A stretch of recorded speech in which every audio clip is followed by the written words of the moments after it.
Yeah. Boo doo doo doo doo doo doo doo doo. No do way, bam bam bam bam. No do way.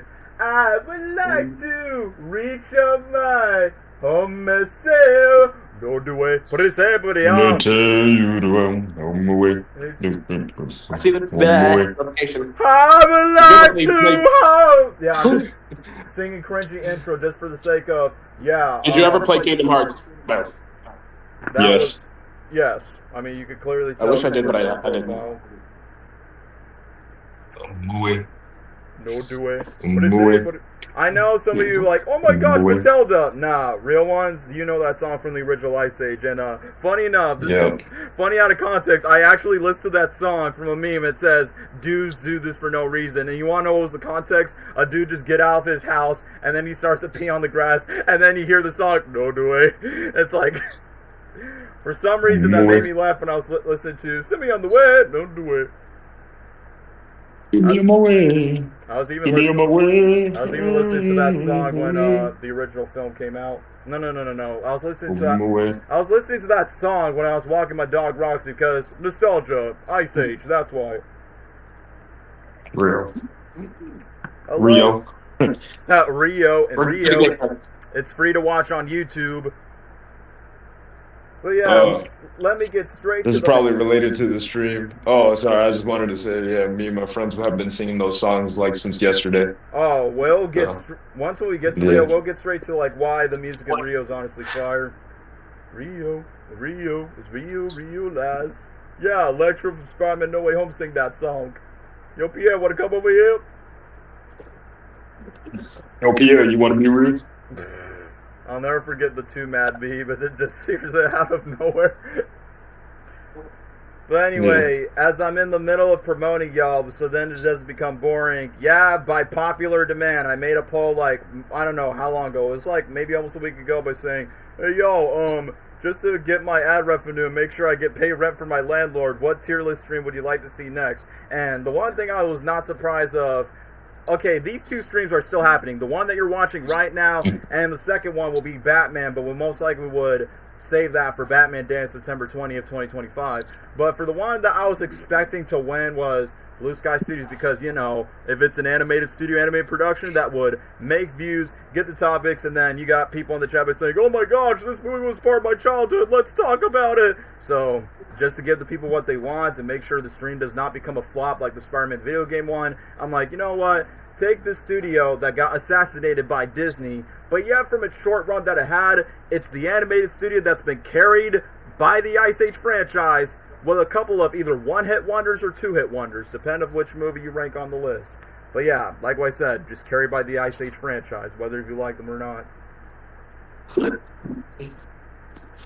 Wait, I might be dumb. Is Horton Hears A Who on this list? Yes, it is, because one, that counts as a Blue Sky movie, and secondly, spoiler alerts, yes, it was my first Blue Sky movie I saw in theaters, and technically the second Jim Carrey Steve Carell movie that I saw after watching Bruce Almighty at age 5, so that's some interesting Daniel lore, like when I saw that movie in theaters, before I talk about Horton And Hears there's A Who. also the second Jim Carrey Dr. Seuss movie. Yes, you're right. After The Grinch, because after what the failure of Cat in the Hat, Dr. Seuss's widow hated the film so much that she demands future Dr. Seuss adaptations to be only strictly to animation. But let's be honest, I loved it. the world was not ready for how peak comedy that live action Cat in the Hat movie is. They were not ready for it. And I don't care what anyone says. That film, that 2003 Mike Myers film, is way more funnier than like.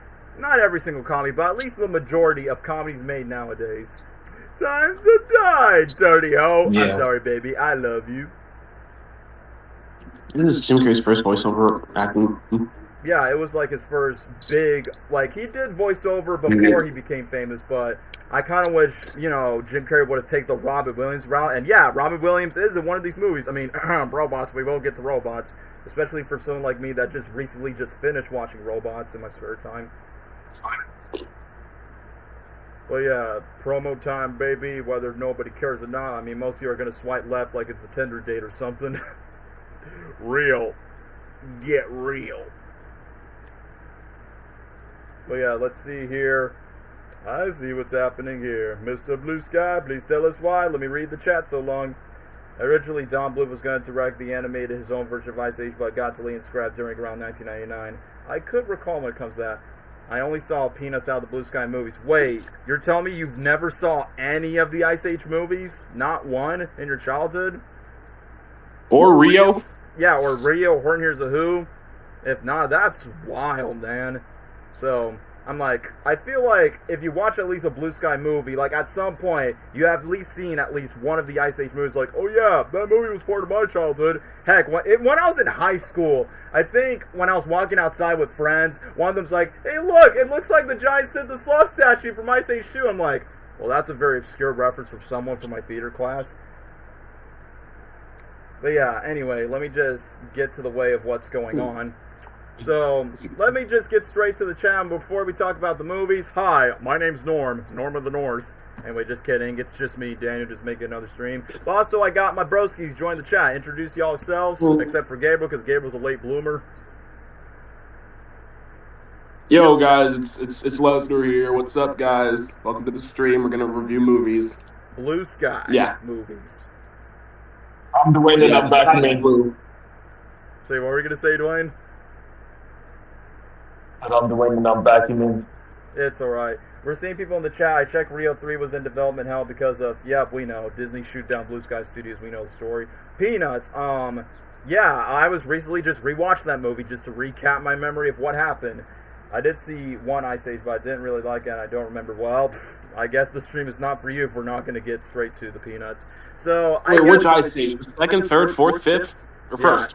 I mean, it just really depends which one. I mean, as we're going to start off with the stream, we're easily going to start off with the very first original. So, before we get to anything, will anybody would like to speak about the original Ice Age before I start? Because, you know, I want to give my guests their time to shine. Retrospectively. Yeah, I'll go. Yeah, go ahead. I want to go. So obviously, I have a lot of nostalgia for that film. I watched it when I was younger, especially on the DVD. I had the 2-disc DVD set. I remember having that. I don't know. It was a movie I watched a lot when I was younger. I haven't seen it in quite some time, but I remember a lot of things about it. I don't know. It's just the story about it is like the fact that they're protecting a baby is kind of cool. It's a meme. I mean, even though the memes were like bullying the hell out of the kid, never understood them. But like, you know, it's okay. The baby caused genocide. We hate that baby. Yeah. When I was younger, Sid was always my favorite character for some reason, even though he was ugly as hell. I hated Diego. We all love Sid as a kid. Yeah, but probably Scrat is one of my favorite aspects of the movie too. I love just like all the movies in general. I just love that little squirrel thing. I remember Manny too. It feels kind of weird because like a lot of the movies kind of brush it off. He kind of has a dark past in that movie. If you remember it, in the like, one and only movie he once had a franchise. family. Yeah, like he once had a movie. He once had a whole family too, like a wife and kid, and then they were also killed by like hunters and villagers, you know. And then like that's the reason why he's so like closed off from everybody else. That's the reason why like he didn't care about like dying. Like he was heading towards like whatever was happening at the beginning of the movie. Like he was the only one heading towards it because he just didn't care anymore. Like he found no purpose in life, and it's just like. I don't know. That's pretty brutal for like a kids movie, but like It is. you know, I mean, it's like subtle if you really pay attention to a lot of it. But you know that, and then obviously he learns how to love and how to have a family. You know, at the end of the movie, even if it's his two buddies, but then he learns that again in the meltdown and all that. But like it's kind of just like a crazy aspect that just gets glanced over in like the other movies that don't really get established. Well, I guess it kind of did in the second, but then it just never gets mentioned. And But somewhat paid off. I don't know. in the I think third that's movie. just. Yeah, and it's just kind of like a crazy plot to put in a little kids movie, but I love Ice Age. I think the first one is great. I would probably need to rewatch it to appreciate it again, but I remember loving it a lot. It's not my favorite out of the 5 movies, I'll be honest, I but figured. you know that doesn't diminish it. That doesn't diminish that it's still just a great movie. It's even a great movie like as a standalone. You don't even need to watch the other ones to appreciate it, you know. So as Blue Sky's first movie, obviously the animation's a little dated, but that's with every studio, 2002. so there's not a really Yeah, exactly. But yeah, the beginning movie, I think it's pretty good. I I want to say S tier, but I feel like for me that's a little too high. Because there's only three specific movies I have an S tier for Blue Sky, but I'm gonna say A tier for me, Valid reason and also a valid opinion. just because the S tier just means so much to me. So Yeah, which we can yeah, A already give a tier. hint of what it is, but hey, I say it's a good review for Ice Yeah, Age 1. So, yeah, I definitely yeah. agree with a lot of Dwayne's points. Lesnar, do you have any comments of the OG Ice Age back in 2002? Well, first off, I totally forgot about the whole dark past with Manny and his family and stuff and all How can that. you forget that, But bro? because I just did. I don't know. I don't remember it. But now that you mention it, I'm starting to. But anyway, Ice Age is the first movie. Yes, it really is an A-tier movie. Like it's a childhood classic of mine, well, for everyone actually. Uh, and it's like I don't know. It's to me it's kind of one of those like movies like crazy story like animals taking care of this kid with all this like I don't know crazy shenanigans happening and Scrat. He's my favorite. I'm gonna be honest. He's my favorite out of all the characters. Like I'm gonna be completely real. And what else? Yeah, I mean, there are a lot of iconic moments in that movie. The entire movie in general is iconic, uh, and I definitely think it deserves the A spot. I remember loving it as a kid. It's a childhood movie of mine. Almost any of the movies on this list, but yeah, it's an A-tier movie for me. Alright, so definitely the A tier one. This is gonna shock many of you guys here in this call or in the chat, and okay, so everyone has their biased opinion of what's their favorite Ice Age movie. The third one's the best one. Oh, I actually like the fourth one. But personally for me, like, I feel like as a kid I could probably relate more, but you know, I'm getting older, y'all, so basically in my mind, like, if I had to compare the sequel to the first movie, I mean, you guys know why the sequels exist. Oh yeah, the movies, the third and the fourth almost made $1 billion. But for the first one, this is gonna be a hot take. I think the original's the best one. And you're probably going to wondering, but why, Daniel? It's not even that funny, or in this case, very light, fast-paced, or comedy this. But to me, like I said, as an old fart myself, I kind of like some of my animated movies. Even though, yes, I grew up with very fast-paced films. I mean, hello, Pixar was like the beginning of that. But I honestly like it when some animated movies like takes the time to be mature. Like, you do get some stinky poo-poo jokes from Sid the Sloth's introduction. You might get scared next time! But the best thing about this movie is I feel like this is like the most mature, and I'm not going to say it's like it goes purely dark, but it definitely has some dark themes, mainly because of the humans. Like, even though we don't know what the baby's name is, despite the internet makes me about that, but given the fact that Diego, and yes, can't forget about freaking Dennis Leary's the voice of Diego, aka Gwen Stacy's dad in The Amazing Spider-Man, where all the Sabretooths were trying to like take down the mom, and then when the mom was quote-unquote gone, or should I say dead later on, and relies on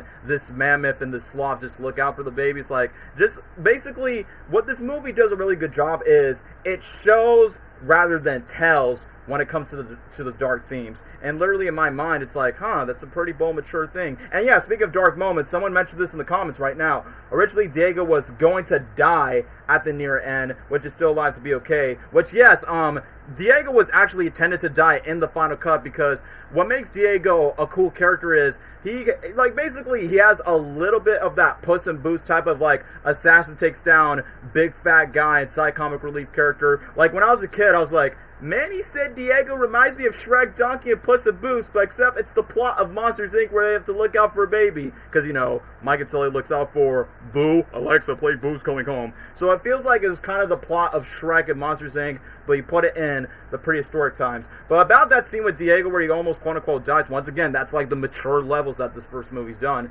And secondly, I think the reason why they did not want to kill off Diego, because I recall that there was like a test screening where fans love the movie, and they also love the character Diego, which is why at the very end, which I will say this, the ending does not age well when they say goodbye to the baby, but given the fact where Diego has like a blink of an eye because he was a fan favorite character through test audience screenings. And yeah, I forgot to talk about Sid. So yes, as a kid, it was a debate of who do I like more? Do I like Sid the Sloth or do I like Scrat more? Because Scrat is basically the Wile E. Coyote mixture of Tom the Cat from Tom and Jerry, because, you know, they scream and laugh, like, every single time. Like, he's always like the punching bag where he gets this very Looney Tune-esque, like, traps and mistakes and all these things that keeps on crushing with them until Scrap becomes a bit too OP later in the sequels. And when it comes to Sid the Sloth, so given the fact they got live-action Luigi voicing him, and, you know, Latinx representation just for Latinx people to voice in an anime movie. Hey, Sid, aren't you from the Latino community? No, Manny, it's pronounced Latinx.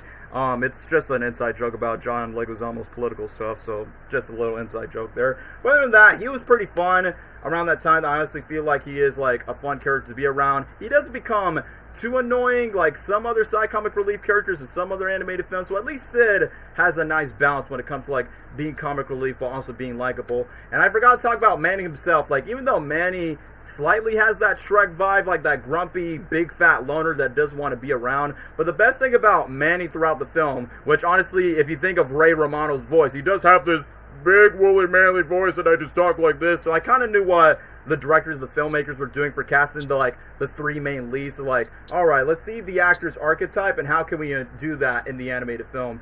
And for Manny himself, like, I like the fact that you bring this big fat jerk and then you could tell like the tragic past that he had, which was easily, in my opinion, the best scene of the entire movie, where it does a perfect representation of showing rather than telling. Because when Sid managed by saying like, where are you going? And then Manny just realized he's all alone since it was been implied that he had a wife and he had his own baby mammoth of his own. And when the music plays and where he got to bond with the human child, that's where it comes like to the real emotions. But then when it comes to the fun scenes of the movie, I love the scene.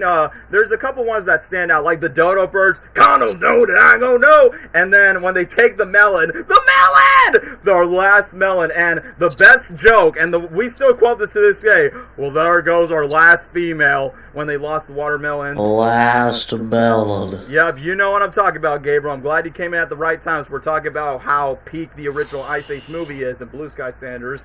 And, you know, Sid doing... All four, the first four Ice Age movies just peak to me.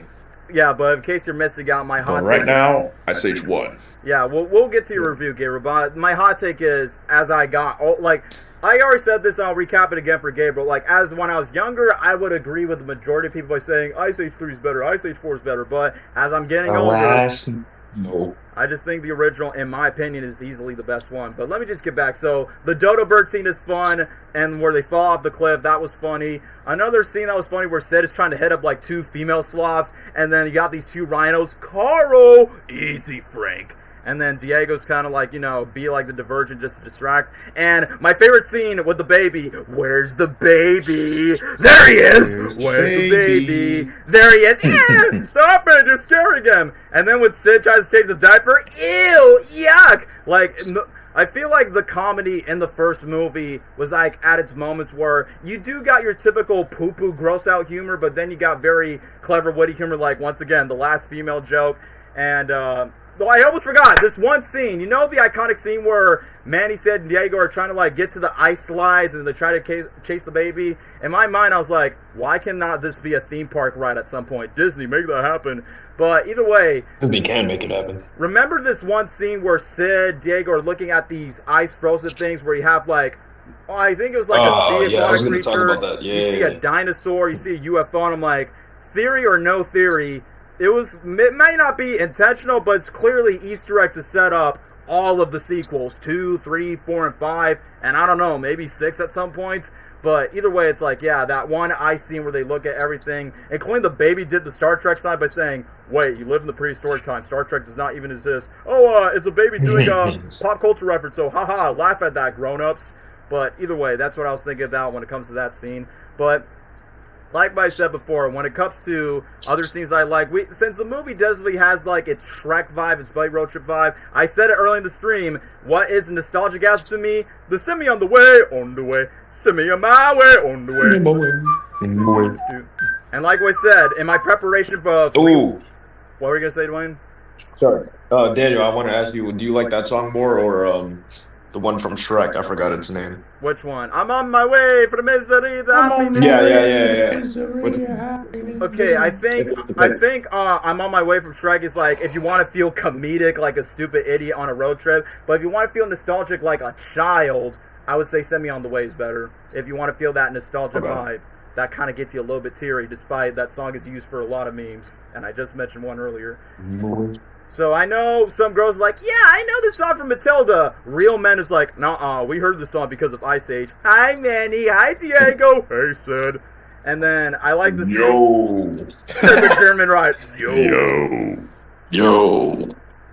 Do you agree that the Manny backstory scene, I literally just talk about that scene, like it's easily, in my opinion, the best scene of the entire film where Manny went through his emotional trauma throughout the art sketches. Well, once again, it's the best example of showing, not telling, of like, Manny's traumatized of like not bonding with the young one, but then comes with a baby. And then Diego gets a good redemption arc where obviously Diego admits the whole liar trope that he's been using them as bait to promise the other Sabretooths. And I forgot, Jack Black voiced one of the Sabretooths in that movie. And I'm like, right. Wow, I didn't know remember that. where Jack Black's character was like, go ahead. He was that crazy one, right? Yeah, I can assume that one, yeah.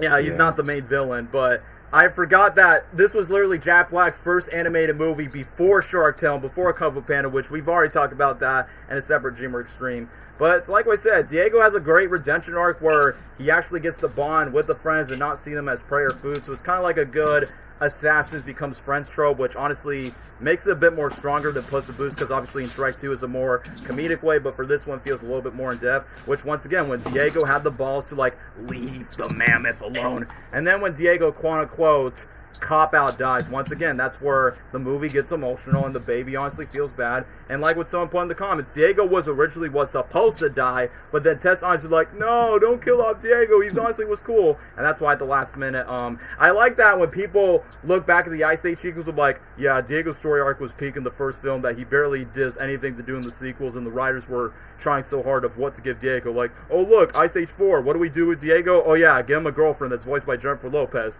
So I feel like I would agree with those opinions. Like, I feel like the sequels were trying to struggling of like, what can you do with Diego's character after the first movie's arc? So we'll talk more about the sequels and Diego's arc as a whole. But the one thing that is so funny that never ages well is the fact when the baby reunites with the dad, since you know the mom is dead in the first movie. So once again, the first movie is pretty dark stuff, but the part where Manny and Sid talks to the baby, I don't know, I forgot what Sid said, but Manny's like, we'll never forget you. And I'm like, this reminds me. Yes, they did. This reminds me of the Venom. This reminds me of the Venom 3 meme. You know what I talk about? I won't forget you, buddy. I won't forget you, buddy. And it's like, sure. Don't worry, guys. Ice Age 6, he'll return. Don't do this. Yeah, it's like, sure, Disney. Like, once when Ice Age Bowling... I like that the title of the 6th movie is called Boiling Point. Yeah, we have a boiling point of you milking this franchise for as long as it can be. Because, like I said, as a franchise as a whole, this is basically Fast and the Furious, but for kids. But, like what Dwayne said in his review, if the first movie, it would be fine if it was a standalone project, but, you know, the studio needs to make for a name for itself. But despite being, like, the first original movie that came out from this studio as a whole, I definitely say this movie was a banger. It was a childhood nostalgia. And yes, the scrap moments that give us, like, the iconic Wile E. Coyote, Tom and Jerry shenanigans, give us likable characters, emotional depth. So this is just my hot take where I know you guys would say A tier, but personally for me, as I got older, I would say Ice Age 1 and numero uno would be S tier, personally for me. Just because I just feel like it's the most mature story if the sequels did not interfere with it. So S tier for the original Ice Age. No, man, Ice Age 6, bro. Yeah, like that's ever gonna happen. Anyway, Gabriel, do you want to get to your review of Ice Age 1? Yeah. This movie, I mean, really, all the first 4 movies were like a big part of my childhood and just life. And genuinely the first movie and those other movies are like my favorite animated movies ever. Um, the first one I remember watching. I would mostly rewatch like the first and third one, and the first one just there's just a charm to it. Like, yeah, there's a lot to make fun of when it comes to the animation and how they looked back then. But I liked it, and I still like it. I like the way the Sabretooths look and like the snow, uh, the the way Manny looked. He looked a little more like intimidating because he was grumpy in the first movie. Um, Sid looked, I don't know, he just looked like Sid. Uh, Also, Diego looked more intimidating, which he was supposed to be because, again, he was, not nice at first. Then later on becomes, like, he gets used to Sid and Manny, and they become friends and get used to each other. I just like the character development with Diego in this movie. How he has a change of heart, all because of a dang baby that looks like he ate a football. Sorry. And Manny also good character development. For a reason. Like, you get to see more of his backstory, why he's the way he is, and it makes sense. Like, anyone would probably be like him, be annoyed by Sid after everything you've gone through. You just want to be alone. Yeah, that's me now. Sorry. All right. Literally. Yeah, but I like the character development with these characters. Sid is just the comedic comic relief character, uh, and he's great. He's funny. Um, Honestly, John Leguizamo's best role, really. Yeah, Uh, literally. It's not Bruno from Encanto. No, man. who's Luigi? I don't know that guy. Gabriel, let's not forget this joke. Hey, Sid, don't you belong in the Latino community? No, Manny, it's pronounced Latinx. Latinx. Because, John Leguizamo. Yeah, but Sid, all the characters are great. Great. Like their chemistry is super entertaining. Uh, Seeing all the different like prehistoric animals, even like you would expect dinosaurs to already be in the first movie, but I like that they kind of waited or kind of built up on the dinosaurs later in the other films, um, and they focused on animals like the saber-toothed tigers and woolly mammoth, And the and a bunch of sloths. others. Um, the humor is like the best part about the first movie. Mm-hmm. Um, I think honestly, I would probably say it's the funniest out of all the Ice Age movies. Agreed. That's why it's the Um, best one. Freaking sorry, my stomach hates me. I remember that. That's real. Actually, that's the second movie. Oh, sorry.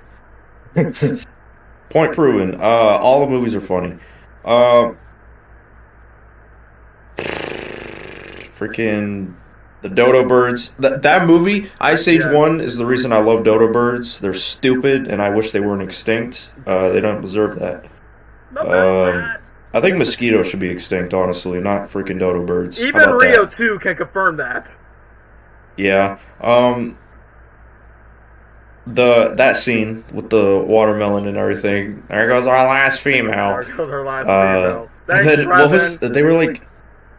What did they chant when they were about to jump him? Was it the chant of the... When they all like grouped up and they were like chanting something. Yeah, they were just like... It was like their feet where it goes, dun, dun, dun, and then it goes slow motion where Sid slaps like a football player. Yeah. And then that slow mo where he gets thrown in. The last I don't know. melon. Just the last melon. What else?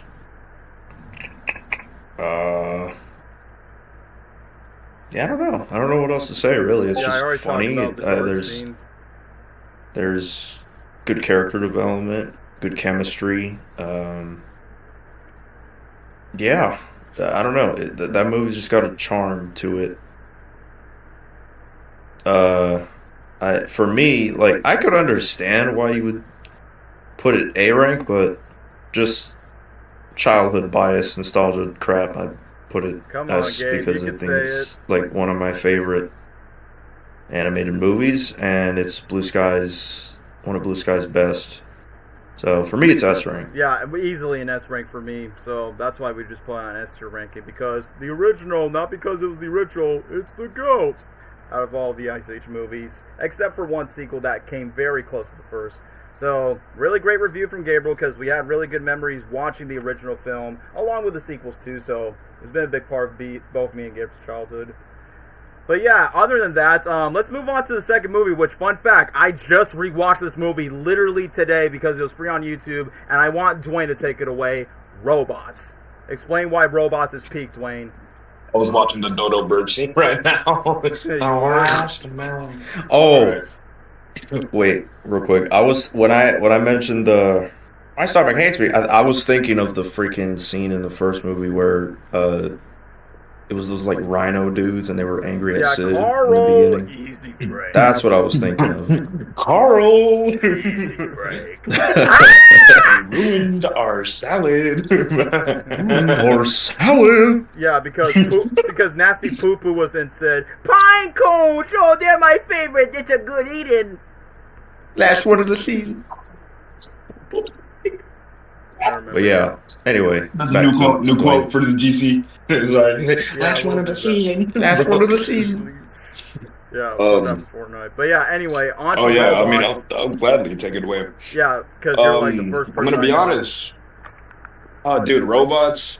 Dude, I really want to say it's probably my favorite Blue Sky movie, but I don't know. But it's really up there for me. I freaking love that movie. I remember one time there was like a time period I just constantly kept watching it on my DVD player as well. Like I remember going to my grandma's house and like just being obsessed with that movie. I forgot I was like maybe 7 or 6. No, okay. Anyways, yeah. So I love Robots. I don't know. I really love the creativity of it too. It's just like when you really think about the animation, like just how the animators went straight detailed with all the gears and like the all the machinery in that film. Like that's crazy that all of that's animated in 2005. Uh, Another thing too, Obi-Wan Kenobi and the genie. Yeah. That's amazing. That's great. Ewan McGregor, I thought he did great. I never knew that was Obi-Wan when I was Neither did younger I. until I watched like maybe when I was like 12 or something. I was like, oh, that's Ewan McGregor. But yeah, I'm trying to think of the other things in the movie. I thought all the side characters are like, they're funny. Like they're all unique looking. Like the giant Hulk looking one. Oh yeah, Um, that dude from Robot and Monster. We all cracking the yellow one. I don't care. What a You know I'm Piper? right, bro. Yes, bro, dude. Oh, It's Amanda Bynes from Sorry. the Amanda Show. I'm just saying. That's what I was thinking. I liked her way more than that silver chick. Oh, the That's one all that I'm Halle Berry voices, Cappy. Yeah. Mm-hmm. Okay. Anyways, the No, freaking Aunt villain. Fanny. The freaking villain. Big Will. Oh yeah, Roger Scroll. Where's Big Will? Yeah. I'm trying to think of the other quote. He said, "Upgrades, people, upgrades." Why be you when you can be new? Real. I'm just as crazy as my mother. I forgot that. The Underground Part 2, the freaking song. That's great. Even like the opening too, just like I don't know, that whole city part with This won't hurt a bit, son. Yeah. This won't hurt a bit, son. Yeah. We said we wanted a boy. Dude.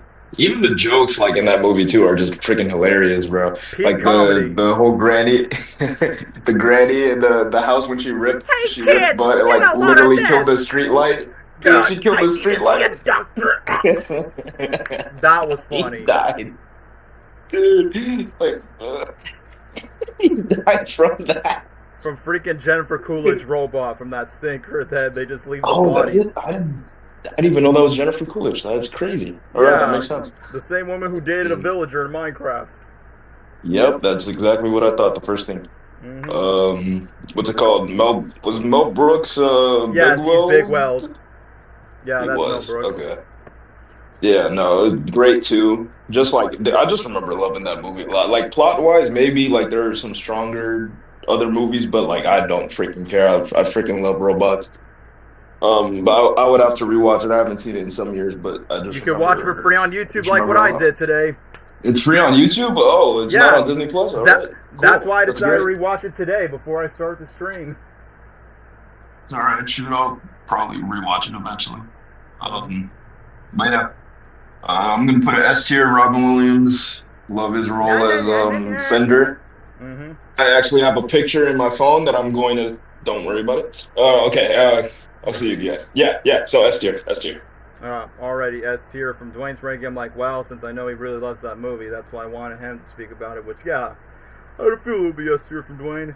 But who likes to go next? Gabriel, Lesnar, any thoughts on robots? Anyone? Lesnar? Oh, okay. Okay. I'll take that as a no. Ted, literally a quote from the movie. I'm the prettiest girl. No, I've seen the movie. I just don't really have anything like big to say about it. But like I've seen it. It's a fine movie. Robots. I forgot the plot. I'm gonna be honest. Yeah. Whatever. Skip ahead to Gabriel. Yeah. All right. I mean, I don't have much to say about it either. I haven't seen it since I was a mere child, but I do like the art style, animation. I appreciate the humor. Has a good cast as well. I don't know. Pretty much everything Dwayne said.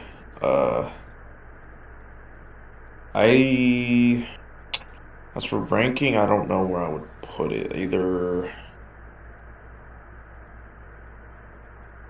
I guess, I don't know. Like either A or S. Well, that's what you would say. Well, if you choose A, well, since I recently watched the movie from beginning to end myself more than anyone on the stream, but I would have to agree with Dwayne on this one. It's another S-tier movie in my book, and I'm going to explain why. So, this movie, despite it's like literally the same film crew that made Ice Age, I mean, Chris Wedge, the voice of Scrap, voices the Wonderbot in this film, so I'm like, well, I kind of figured. But for robots, I definitely say is what Pixar took notes from what they did with Cars of make this utopian society, but except like what Dwayne mentioned in his review, they put like very details from this utopian society filled with robots, because come on, we've already seen utopian depictions with toys, monsters, fishes, cars, and animals to death so many times, but seeing it in the perspective of robots that just... Wait, Daniel, sorry, I want to add a little note, like going into animation, dude. To me, it's like Ice Age. Like the quality of animation between Ice Age and robots is like night and day, bro. It is, literally. Like it's crazy that was their next movie, and it already looks so advanced. And this is compared to like the first. I just wanted to say that. Way before they even made an Ice Age sequel. So I would say 20 years later, since 2005, the animation still holds up if you watch it right now. And I gotta say, aside from the details from the robots literally being sentient beings, as a drum, as a trash can, as a fire hydrant, that robo-dogs can like be sentient beings, of course, to it. But the thing about this movie, it is easily, in my opinion, the funniest blue sky movie of them all. And I know this is saying a lot from someone who loves Horton Hears A Who, but I will say Robots arguably has the more funnier humor that fits up into my alley. Like the adult jokes on rewatching the movie, like from the very beginning, from Stanley Tucci's character voicing Rodney's dad, I'm sorry you missed the delivery, but making the baby's the best part. I'm like, whoa, hey, yo. And then the other AO moment is when they try to make Rodney, and then they're like, you said you wanted a boy, right? This won't hurt a bit. So I'm like, oh, a little baby dick for the robot. That's a thing in their worlds? That's interesting. Another joke I think that's pretty funny is when the robots need to be fixed. Like, it's basically a depiction of poor health care or poor health insurance that needs to be covered, but then they're not in stocks because corporate businesses. So this movie definitely has some semi-political themes the once I rewatched the movie. And I think another funny moment, we just talked about this in the last stream, where Rodney says, let's get fixed. You see the robo-dog covering his balls. I'm like, oh no, don't remind me of this, because a freaking Sony animated movie had a title after Unfortunate foreshadowing. Yeah, foreshadowing for sure. So, like I said, a lot of great adult jokes. Obviously, Robin Williams, aside from Jim Carrey and aside from Eddie Murphy, one of the greatest comedians that ever lived on this planet, and he definitely steals the spotlight. I mean, it's like what Dwayne said, Obi-Wan Kenobi and the genie in a movie together that I just never expect to see coming. And yeah, just like Dwayne, I did not know. I'm like, wait, that's the guy who played Obi-Wan Kenobi and Christopher Robin. So I'm like, oh, for a Scottish guy, that's a pretty damn good job with that English accent. But there was other surprises, like Paul Giamatti was that small little robot named Tim or something. Oh, you should shut the gates. Get lost, freak!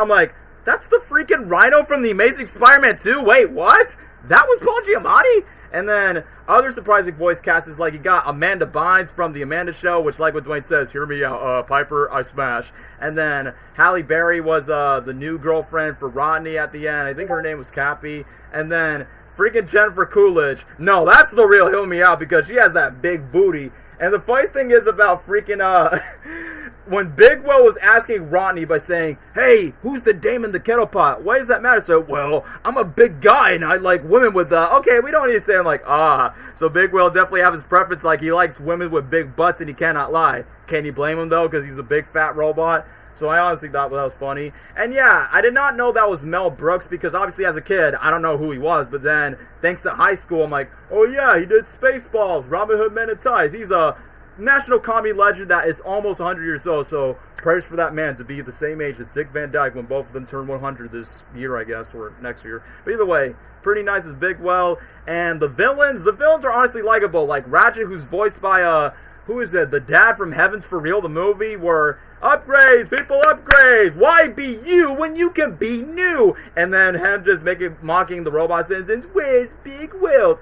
And then that moment where he's having with his mom, which I forgot that the mother, I think her name was like Mother Gatcher or something, who's voiced by the British dad from the Paddington movies. And the lines just kill me by saying, hey sweetie, how's my boy? And then the finale when Robin Williams' Fender character comes in, we sir, I'm a woman, ouch. Because, you know, it's voiced by a dude because, peak comedy around that time. Especially when Fender got switched into a different body limb, and then Piper's like, I have a sister, an ugly sister. I think the jokes that caught me off guard when he had the skirt torso is where he lays an egg. I'm like, okay, that honestly is kind of funny. And then doing the, hit me baby one more time, where he attacks all the robots. And when I thought about it, when we get straight to the finale, it does have a very Avengers Endgame type of motif where Rodney and all the other robots from Drew Carey's robot, the robot that referenced James Earl Jones, Darth Vader, the Force is strong with this one, which I forgot James Earl Jones voiced the phone booth when Rodney was talking to his dad when he's like having some poor health issues. Your father loves you very much. You better go talk to like every 500 minutes per time. So I'm like, hey, Mufasa, rest in peace to Mufasa and Genie that were part of this movie. But either way, the finale was pretty fun, that all the robots use all their gadgets. And even earlier in the film, it's kind of interesting that Ronnie's dad is not that typical, no son, do not follow your dreams. Like, he's like, the fact that he's voiced by Stanley Tucci, of course he'll be the goody two-shoes dad that would encourage his son. So I'm like, Ronnie had good parents, and they definitely raised him well. But when it gets to the big plot twist where Big Well wants to retire and play dominoes for the rest of his life, and in my mind it's like, is this going to be the trope of the don't meet your heroes because your heroes are going to be like nothing but big fat disappointments when you look them up into your childhood? But then when Rodney had the leadership of telling all the robots to not give up and basically not quit one another, that's where in my mind's like, alright, Rodney's being very encouraging as a leading protagonist is what you expect him to be. And I forgot about Wonderbot, which I'm like, yeah, the Wonderbot that he made when he was like, what, a 12-year-old around that time? And I'm like, oh yeah, it's the same guy who voiced Scrat, so of course he's going to have like his own gadgets, be very resourceful. But the thing about robots is the fact that it definitely has its great comedic moments, and the fact that this movie actually has some bigger moments, like at the very end where Rodney, like, and Bigwell agree to do like extra spare parts, and then Rodney wants to like make his dad relive his dreams of becoming a musician, but then he gives up to be a dishwasher. That's kind of like Jim Carrey's dad, except they worked at a factory for poor people. But then the moment where Robin Williams' character says, there's this new funk called junk, and then you got that iconic song, get a bump in that thing! You take it do better! Get a bump in that thing! So, you know, when I first heard that song, I'm like, oh yeah, I first heard that song from Muppets from Space. And, you know, just the usual animated characters dancing to, like, a licensed song.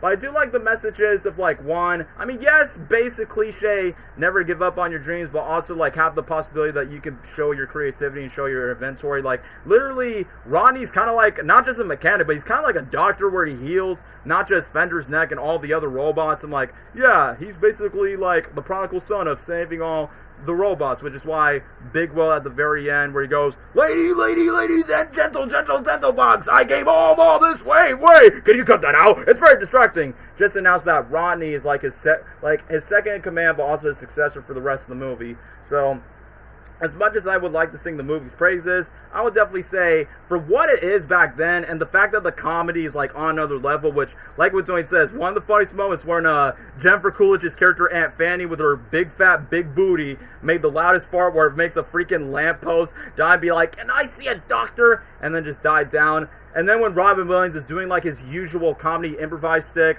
where he slaps Paul Giamatti's character by saying, I'll slap you once, but only strictly to the face, and then just make a scene to, like, make sure if Ronnie needs his help, and just go, Bricola! I'm like, holy crap. Like, Fender's literally me in real life, so I'm like, I mean, it's Robin Williams, so who can I say? But either way, I'm going to be rambling too much about this movie. I would say easily an S tier, just like I said with Dwayne. I would say, like, definitely it's up there with the original Ice Age movie. And last I would say about Dwayne, the animation in the movie between Ice Age and robots is literally like day and night. If you're happy when you know it, clap your hands. Rodney, what's going on? I just couldn't, like, take Mel Brooks' voice out of this big fat character, which honestly, that's the funniest joke about that character. But yeah, otherwise, robots, peak comedy, peak blue sky movie, so already an S tier. So we're done with robots. Now we get to the next sequel, or in this case, the first sequel in the franchise, Ice Age 2 The Meltdown, only at 7 o'clock on FX. Anyone wants to talk about Ice Age 2 Electric Boogaloo? Anybody? Anyone? Anybody? No one? Dwayne? Lesnar? Anyone? No? I'll go. Yeah, Ice okay. Age 2, bro. Alright, so, I'll go. Sorry. Some slip habit. Yeah, Ice Age 2. Ice Age 2. No, Ice Age 2? dude, I'm trying to remember. I'm trying to remember stuff off the top of my head besides my stomach hates me. Jay Leno as a talking I think armadillo. I remember enjoying it a lot. I remember the whole vulture scene, the food, Glorious food. Yeah, I think the plot was pretty solid. Not like the water. Sorry, that was stupid. Get it? Yeah, I don't know. Like, I thought it was pretty good. This is a pretty good movie. You know, introduces a lot of characters like Ellie and the two possums. Crash and Eddie. And just like, I don't know, like, it's just like a pretty solid movie. Like, it's pretty funny. I used to think it was funny that Scrat got sent to heaven. Now I don't know how to feel about that. Especially that he gets taken back to Earth, which is yeah. So Weird. yeah. Other than that, yeah, pretty good. I'm really trying to think of things to say. I just haven't seen it in a long time, so I can't really like. I haven't really put in my thoughts into the Meltdown, but I just remember enjoying it a lot. The only thing I can think of is the Peter Griffin and Scrat thing. Oh yeah, get off my nuts! These are my nuts. These are my nuts. And then Sid the Sloth, where he referenced the Family Guy promo. Oh, yeah. Dissected violence on TV. Because, you know, Fox used the rights of Ice Age and Family Guy. Yeah, it's funny you even mentioned Sid. Now I remember, like, he was holding, like, a whole cult. And, like, they were about to kill him. I remember that. They were. I remember Diego wasn't able to swim for Hmm. some reason. That I was don't his know why. arc in the sequel. And what's it called? Those two freaking I don't know what they're called, but like Yeah, the two like fish the things. alligator looking I don't. one and the Shamu, whatever that green one was. Yeah, I don't know. I thought they were like decent. Like they're not like any like crazy villains or anything. Like they're probably not the best, but like Just your they're standard monsters in just a like movie. antagonists. They're just things in the way. Of the movie. So um, other than that, yeah, I just think it's a pretty solid movie. I feel like if I said A tier, maybe it would be a little too high, but I'm gonna say B. Yeah, I say B for me if I had to go Yeah, look back so at it again. that's me. Yeah. All right, not bad from what you remember about Ice Age 2. Gabriel, do you want to take away with Ice Age 2 if Lester's not going to say much about Ice Age 2? Um, I really like Ice Age 2. I had a lot of fun with it when I was a kid. My favorite part of the movie really was Scrat. Mm-hmm. Um, With the I think he piranhas. had more. Like he was just sillier in this one than in the He first fought movie. piranhas with kung I liked him fu. in the first movie, obviously, but I don't know. I thought he was better in this one, and the animation obviously improved. Everything, like the ice and the water and everything, for some reason just looked satisfying, like clean. I don't know how to explain it, but it looked better. Uh, Still like the humor. Like I mentioned earlier, my stomach hates Hates me, me. and then stuff with Scrat. Uh, Also introducing new characters. Hey, the possums, Josh Peck. Yeah, Josh Peck from Drake and Josh. Yeah, I remember hearing his voice as a kid. I was like, hey, I recognize that voice. Um, but they were a great addition. They were fun. Um, I liked the uh, just like even though the villains of the movie were not like anything crazy, Just or your anything, average monster characters. like they were pretty, yeah, like just average monsters. But the way they set them up was pretty cool. Like they still, even though they weren't major villains, but they made them at least kind of intimidating or scary. Like the way they built up, like when they were on the ice and then they were swimming under the ice, and like that was cool. And then everything started collapsing later in the film. Isn't no, I think it's the third movie that the voice of Naruto was in it. Yeah, it's the third one, not the second one. Yeah. The second one, I know they had like that's the one where all the kids were there, like the kid animals. Gabriel, remember when you were a kid when Scrat in the very beginning of the movie, there was like this random animal that's in the water slide, and when you were a kid, when the water gets inside with Scrat, you were like, he eat the water! That's what you said when you were younger. Yeah, I remember that scene with all the kids there and stuff, and then there's like the part where that one animal said something stupid. It was the little girl one. I forgot what she said. But yeah, just the humor, the animation has improved. The villains, yeah, downgrade, but they weren't bad. Like I thought they looked cool and stuff, and I liked the new characters introduced. Like why did I forget her name? Manny's girlfriend. Um, that's one major character. Possums, uh, stuff like that. I think it's not it's not as good as the first movie, but it was still fun. To me, the movie was just fun. We're gonna live. We're gonna die! So, Yeah, that's really it. I just think it's a fun movie. I would put it. rank it on.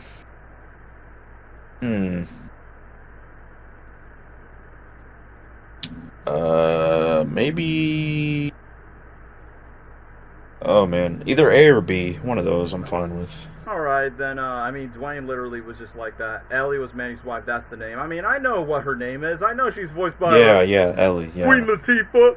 So yeah, that's in case if you guys keep on forgetting, because you guys keep on saying multiple times, I haven't seen this movie in a long time. That's why I'm the pop culture dude, baby. I just do my homework. But, yeah, I guess that's for Gabriel. It's either A or B, and Chad, if you want to help out with the ranking, you guys can do that as well. Lesnor, do you have any comments about Ice Age 2, or do you think I should take the baton for it? I think bro's dead. Bro dead? Yeah, I think bro's dead. So, anyway, to not bore anybody about Ice Age 2, let me just get to my ranking. I mean, clearly, I would not rank it as high as the first movie, because I feel like the first movie lacked the emotional depth. I mean, there is a little emotion stuff, mainly with Manny and Ellie, because clearly the sequel's like, well, I mean, spoiler alert, Rio 2 kind of rehashed what Ice Age 2 did, but we're not talking about Rio 2. Let's get to Ice Age 2, where Manny's all alone. Basically, he's like the last mammoth. There is no other mammoths like him. But then when he meets the sexy Queen Latifah Ellie mammoth, that's just like, oh no, there's a female mammoth. I gotta find something to help her res up. But then you realize that this mammoth is so different just because she was raised by possums, aka the mother of Crash and Eddie, who's voiced by Sean William Scott from Planet 51, and then you got my homeboy Josh Peck, aka Josh Nichols from Drake and Josh, voicing Eddie. And I will admit, as a kid, I couldn't tell which one is Crash and which one's Eddie, but then when I hear the direction, and I'm like, alright, that's Josh, because, you know, I watch Drake and Josh. But for Ice Age 2, I mean, I agree with Gabriel's review by saying, yeah, Scrat definitely has a much more funnier moments in the sequel than the first, because him just doing Kung Fu where he's finding the piranhas where he goes, ah! That was funny. And the moment like what Dwayne mentions, like the moment where Scrat just falls down, then he just randomly went to heaven, like, wow, I guess Blue Sky really had the balls to kill off a character outside the first Ice Age movie. I mean, yeah, robots were like Scrap and whatnot, but you know robots could honestly be built. But yeah, they literally kill off Scrat, then he randomly went to heaven, and then takes the Scrat acorn. And I like that by the ending, where Sidislav kind of get CPR'd Scrat, but said he decided to give Scrat a wet, like, he gives Scrat a wet kiss and be like, I shaved you, little buddy. Because in my mind, I was like, wait, didn't they already interact with the, like, Sid, don't you remember you interacted with this saber-toothed squirrel in the first movie when they're trying to, like, expose, Dago, a birch, a flying fish during the Send Me on the way from the first movie. So that's a bit of a retcon that did not make sense to me. But either way, the beginning of the movie where Sidislav is being like this lifeguard, and I know it's a setup for like future sequels that Sid was going to get a girlfriend at some point, which is pretty obvious that was going to be the case. But when it comes to like Ice Age 2 in particular, is the fact that the funniest thing is like when you look back at the scene, not only at the water park, Tony, aka the Armadillo, who's voiced by Jay Leno. Yes, the talk show host Jay Leno that does the card show. I like that this little turtle creature was like, you know, putting a straw just to scare off the animals. And then he's like, Stu, where you go? And then after that, the animals, like the main villains, like the crocodile creature and the other shark-looking creature, decide to eat the Tony turtle. And then, no, Tony was like, oh, I could definitely take the show along with me. So I'm like, yeah, even though despite the villains don't really have like a speaking role, which I will say this, the later sequels does have the more interesting villains, except for the fifth one, which we will get to the fifth. But you know what, like what Gabriel said, there were like interesting antagonists to like set up later throughout Manny, San Diego, along with the new characters to tag along to the trip. And I almost forgot, my favorite moment with Crash and Eddie is when they try to sling Crash off. I can fly! I believe I can fly! Oh! And then Eddie just gets screwed by saying, who's gonna whack this? I can dance! I can run! Then you hear like typical black gospel church, but like, hallelujah, praise! And then Ellie decides to become like very excited. The one thing that kind of baffles me about Manny is obviously Manny has not been in love with, you know, his old wife. His old child died in the first film. So he has big like things of like how to rizz up Ellie. And he's like, I like you because your butt is big. I'm like, Manny, just say it. Big Weld had the balls to say it in Robots with the Jennifer Coolidge robot. Just say it. You just like big booty women, including if it's a mammoth that acts like a possum, especially when she plays dead in front of the Hawks as well. And we cannot forget one of the most iconic moments from Ice Age 2 where you have these random sloths like try to get Sid the Sloth, and then they worship the heck out of them, which I remember John Leguizamo actually did like a tutorial for us kids to mimic the Sid dance, where he goes, waka waka waka waka waka waka. So yeah, it's a catchy cult music for autistic people to dance to, where Sid's being worshipped. And I remember Sid was like, guys, I see that these people are trying to worship me. And when I noticed about it, so Manny thought he was like the last of his kind until he meets Ellie. And then Sid's family left him in the first movie, which gets addressed in the later sequels.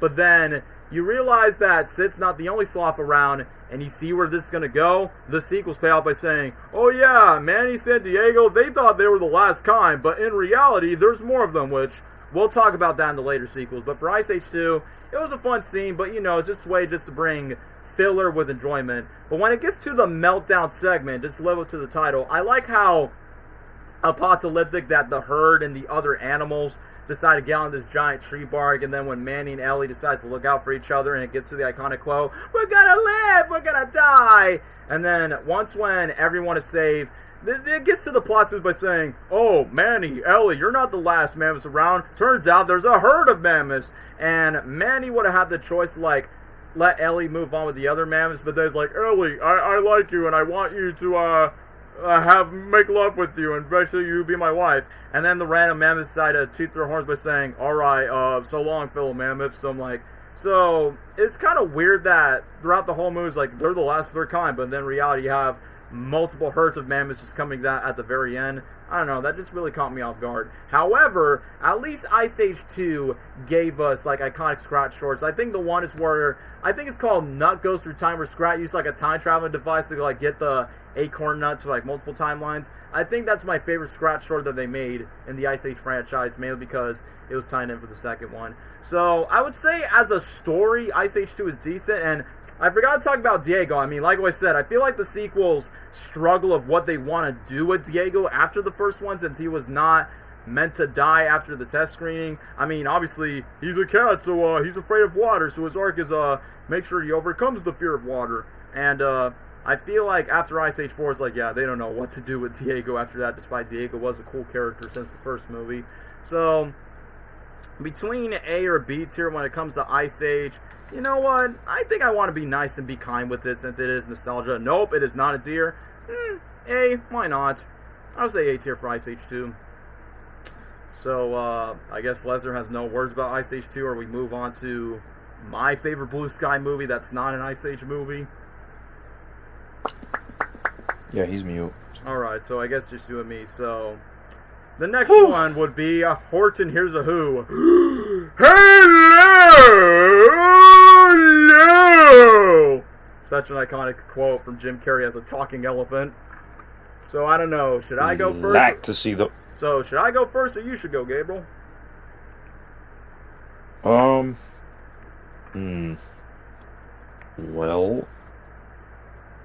I guess I'll go first. This is another Blue Sky movie that I watched all the time on repeat, and I still love it. I think it's one of the best Dr. Seuss movies out there, because it's just fun. It's funny. I mean, why would it not be? It's got Jim Carrey and Steve Carell. Mm-hmm. Excuse me, two comedians. And a lot so it obviously has to be fun and funny. A lot of comedic actors in this movie, from Will Arnett, Jonah Hill, and the list goes on and on. Yeah. It set the tone for the film, just with the casting. Where do I even begin? I mean, Jim Carrey's performance, as always, he does great in live action with his acting. Voiceover. When it comes to being just a wacky personality, and you wouldn't really expect it with Horton for a Horton Hears a Who movie or story, but he made his character more interesting, more funny, and likable compared to the books, in my opinion. And like I said, he brought the humor, just not with the character, but the movie as a whole.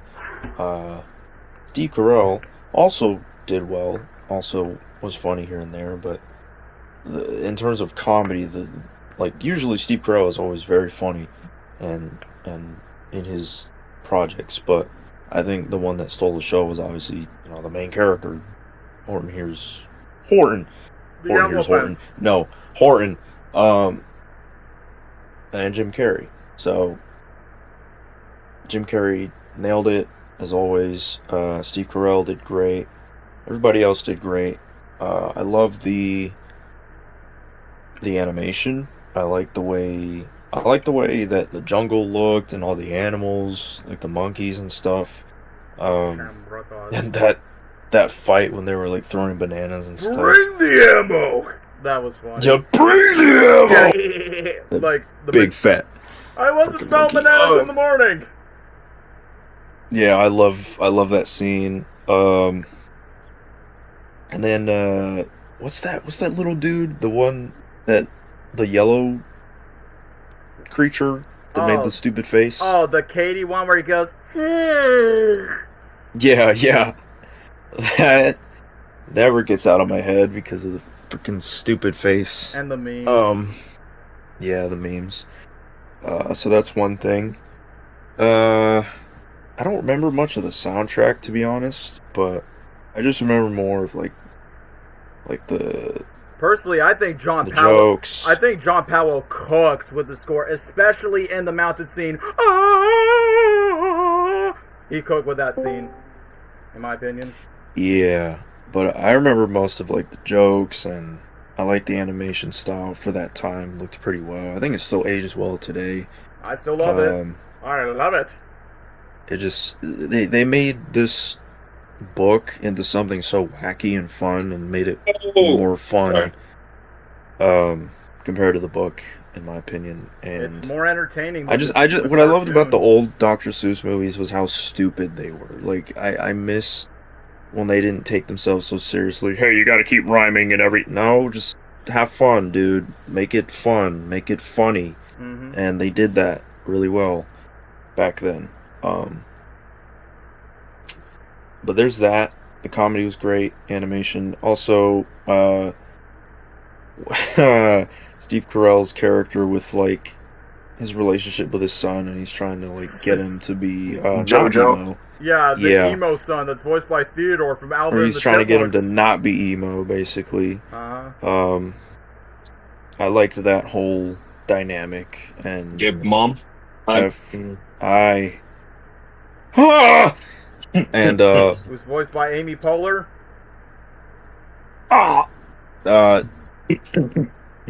freaking just like the dynamic they had, and like that scene where he was holding a bunch of water. Oh yeah, a lot of glasses. liquid.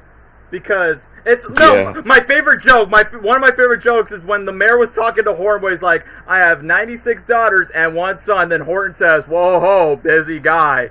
You know what he meant by that. Yeah. You know what he meant. I would have to like really look back at the movie. I won't because I'm lazy. To like understand the jokes that I probably missed as a kid, but like they just the fact that they brought two legendary comedians to voice in this was already like you're already in for a good ride. Mm-hmm. Brew and the Grinch. Thank you, Bruce Almighty. Yeah. But yeah, about the mayor and his son, like I like the awkward dynamic they had at first, and they were like he was just trying to get along with his son, and his son was like, nah. And then later on in the movie, this man starts getting a heavenly voice when they're calling out to Horton or whatever. Yeah, you're one of the greats. And then in the end, they all get along, and Horton's like, "Hey man, I'm gonna save your world. I won't let this precious thingamajig die." Yeah, by Karen Kangaroo. Yeah. Yep. Would. Hey! What else? Look here. Yeah, of course, the iconic scene, to me at least, where he's on the bridge. I'm light. It's a feather. And then What's lighter than a feather? Air! And then the dead disappointment with the mayor. Ah! Yeah, I forgot about that. Yeah, the dead disappointment. That was funny. I like that Steve Carell made a reference to Bruce Almighty because, that he was in the same movie with Jim where he's trying to fix his arm where he goes, Like, try to fix his arm. I mean, there's so much, man. Like, the movie's just so funny, and you can just like sit back, not turn off your brain, and just have fun and not take it seriously. And I just love those kind of movies, and I think it fits well with Dr. Seuss. That's why I mean, I know it's live action, but I like Cat in the Hat, even though it's a stupid movie. I can say the same about Grinch. It's not as dumb, but it's silly. It's all over the place. And then, the Lorax also, it's animated, but still, it's just like those Dr. Seuss movies had charm to it. They were funny, they were fun, and this is one of those. I wouldn't go too far and like put it S rank, but I would put it A rank just because I really love the movie. I watched it so much, and I think it's a lot of fun. It's funny, great performances from the actors, and that freaking vulture. Well, Lego Batman. That brother was gross. Right in the beak. Yeah, when he was choking on the bone. I'll take it and I'll devour it. Oh my gosh. They better look. He was another funny character. There's just a lot. It's just a funny movie. I put it A rank. I don't want to go too far and put it S, but A rank for sure. Yeah. Oh wait, you said the review already of it. Gabriel was the first person. Just me. Because I'm saving mine for last because I'm gonna be biased on this movie for obvious reasons. Could I go next? Yeah, and people still mention the comments, the anime reference in the movie. Yeah, oh my gosh, yeah. So you think it's a hobby, huh? I remember taking a video of that, like putting it on my old YouTube channel and saying Pokemon Horton. Horton is the greatest hero of the world, huh? Because I meant what the word anime was. Because it's literally just, it's a dub, it's the English dub that features Jim Carrey, Steve Carell, and Seth Rogen. To the top of as fast as lightning, I actually forgot about that until you mentioned that. That was funny. Come on, it's one of the most funniest scenes in the movie. Dang, you're making me realize I haven't seen the movie in years, bro. But I remember it. I remember like some of it at least. I might have to rewatch that one too. Shoot, I won't. Lazy slouch. I'm trying to think. Horton Hears A Who. Harold Hears A Who, like my friend likes to say for some reason. I think it's a good movie too. The term a person is a person no matter how small. Am I right? Or this one line that got some parents upset. You never will, you bluttering boob. I've been called a boob, you boob. Rated G. I forgot about that. I forgot about that with the mayor and the old council guy. I forgot about that. Yeah, the chairman. Yeah, I just think it's a little fun movie. Like, I obviously would say, as terms of an actual good movie, it would probably be the best DreamWorks movie. I mean, DreamWorks, Dr. Seuss, dude, Dr. come on, man, lock in. Dr. Seuss, like, Dr. Seuss. Like, what the other DreamWorks? Oh, I keep saying DreamWorks. Dr. The other Seuss. Dr. Seuss movies, they're like funny, but like, you wouldn't say they're an actual good movie. You know what I mean? Like they're hilarious. Don't get me wrong, but it's not an actual good movie. Mm-hmm. Maybe the Grinch. You can argue the Grinch, yeah. Yeah. But like with this Horton movie, like it actually feels like a genuine good movie. You know what I mean? Mm-hmm. Like not the purpose of it being stupid, but the purpose of just being like a fun storytelling for kids. A solid adaptation of the book. Yeah, like an actual solid adaptation, even if it's funny and all that. I don't remember a lot of it. Remember the little freaking fur ball, the yellow fur ball. Oh yeah, the Katie where she goes like multiple. I'm not gonna lie. What I remember more is that on the DVD that there was a Sid short. Yep, like called Camp Sid or something. I remember that. Yeah, I remember watching that a lot when I was younger. I feel like I saw it in theaters, but I don't know. I feel like that's a movie I did see in theaters though. And I feel like I watched the movie way before reading the book ever, like most movies. So I just remember it being a solid movie. I would probably have to rewatch it to appreciate it more. But yeah, just a good movie. Jim Carrey, Steve Carell, Grinch and Gru. Yeah. Oh, that's a good I way to would. say it. Grinch and Gru. Yeah. So I would say, yeah, A tier. Yeah, I honestly, spoiler alert, even though as much as I do love this movie, I would say Horton Hears A Who was my Robots, but after rewatching Robots, I don't think Horton Hears A Who is funny, but not as funny as Robots, and that's hurting for me to say that as a grown adult. I mean, if you would have tell my younger self, I would have preferred Horton Hears A Who, but I say Robots easily has the more funnier jokes, even though Horton Hears A Who is still a funny movie. And yeah, somebody mentioned this in the chat. But yeah, somebody mentioned this in the chat. Jojo didn't say yip, help, or yop. I mean, yes, I've watched the 70s cartoon when I was younger, but I will be honest, I clearly like the animated Blue Sky movie more because it has my favorite actor in it. It has big celebrity names that I know from Isla Fisher, Amy Poehler, Will Arnett, Carol Burnett, Seth Rogen, Jason McCartney, Selena Gomez voiced one of the daughters of the mayor. So obviously, just like Robots, this movie has a big cast, but obviously the main stars are the Grinch and Gru himself, Jim Carrey and Steve Carell. And I think I mentioned this in my standalone my standalone Jim Carrey live stream that I did earlier this year for his birthday. I mentioned that Bruce Almighty was the first Jim Carrey movie I've watched when I was younger, and I realized Steve Carell was in that movie. And then when I was in kindergarten, like literally, I think I watched this movie at the right time in kindergarten, where I was getting into Dr. Seuss books in my elementary school library, and then Horton Hears A Who was having a movie after I checked out the book, and it was the second Jim Carrey Steve Carell movie I've watched, and I guess I can easily say it's probably the best Jim Carrey and Steve Carell movie for them together, despite it's an animated movie, like better than Bruce Almighty, better than Incredible Burt Wonderstone, which nobody remembers that film, but that's fine. Horton Hears A Who is like easily the best one of the three films that they've done together. But either way, before I start glazing about the jokes of the voiceover, John Powell, like, I know John Powell did the score for, like, what, 4 of the Ice Age movies, Robots and Rio. He cooked with the score. Didn't he also do How to Train Your Dragon? Of course, it's the same dude that did How to Train Your Dragon, so yeah, same dude. But either way, he cooked with the score of the movie, and I see on social media, my favorite score piece is when Will Arnett's character Vlad takes the clover, and then Horn was going very berserk angry, and then you hear this music,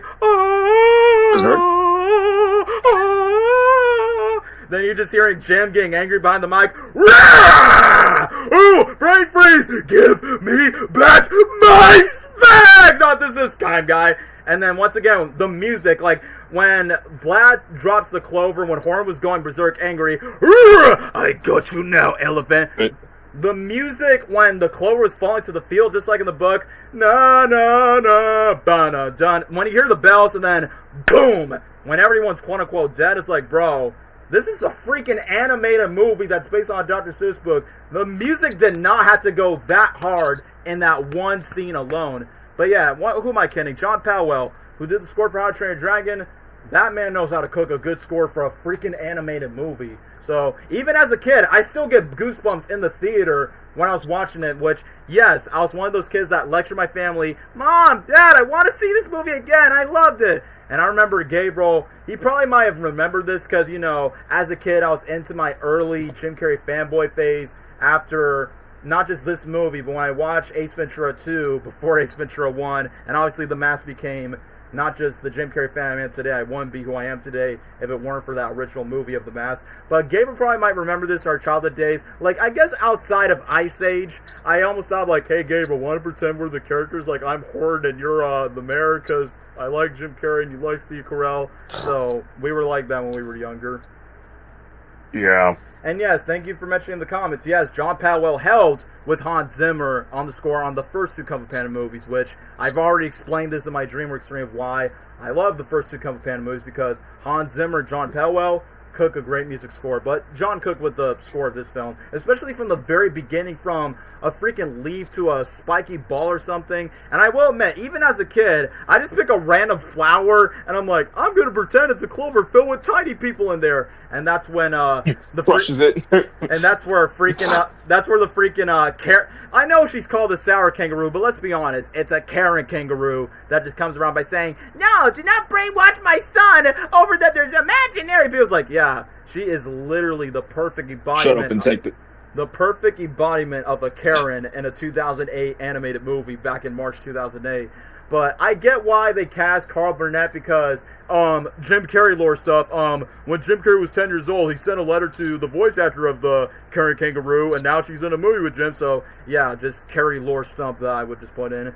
But either way, the animation is very fun and fluid, and even though yes, I agree that this is easily the best Dr. Seuss film adaptation by far, but unfortunately, it's not really a quote-unquote cult classic like the Lorax. Like, I get that Lorax is obviously meme material of, let it die, how bad can I be? So, but let's be honest, Horton Hears A Who, as an adaptation and as a story, I just think Horton Hears A Who does a bit more justice of adapting The Jungle of New, adapting Whoville, and let's not forget, I mean, I've already mentioned this once, but I'll say it again. Yes, it's Jim Carrey's second Dr. Seuss film after The Grinch. Thirdly, it's his first animated feature, which I think Steve Carell's first animated feature was Over the Hedge first, then Horton Hears A Who, and then obviously grew from the Despicable Me franchise. So Steve Carell at least have a background check from his animation stuff.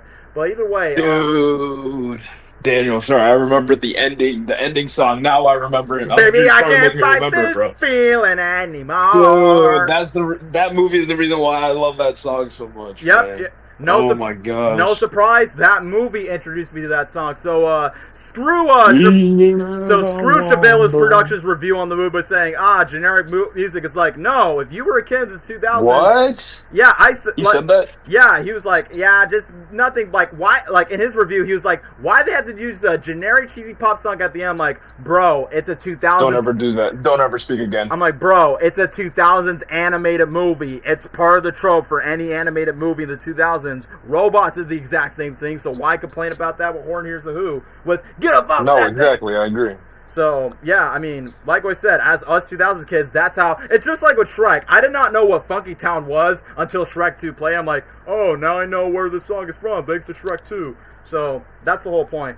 But yeah, I will skip to the ending later on, but either way, I mean, obviously, Jim Carrey's comedy is always peak regardless. Steve Carell's comedy is peak. Like, I'll say my favorite jokes from Jim's Horton is, this one moment where he improvised by saying, are you calling me a liar? Yeah, I pick out the break. All right, fat boy, you guys are Horton. What? And then just switch back to that.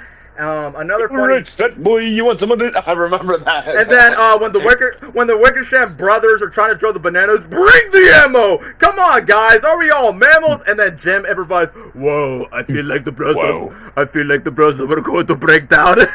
It's going to break down. Like, I'm gonna be honest with y'all, like, look, as much as I love Jim Carrey's on-screen moments, but why couldn't Jim do what Robin Williams did? Like, Robin is good in live-action voiceover, which clearly Robin did Ferngully, he did Robots, he did the Happy Feet movies. I'm like, Jim, I would have loved to see you do more animated roles outside of this movie. This is his only voice acting role? Yeah, if you don't count Disney's Christmas Carol, where they did, because in that movie it's just motion capture, just like what Polar Express did, where it's mocap and that was about it. But if we're talking about voice behind, that's still that doesn't count. Yeah. So yeah, this is like his, and I'm like, damn, like as much as I love his on-screen performances, I think he's great with voiceover, just like what Robin Williams does with this. So either way, he killed it. And like what Gabriel said, he made Horton just... I mean, don't get me wrong. Horton is fine in the original story, but if you don't bring humor to him, Horton is honestly a boring one-dimensional character in the source material, along with the cartoon. But Jim, with his comedy shtick, he brings personality with it. And every time I think of the mayor, I just think of Steve Carell's, which, funny enough, as a kid, I thought the Who's were meerkats because I'm like, yeah, like the Lion King, they look a lot like meerkats. I'm like, Daniel, that's not what they're supposed to be. But my autistic brain was saying, they're meerkats, that's why they're called Who's. But I think Nostalgia Critic made a joke about when the mayor was first introduced after the hello.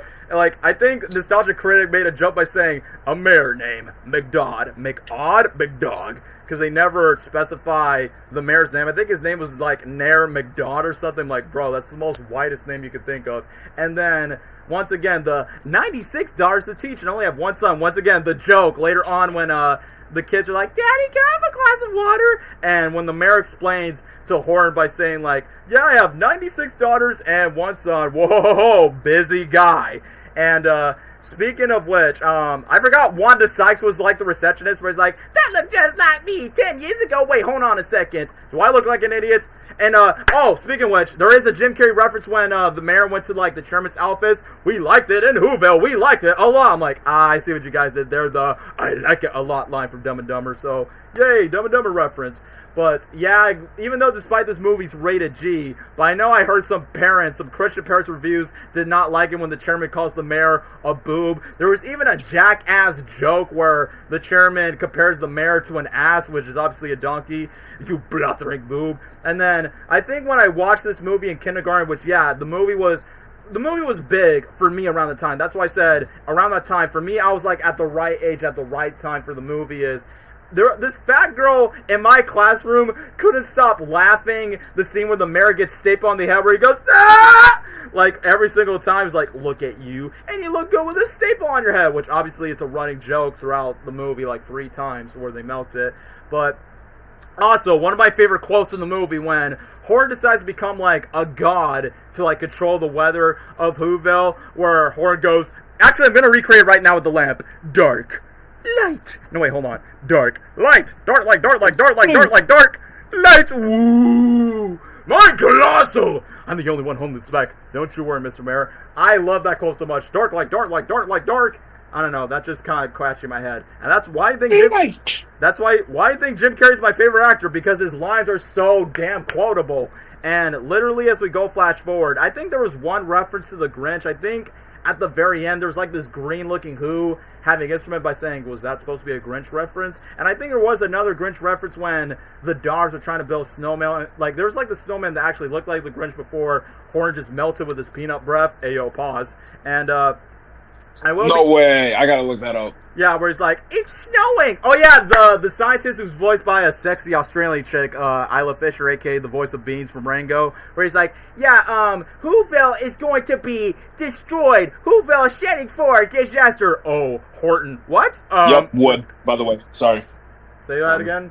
Come on. Nothing. Yeah, would, because, you know, it's Isla Fisher as the nerdy chick, and freaking Amy Poehler as the mayor's mom. Yeah, would. Even though Mayor clapped cheeks with that woman for like, yeah, so Gru and Joy from Inside Out made love 96 times, or 97 because their son Jojo, aka freaking Theodore from the Alvin and the Chipmunks franchise, it only gets like 4 or 5 lines in the entire movie, which I think Jojo was supposed to have more dialogue in the movie, but then they're like, no, let's just make him a silent character by saying, bro, that's such a waste of Jesse McCartney for, like, you make him get paid big bucks to voice a chubby chipmunk in the Chipmunks movies, but give him like 4 or 5 lines of the entire film, which is hilarious, Fox. Why would you do that to him?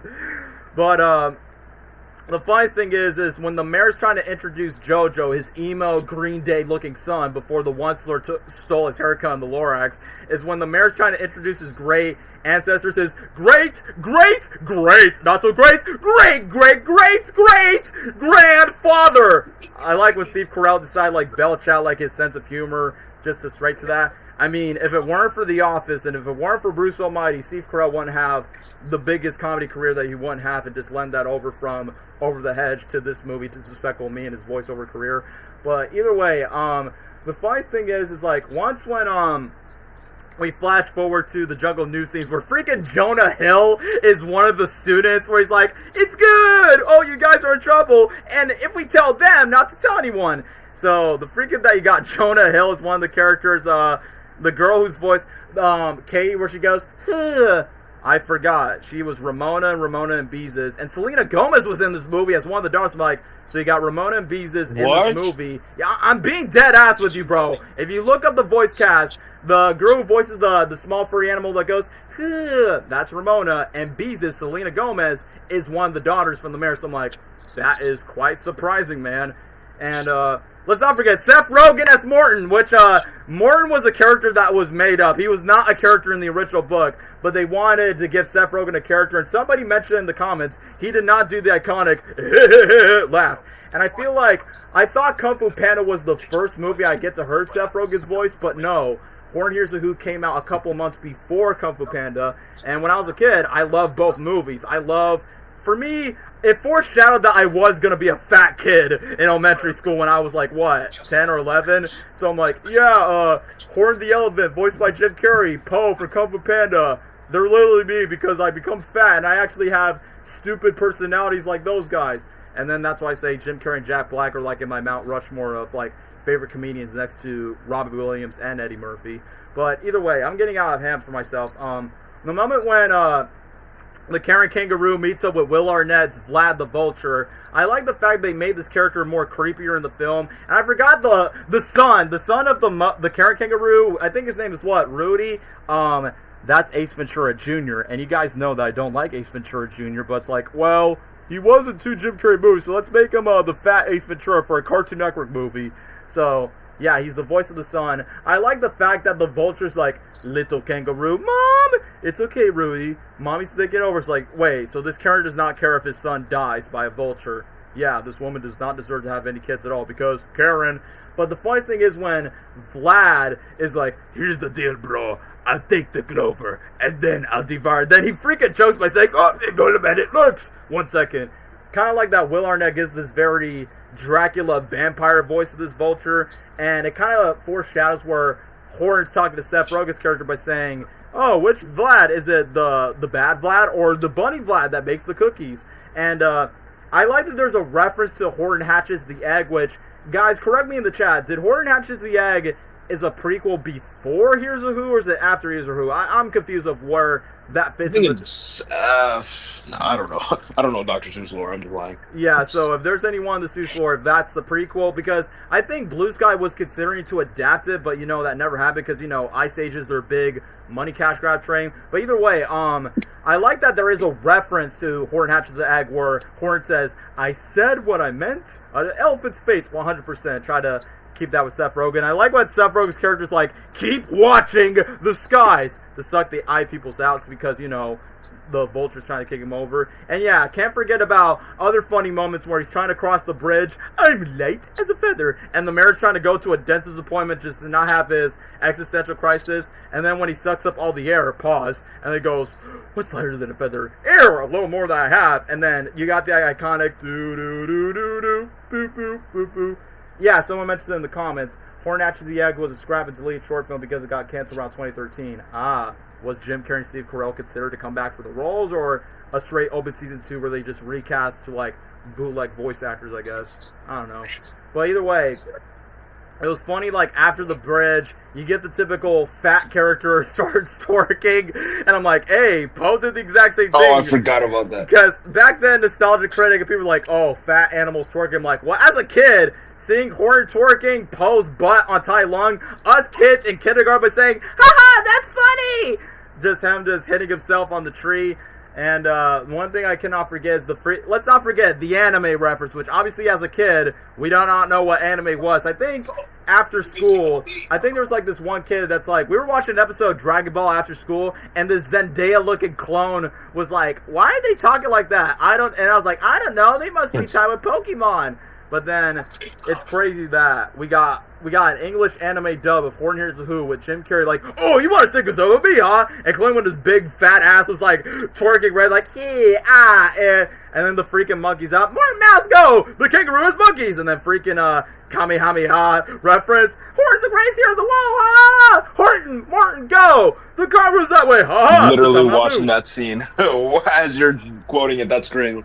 Bro, it is, once again, it's not what you expect out of a Dr. Seuss film, and not what I was expecting of hearing Jim, Steve, and Sav dubbing it. It's like, honestly, even though I did not know what anime was around that time, but it was peak comedy at its finest. Even the art style was pretty good as well.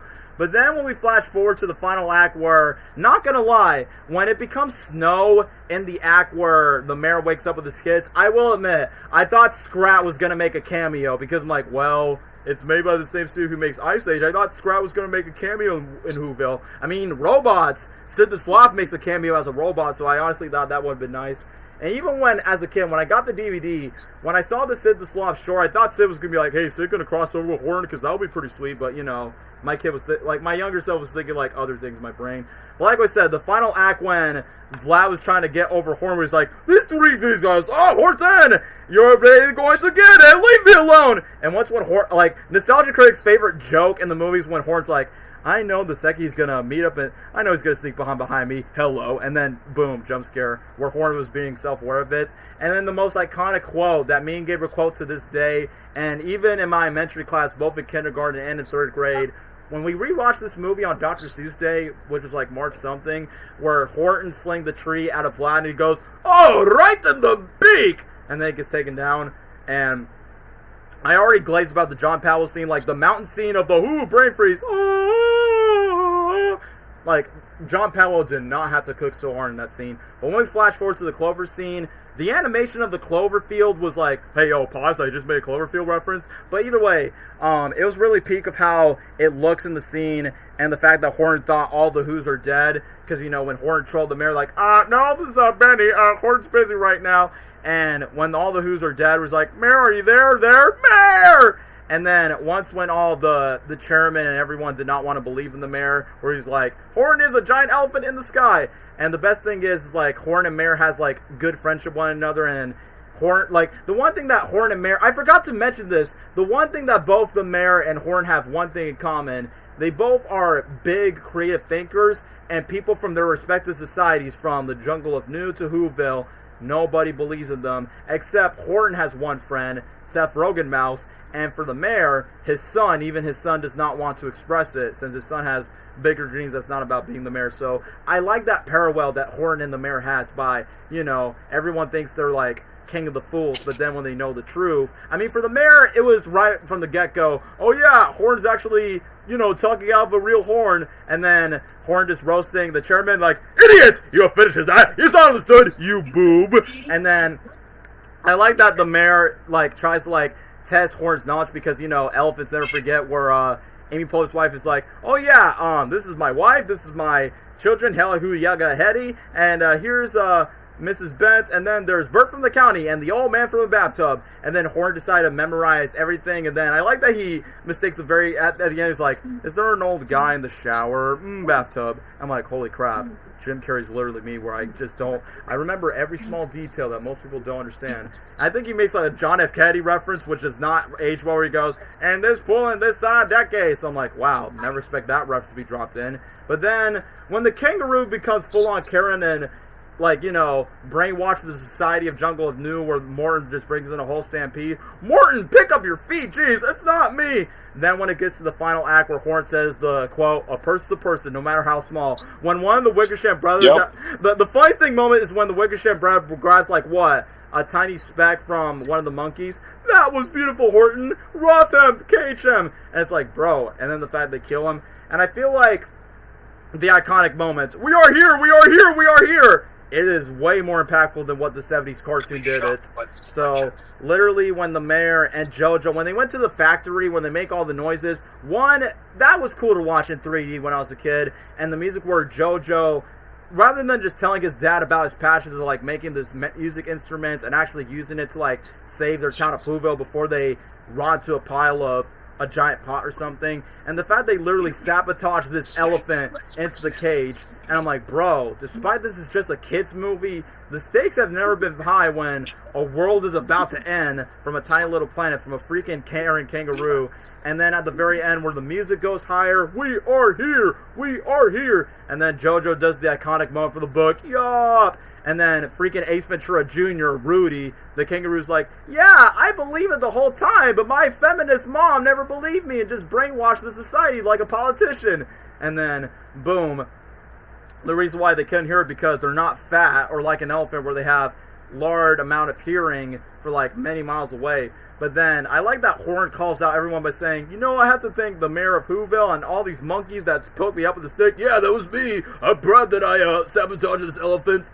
And then I like that they pay off this one joke by saying, "Which Vlad? The good, like the bad Vlad or the bunny Vlad that makes the cookies?" I'm like, wait, how did they make cookies in this jungle? It doesn't matter. It's Dr. Seuss, Lord. It's not to make logical sense. And given the fact that the Karen just feels bad that, oh yeah, people didn't believe me, but now this elf has been nice to give me a freaking cookie, and now I'm going to protect those Who's like it's freaking Dr. Seuss the musical. But then, I like in the very ending where the mayor's son, like I said, you wasted Jesse McCarthy for like 4 or 5 lines. Dad, you're one of the greats. What are we going to do without you, Horton? But literally in the book, like, this is a big change in the book. Like, in the book, Horton protects the Who's at all costs, but in the movie's version, it's like, well, I'm just going to put you on the top of the mountain of New, and you guys are safe, or no one's going to take you down, unless there's like a storm or something. And then the iconic moment, which I remember as a kid, I make sketches of the I'm getting closer than I ever thought, like the split screen. Like the split screen where Horn and Mare like with each other like at the scene. I remember I made like a drawing about them, like, hey yo, Jim Carrey and Steve Carell together. And like I said, I think it's the best movie that they've done outside of Bruce Almighty, in my opinion. And I talked about this earlier, like in my review of the Baby I Can't Fight This Feeling Anymore. If they didn't sing that from the entire voice cast singing their own cover of the song, I would be like, I don't know what the song is if I hear it from my dad's radio. So when I hear the original song, I can't fight this feeling anymore, so I'm like, thank you, Horton Hears A Who. And yes, even though I like the Grinch better as a character for Jim Carrey, because, you know, it's because I'm green, isn't it? But Horton Hears A Who is easily the better Dr. Seuss movie by comparison, even though the live-action Grinch and Cat in the Hat's like a guilty pleasure. I understand why the Lorax is more beloved, because, you know, the memes and the songs, which I don't blame you, the songs are pretty far from that movie. But Horton Hears A Who is easily the best Dr. Seuss film. And let's not forget, after the failure of Cat in the Hat, Dr. Seuss's widow around the time, don't make any more live-action movies, just make animated movies for the rest of the time, which is why Illumination got the rights with Lorax and Doctor Strange Grinch, and then Warner Brothers is doing the same with Flint Lockwood voicing Cat in the Hat for their version. And I think Warner Brothers is also going to do All the Places You'll Go adaptation after the Bill Hader Cat in the Hat film, which is now delayed to November 2026, which I remember that during the Sonic 3 press tour, Jim Carrey said he wouldn't mind playing the Grinch again if they do mocap. I'm like, but Jim, the Dr. Seuss estate does not want to make another live-action movie. Well, why can't you just do it animated? Yeah. They already did with Doctor Strange voicing the Grinch, but that Grinch movie was mid by the live-action one. But either way, that's just like the whole filmography of Dr. Seuss movies. So I would love to give this movie an S tier, but you know what? Just to be fair with everyone else, like I said before, I love this movie as a kid, but it's not as... I mean, this movie is still creative, but it's not as creative, or in this case, the jokes are funny in this movie, but it's not as funny as Robots by comparison, which, once again, it hurts for me saying that, but it's, like I said, Horton Hears A Who, it's very close to Robots. Very, very close. But I think Robots takes a more creative approach when it comes to the humor and the world, while Horton Hears A Who is like, it's based on the Dr. Seuss adaptation. There's like a couple limits, but either that, I definitely would say it's better than Ice Age 2 as like an entertaining movie from beginning to end, and I'm biased because I loved this movie as a kid. Jim Carrey and Steve Carell, Grinch and Gru, and then after that, I loved both of the actors' work. So it is what it is. But anyway, before we get to Ice Age 3, I'm going to address this comment. Fun fact: Blue Sky's movie was made with Naomi because it was Blue Sky until they shut it down. You're probably wondering why I did not include that movie on the list, because one, that movie was, yes, brought up by Blue Sky, but it's not made by Blue Sky, if you get what I mean. Because the directors of those movies are like, oh yeah, 75% of the movie was done from animation layout, so that's why I'm technically not counting it as a Blue Sky movie, because Disney still shut down the studio. And besides, people in this chat, or in this case, the stream, has not seen the movie, so that's why I'm not including it on the list. So that's your disappointment there, despite it's a zesty movie.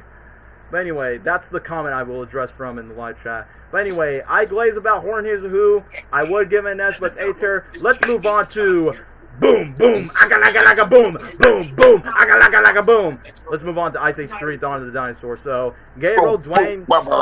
So yeah, Dwayne, Gabriel, want to say anything about Ice Age 3? Gabe, I can let you go first, man.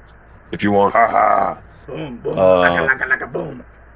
Ice Age 3! I was super excited for this movie when I was a kid because I'm biased towards dinosaurs. I think they're great, man. But that's besides the point.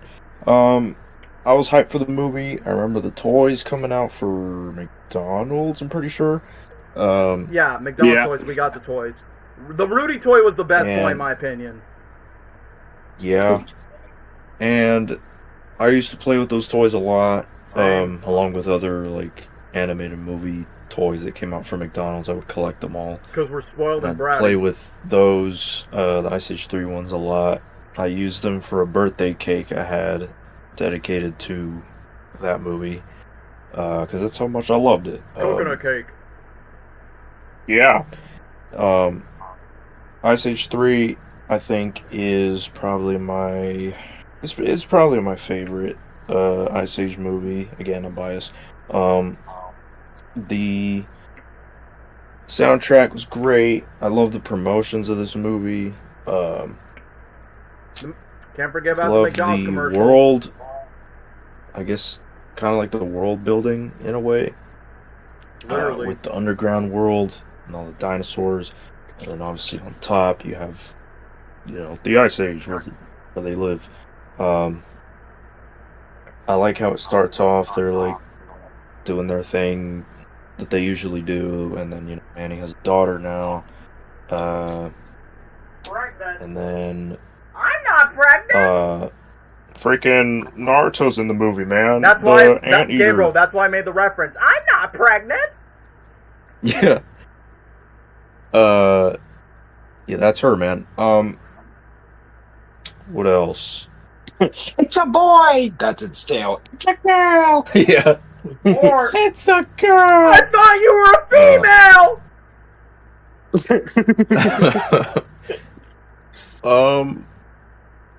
Yeah, I love the design, like the way the underground world looks.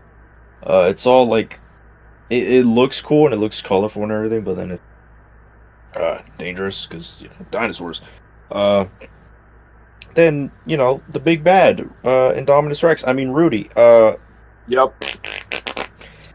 Then you got the goat himself, Buck. Diesel Weasel. Ruined his legacy. Thanks, Disney. Yep. But this movie, he was the GOAT. I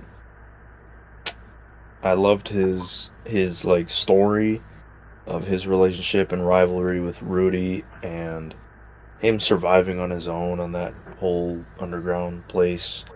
How he got the scar, and like that scene where they were fighting, that was super cool. With the flashback scene, I mean, and how he told the story when they were at the campfire.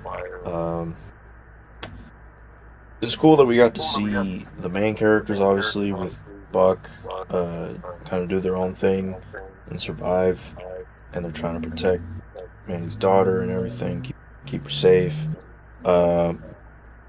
And then you have Scrat. He's got, like always, got his own side plot, but I loved Scrat a lot in this movie. Scratty. Yep. You love Scratch, right? You never Yeah. buy as long Yeah. you When I was a kid, I felt things I shouldn't have for a damn Scratty. squirrel. Still do. You Yeah. never buy. Alone again, naturally. Yep, that song. Dude, that song. I love that my song. I God. can't lie.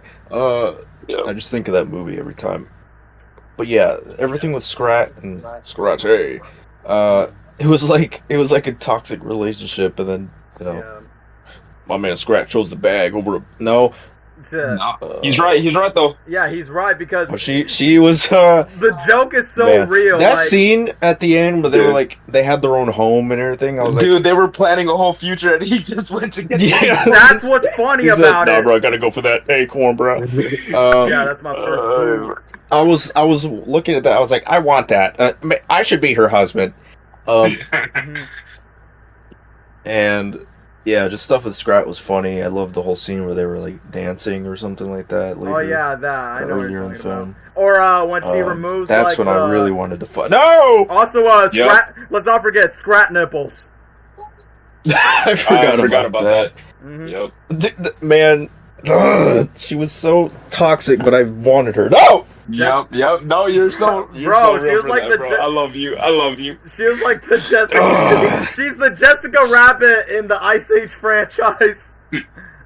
I think that's where it all started. Yeah, literally. This is where it awakened.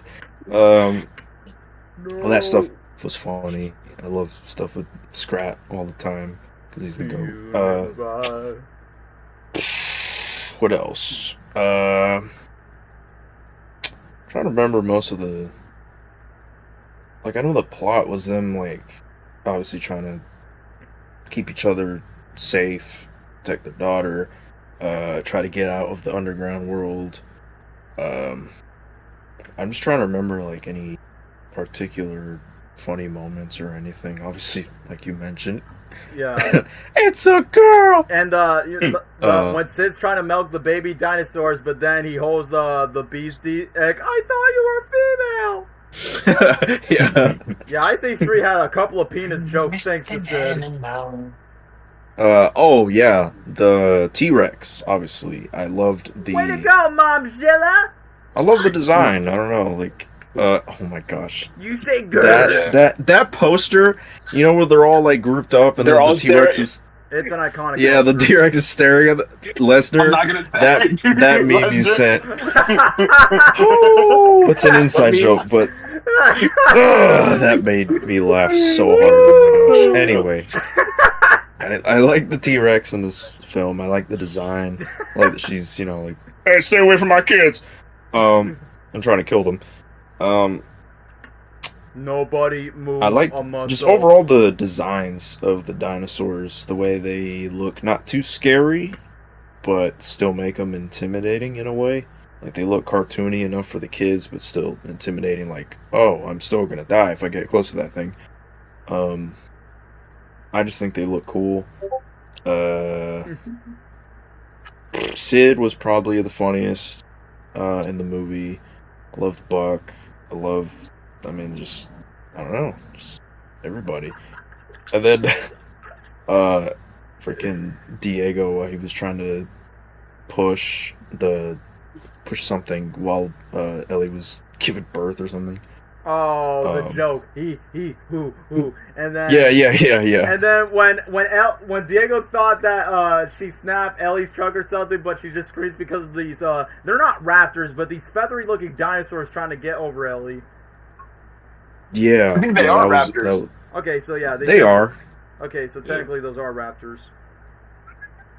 Yeah, those are like the ones with the feathers are like the classic raptors, or like how they're supposed to look. But I don't know. It was fun because the dinos introduced. The Ice Age always introduces or does a good job introducing new characters and making them likable. And this film is an example of that. You can even appreciate the dinosaurs, just because I think they're cool. Buck, he's cool. Scratay, she needs it. No! And yeah, I don't know what else to say really. To me, it's a lot of fun. I like it more than Ice Age 2. Ice Age 2. It is better than Ice Age 2. Yeah. I wouldn't argue if you thought the first one is better. I could see that. But me personally, I just have more of an attachment to the third film. Love you. And yeah, I don't know what else to say really. It's just I love it. It's a big part of my life, childhood. It's great. I would put it.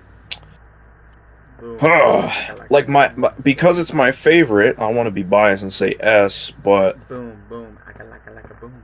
I don't know. Either S or A, I'm cool with. Pretty strong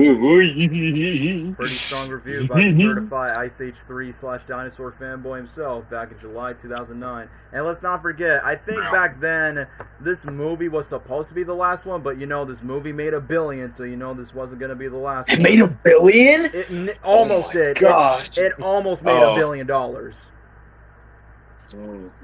Yeah, that movie. Even then, that's still kind of crazy, back then. Yeah, for like a 2009 animated movie.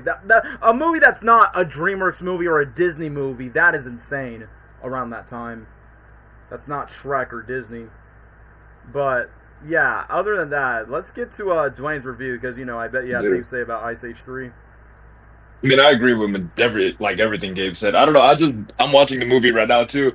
Great, so it made me realize they give Diego a stupid side plot every freaking movie. The second one, he couldn't swim. The third one, he can't run. The fourth one, he falls They in don't love. The know fifth what to one, he do with wants them kids. after the Like, first film. dude, they keep giving them some stupid plot points, bro. I'm just realizing that. Mm-hmm. So yeah, he should have died. Diego should have died in the first movie. You can tell he wasn't meant to stick around. Yeah, because he was meant to die in the first film. Yeah. Okay. So yeah, a lot what Gabe said, I agree with a lot of the things. I was remembering a joke too that they make a Alvin and the Chipmunks joke. I remember that. Christmas, And I just remember that blowing my mind in yeah. theaters. Mm-hmm. I remember blowing my mind in theaters. What's rule number one? I'm actually going to talk more about the nostalgia. I actually had like a 3D version of the movie when I was younger on DVD. Like it came with like the glasses and everything. I know what you're talking about. And I just remember, yep, I had that when I was younger, and I just remember watching that all the time. Wow. But yeah, dude, honestly, if Scrat didn't exist, I would say Buck is probably my favorite Ice Age character. I freaking love Buck so much, man. He's just, dude, he's like the Jack Sparrow of Ice Age. Yeah. Like freaking love that weasel. Like honestly, like he redeems the fifth one too, even for me. I don't think. Wow, dude, Gabe, you kind of said everything. I don't want to repeat you, man. Scrate, yep, I agree.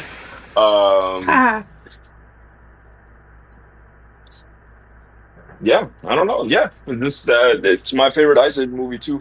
Well, honestly, it's probably my favorite Blue Sky movie. If I had to really think about it, even more than robots.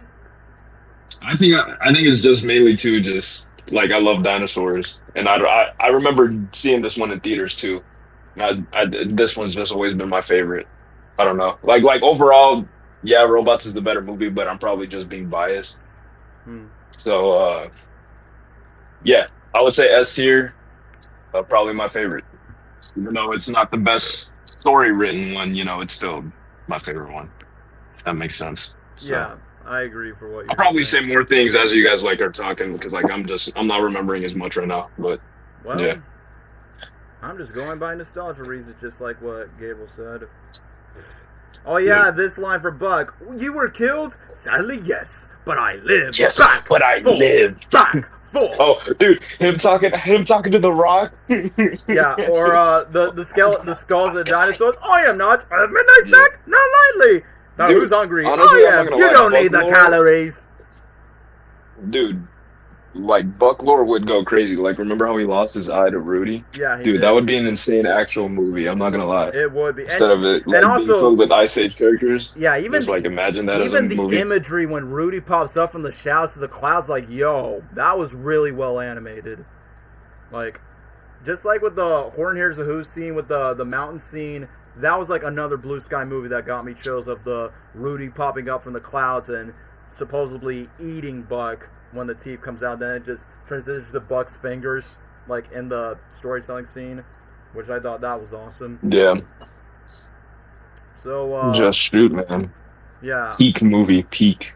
Yeah. Well, I'll say this. I mean, I don't know if. But I'd love to.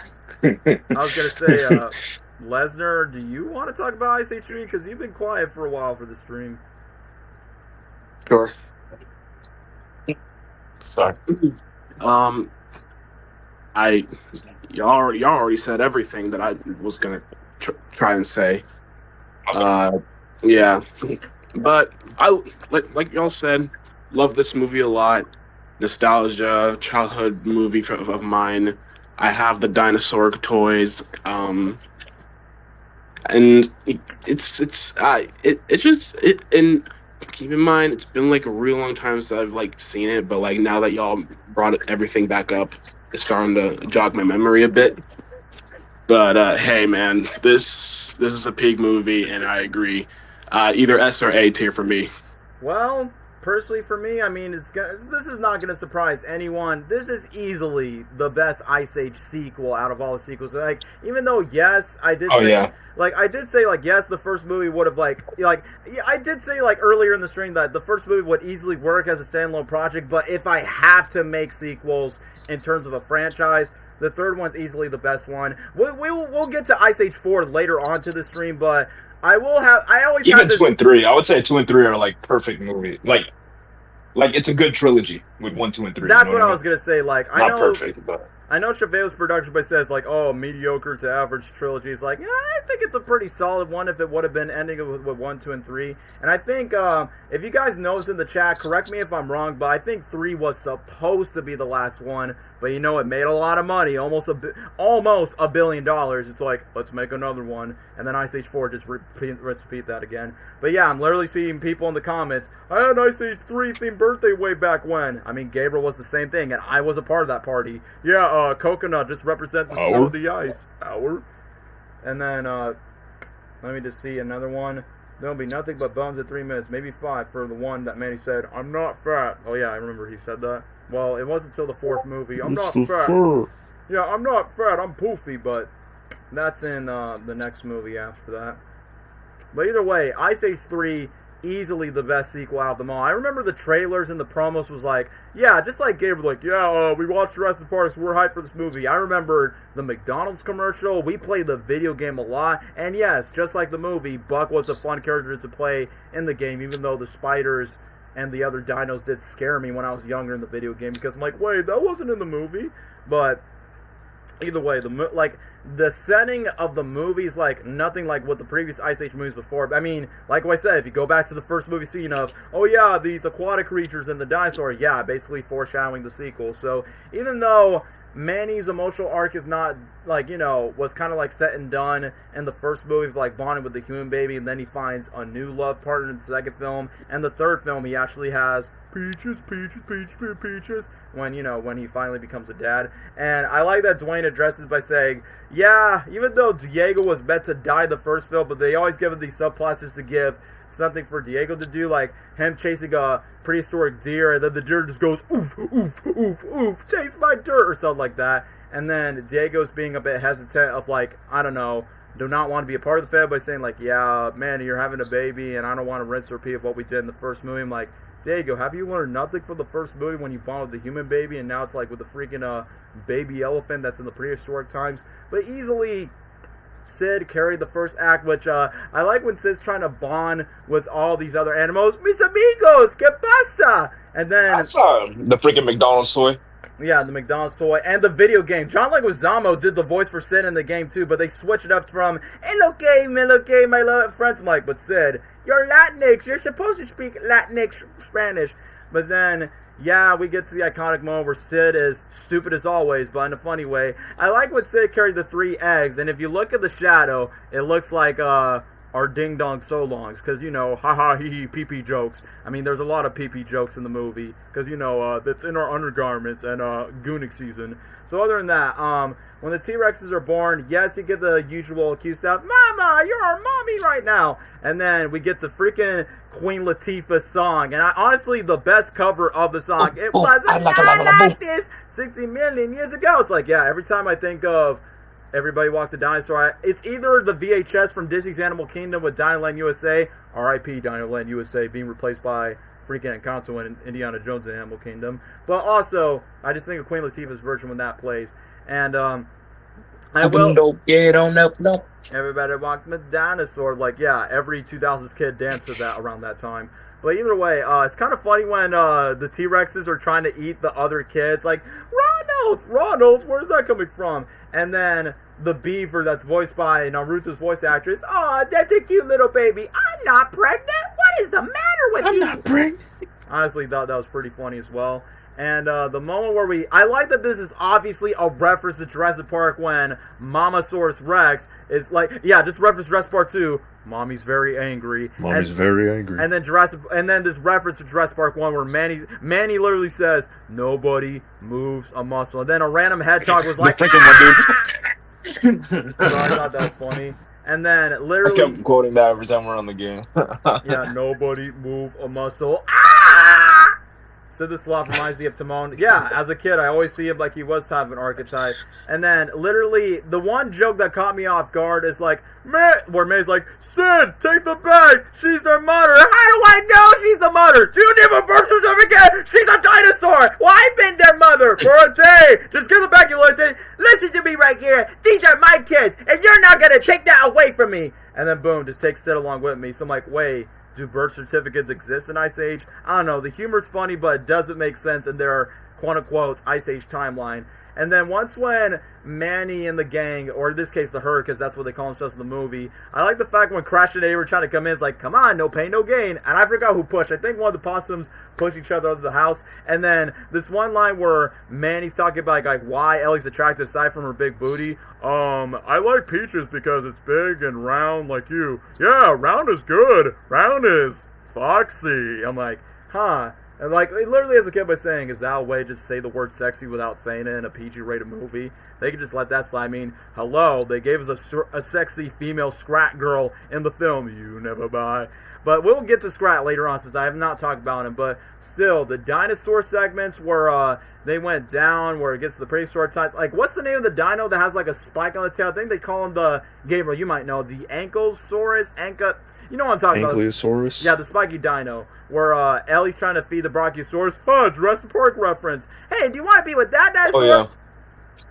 Man, they did reference Flintstones for some reason. Yabba dabba doo! Yabba dabba doo! Don't ever yabba dabba do that again. And then, obviously I did not know who Simon Pegg was unless you watch the Mission Impossible movies when you get older, but bro, he is easily the spotlight. And like what Gabriel said, too bad Disney ruined his legacy. It's like, it's sad that, and yes, we'll talk about Ice Age 5, and spoiler, Buck is still the best part of Ice Age 5 just because he's there. But still, in this movie, he carried the film. It's like, and honestly, now it honestly makes sense. He is like, I mean, the filmmakers describe him as, oh, it's like Robin Williams mixed with Daffy Duck, and Simon Pegg did a good job on the role. But now that Dwayne brought that up, yeah, he is basically a Captain Jack Sparrow archetype, even with like a similar savvy type of voice in a way, with all of his gadgets. Hello, Memos. The name's Buck. Only one more, Whip. Bah. And yes, I see people quoting Buck in the comments. It's time to get Buck Wild. Which, yeah, a lot of people said in the comments. Hello, Rudy. Pop goes the weasel. Simon Pegg killed it in the role. Like, yeah, that was like, it's a cheesy pun, but it's also pretty good. About it, he goes in there. You want to emoted on him. You want to know what's another favorite moment where Manny and Diego are eaten by this giant plant, and then Buck is like, "Don't worry, they're gonna be digested." And then I like that. I think this is maybe a reference to Mission Impossible because Simon Pegg is a part of those movies where Buck is trying to like cut the wire of the plant. I'm like, oh, is that supposed to be a reference to like a ticking bomb before Manny, Diego, and Buck gets digested out of this giant plant that's about to eat them? And let's not forget about the laughing gas scene, which that scene got me rolling as a kid when we were young. And literally the funniest thing is once when they suck the helium, and yeah, Dwayne mentions this out because, oh yeah, referencing that other Fox franchise that we kids like, Alvin the Chipmunks, and a one, and a two, and a Christmas time is here. Well, they are both Fox. I forgot about that. Yeah, are you crazy? And then Diego, it's not poison, and then just laughing like freaking hyenas. Stop laughing, all of you! What's rule number one? This is the greatest day of my life. Why are we trying to save Sid? He's an idiot. And then I think I laughed so hard as a kid when Buck sucks the helium, where he's like, "Don't you see? We're gonna die!" As a kid, I think on DVD, I just went back on repeat again and again. I'm like, and my younger self was like, "Holy crap! Buck sounds like Brittany from Alvin the Chipmunks the Squeakquel," which I forgot. Ice Age 3 and Chipmunks 2, Squeakquel, whatever that crap was, came out the same year, along with Avatar. So Fox was dominating 2009 with those three movies. Chipmunks 2, Ice Age 3, and their billion-dollar James Cameron movie. So 2009 was a wild year for Fox around that time. Oh yeah, X-Men Origins Wolverine, but that movie sucked as well. But Fox was making bank around that time, before Disney bought them. But the funniest joke is when Crash and Eddie were trying to like suck their helium by saying, "What do you mean? I always wet on your bed." And then Manny's laugh where he goes, yeah, Manny was making that sign. But either way, the funniest thing is like after when they move on ahead, when Scrat and Scratte were like going with their dances, and then you got the giant black slime glue. And yeah, I already told you before, when Scrat removed the nipples out of Scrat, just, Screech outfits, like, oh yeah, Scrat's reliving Steve Carell's trauma, and the 40-year-old virgin saying, God, Kelly Clarkson! But then as we move on to the next scene, as I'm trying to remember, so Scrat for once is like, yeah, I found love, I want to slap some nutty cheeks that's not my own nuts. And then literally it was the introduction of the Alone Again, naturally. I mean, just like with Horton Hears A Who, with my introduction to that song was the Fight This Feeling Anymore. And I think Megamind played that song again, Alone Again, naturally. I'm like, oh. Yeah, it did. In my mind, I was like, oh, what do you know? A nut has feelings. Ayo, pause. But then I forgot to bring up this scene when Sid and the mama T-Rex was trying to, like, take Sid away. I'm too young to be eaten. The funny thing is where you got this fairy bird dinosaur where, the mom wants to teach the babies to, like, be, like, their natural carnivores. And it says, like, eat broccoli, you need to be big, strong dinosaurs. Oh, every time you get angry, you say grr. And then, obviously, I think Sid's trying to, like, save this bird. He's like, come on, fly away. And the funny thing is, this bird dino did not know how to fly. It gets snatched away by a pterodactyl. That was funny. So I'm like, oh, that dino was going to die either way, even if Sid will have to waste it. And, as we flash forward, Buck's origin story of, like, how he faced Rudy and how his weapon just becomes Rudy's tooth. I mean, like what Dwayne said, it will be, like, in serious sane lore for the movie. Like we said, like, the shadow scene where Rudy pops up where Buck went to the tree. Bro, that was cinema in terms of animation around that time. And like we said, sadly, yes, but I live. So I just go back, forth. And I like that in the scene, Buck is hanging on to nothing. So I'm like, he's basically hanging on to nothing when he's on the cave. And then, what funniest thing is, I think when they find out the broccoli's being smushed, he's like, Bug is trying to assume that Sid dies multiple times. Like, no. Whereas, like, yeah, Sid is basically just eating broccoli. It's not the T-Rex. In other words, a vegetable. Are you nuts? Sid's not that violent. Oh, yeah, Sid's eating broccoli. Mama T-Rex decided to step on broccoli, then he eats it, and then, in other words, a vegetable. Yeah. Like, I found a girlfriend for. She was a pineapple. That was a joke to something else. Yeah, the pineapple. An ugly pineapple. Ah, but I love her.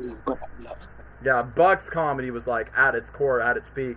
Including the cool scene is, I like that Ice Age 3 has, like, 2 final acts now that I noticed from, and it's caused because of Rudy. It went from Sid, like, suffering the lava, Crash and Eddie and Buck riding on a pterodactyl, to Ellie just giving birth. Manny, pineapples, Peaches the baby, what now? So, yeah, and then Diego decided, like, get over his fear of, like, running fast and try to save the Raptors. So Ice Age 3 was like, I don't know how to describe it. It was like the Infinity War and Endgame of Ice Age around that time, because you got multiple... No, I say Ice Age 3 is Infinity War, Ice Age 4 is Endgame, because you have these multiple subplots happening in the final act, and they all convert together with the final act with the same villain. Indominus Rex, before the Indominus Rex was even cool, but... when Sid was being saved by Crash and Eddie and Buck, where he's like, no worries, Sid, it's me, and me. Well, I hate to interrupt, but who's flying this thing? And then you got the ice animals looking at the reflection up top. And then, once when Peaches was born, it's a boy. That's his tail. It's a girl. I like when Manny was beating out I think when Diego was beating up the Raptors, you hear like a parrot noise where it goes, ah, when you just knocked over the Raptors. And then, once when Rudy came along, bro, like, not only the design of the dinosaur was cool, but even the McDonald's toy. As a kid, I looked up the McDonald's Rudy toy singing the Bee Gees, staying alive, when the toy moves around. And, the actually was cool where Buck's like, hello, Rudy, pop goes the weasel. And then, literally, when Buck feels like he was done, it freaking Sid the Sloth, being clumsy as hell, make Rudy, like, lost. And then, way before we got the epic T-Rex versus the Dominus Rex fight in Jurassic World, Ice Age 3 did it first. And it was in animated form. Way to go, Momzilla! Reference to the McDonald's toy. So then, literally, I thought Rudy was quote-unquote dead, and Buck actually feels bad because, it's like, no, my mate's my enemy. Without Batman, crime has no punchline. But literally, once when Diego and the herd offers Buck to, like, be a part of the family, and Buck was actually open to that. That's kind of like his arc, but then, out of nowhere, I guess for plot armor reasons, he's alive, and then Rudy was like, wants to go back, and Buck wants to close the dinosaur closure from the ice, and then Diego goes back, always listens to Buck, Rudy! I remember, like, in the helium gas scene, Buck was like, here, Rudy! It's like, damn, you probably must be horny for this dinosaur that you're, like, foes to, like, lovers to the end. But once when Buck is safe, and then Peach is like, that's right, welcome to the Ice Age. You're now in our new home now. It's not the dinosaur world. I feel like that would have been a solid closure to the Ice Age franchise. And then Buck is like riding on Rudy. And the funniest joke with Scrate, it's the funniest joke. If you think about it as an adult, Scrate's like, you're my boyfriend now. Move in with me. And then Scrat's like, I hate this love life. Oh, I'm going back with my old boo. I'm like, sorry, Scrate. I love your fine cheeks. I love your fine furry booty. But you're no acorn nut for me. That's my boo. So I feel like the jokes hit harder when you grow up by saying, oh, now I understand what Scrat feels. And including the moment where Scrate was about to glide off, Scrat was like, oh yeah, I want to be locked down. Yeah, and Scrat's like, so instead of Scrat being, because Scrat was a simp in the very beginning. I mean, can you blame him? But then when Scrat fell in love, it's like, you know what? I'm tired of simping for you, girl. I'm just gonna be a Giga Chad and just leave you behind the dino world. And then, bada bing, bada boom, his nut's gone. And then the Walking the Dinosaurs song plays. I'm like, yeah. Overall, easily the best Ice Age sequel. It's very close to the first film, but like what Dwayne said, story-wise, first movie's more mature, but Ice Age 3 is by far the most entertaining Ice Age movie out of all of them. So easily S tier up with Ice Age 1 and Robots, in my personal opinion. Boom. Yep. But yeah, another peak Blue Sky movie that you can also watch free from YouTube. It's Rio. What, Rio? Oh. I want to party. Oh, frick. They dropping back-to-back bangers, bro. Ain't no way. Yeah, like What I said, this happened? is the peak era of Blue Sky before they kind of went downhill. Probably somewhere in the late 2010s before it got shut down. Yeah. So anyone wants to talk about Rio 1? Let me take you to Rio. I think I'll let somebody else go. Yeah, I think Lesnar. Lesnar I'll should. talk about it. Yeah, this is your moment to shine, Lesnar, for Rio. Okay, Rio is a fire movie. I love it a lot, and oh my gosh, like it's really fun. It has banger songs, banger moments. God, I ain't got the words. And if honestly, I got to give credit to my mom. She was the one that loved this movie so much, and she put me onto Mine it, too. and then I grew to love it. And yeah, well, let's see. The characters are goated. Blue is one of those typical birds, or shy, or those typical guys. Jewel, I'm cracking her. Anne Good. Hathaway, come on. Anne Hathaway, I need her, even as a Yeah. bird. Hey, Linda. Mm-hmm. Yeah, I was gonna say, yeah, I'll crack Linda. right here, Especially right in now. her bird suit. Her bird suit in the film. That costume she Her was in. bird suit.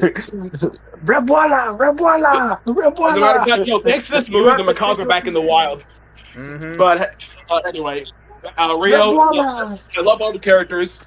Pedro's my goat. That's me, guys. I love Pedro? Yeah, Pedro's the big literally bird. Lesnar. Will I am bird. Will I am. Oh. Moto. Nico, Jamie Foxworth, love him too. Tracy Morgan Dog, goated as well. Good. You, Rio. Yeah, I love you, Rio. I got you good. That's messed up. George Lopez, the toucan. I also love him as well. And I can't speak. Sorry. But hey, this movie is honestly like really. It's a really great movie. Like the story is honestly really fresh. The animation is also really fresh. Like It's beautiful. It's very beautiful. Very, very freshly made and beautiful. It's very clean too. Like I just Very love it a colorful lot. movie. And yeah, the monkeys were also freaking hilarious. Monkey, banger. Nigel, he's a pretty cool villain. I poop on people Especially- and I blame it on seagulls. That's I meant on seagulls. It was him. Oh man, man. Like I said, I love it a lot, man. Like the characters, the animation, the stories. What else about this movie that I loved? Voice casting was also really great as well. They did a great job with this. Surprisingly. Dude, yeah. the ending, the message of the movie. Yeah. Oh, yeah. 100%. Yep. The message. Leslie, you're forgetting JT Austin's character. Yep. JT Austin's character as what's his name? Yeah. I'm trying to remember his name. What was that? I think it was Ferdinand, right? I think so. Hold on, I'm gonna look it up. Character. Yeah, good character. Who's name. JT Austin? Fernando. Yeah. Fernando. That's his name. Yeah, JT Austin is the kid from Wizards of Waverly Place. Yeah, Max. Oh. He's also the voice of Go Diego Go. It's Diego. Yeah. Let's see what else. Oh, again, the songs. Welcome to Rio, Rio. Let me take you to what else is Rio, there? Rio. Rio, Wait. oh, Rio. Yeah, that oh. Random Danny. question: is Rio the only Blue Sky property besides Ice Age to get a sequel? Yep, you're right. It's the only yeah. one. And Disney is somewhat trying to do. I don't know. I don't know if it's real or not. Are they trying to make Rio 3 or not? I'm confused what Disney's going to do with that franchise. Jesse Eisenberg, bro. Bring him Yeah, back. Mark Zuckerberg, Bird. Dude, you know my favorite song. One of my favorites in the movie. Which one? The I'm telling the world. Oh, the end credit song. Oh, that song. Yeah, I'm telling the world that I found a girl like the type. Yeah, it's the same artist that Yeah, sing. the title Here you song. go, light it up like it's dynamite. Same guy. Yep, that's the guy. Oh, man. That sounds like an Instagram note to me today, buddy. Yeah, Dwayne. Yeah, I'm just saying. you're gonna see it. Yeah, Dwayne, if you get yourself a good girl in your life, play that song. I'm telling the world Yeah, that I found a girl. Oh, well. And I will be honest, Dwayne, when it gets to the oh, well, I'm like, I want to go back to Animal Kingdom right now just because of this song. Take me back. Dude. Oh, wait. Okay, hold on. I'll bring that up when I get to my. Yeah. Anyway, Lesnar, you continue. Oh man, but shoot, I'm just rambling at this point. Rio, I love it so much. I love it a lot, and I love it. Like, just I just miss the days when me and my mom would watch that movie together, and she would also be obsessed with it. She would quote the movie constantly, and I honestly I would too. She, I get, like I said, give credit to her for basically putting me on here. But yeah. Gotta give. Oh my gosh, I want to give this an S tier. You know what? S tier movie. Yeah. I want S tier. I mean, Lesnar, I was gonna say it's like for Blue Sky movies. I mean, even though I say like, because I always ask my friends, what's your favorite Blue Sky movie that's not an Ice Age film? And for me, I say Horton Hears A Who. Dwayne would say Robots, and for you, it's easily Rio. Rio. Yup. Like, look, it's just a really great. It's a good movie. It's a really great movie. Like, there's nothing really bad. There's nothing bad I could say about it, really. So yeah, S tier, valid reason from Pedro himself. Yeah, that's your catchphrase. It's because of that movie. Oh wait, no, I can do it. Get it. Sorry. Get it, girl. Get a girl. Take her out. Drop it low. Whoa, what kind of mood is that? Pedro. Listen, what else? I think somebody quoted Pedro from the first film. We might get to kick your bottom, King Kong birds versus monkeys. Versus monkeys. Yeah, that's literally Leslie. Oh, bro, how can we forget? I want to party. I want to samba. I want to samba. I live my life. I want to party and fly. Come on, we all jam Fly. out. But you are a bird. Oh yeah, you rat. So let me fly just like a rocket. Damn. Okay. Come to life when I need to come down from my shit. Cause I just want to live my life apart. Yeah, sing it, Electro. Electro Monday. Anne Hathaway's part in that song, it was, oh my god. Electro Monday. It's funny that Rio 2 came out like, what, 1 month before The Amazing Spider-Man 2? So I'm like, hey, yo, I'm watching 2 Jamie Foxx movies before Annie 2014. Which I thought it was... Oh, never mind. Yeah, we're gonna get there. Sorry, you said 2. Yeah, sorry. Rio 2, not Rio 1, of course. But yeah, Lesnar, Shoot. the GOAT when it comes to talking about Rio. But yeah, I think Dwayne should go next after Lesnar, honestly, because Dwayne seems prepared. Dude, I mean, Lesnar, honestly, I agree, man. Now you have me thinking, do I love Rio more or do I love Robots more now? Like, that's what I'm telling you. Like, I'm telling you, Ice Age 3, Robots, and Rio are like all S-tier films to me, man. I freaking love Rio also. Like, also, when I was younger, too, I actually saw that movie at Downtown Disney in Disney World. Oh, shoot. I saw the first one and the second one in Downtown Disney. Crazy, man. We could have met in person. I remember that seeing, time. Yeah, we could have, man. Dude, I freaking love Rio. That was also another movie I would have playing on my DVD player. Whenever my dad would take me to like the car shop or something, I remember playing it on my DVD to pass time because I was bored. But the movie itself is great. I love the message. You know, Blue is obviously a very sheltered bird that never was taught to fly. And so when he gets that taste of the real world, you know, it's just like one of those grounding type stories, which is pretty good. Hmm. George Lopez is a freaking toucan and he has a bunch of kids. I remember that. He's not a Um, maraca. Stop Don't shaking you call your mother? him. Put your brother yeah. down. You are the Romeo to her Juliet, or whatever he said. Yeah, you get Yeah. my point. Bro, I remember that beach ball scene and then it bounces off, you To a know. So, woman's dude, booty. I know what you're talking about. Yeah. I remember when I was younger that doing something to me.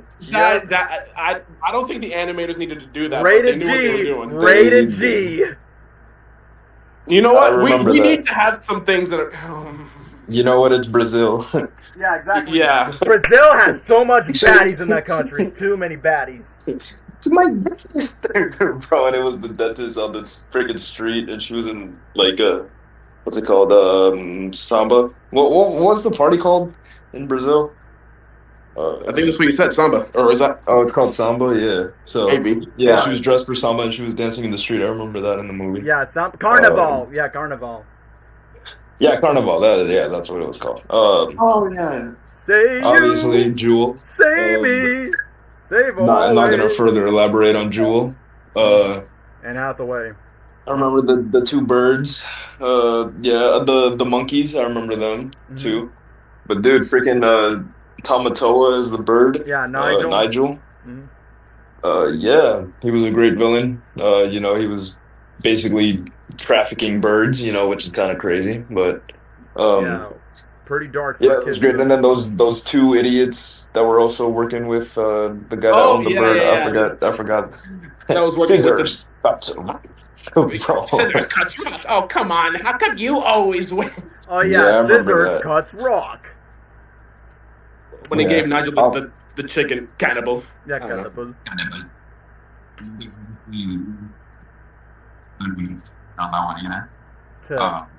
You have a. But yeah, it's a S tier movie for me too. Amazing music, a lot of music that's even memorable today. Yeah, honestly, dude, you really got me thinking now. What do I like about Rio? What? I'm not gonna pick. I'm not gonna pick. They're both equal to me. I'm gonna say it. The first and the second. So, yeah, I'm gonna just say S tier. S tier for Dwayne because I can easily tell. And yeah, the best thing about Rio is, guys, if you haven't seen Rio, watch it right now on YouTube. It is now free to watch. What is wrong with you? You have everybody's seen Rio, unless you're like born like 2 days ago. Yeah. So, Yeah. Everybody's seen that movie. Yeah, that's why I was shocked that some older users like Karen was saying, "Wait, you've never seen any Blue Sky movie outside the Peanuts? That's crazy, man." So include. Oh my That's gosh. the only one we watched. Really? I'm not hating. I'm just like. It's like, come on, every kid, they have at least seen one Ice Age movie and a Rio movie at some point in their life. Rio It's was like really- saying you've never seen a Shrek movie, which is crazy. yeah, that'll be unbelievable. Or you've never.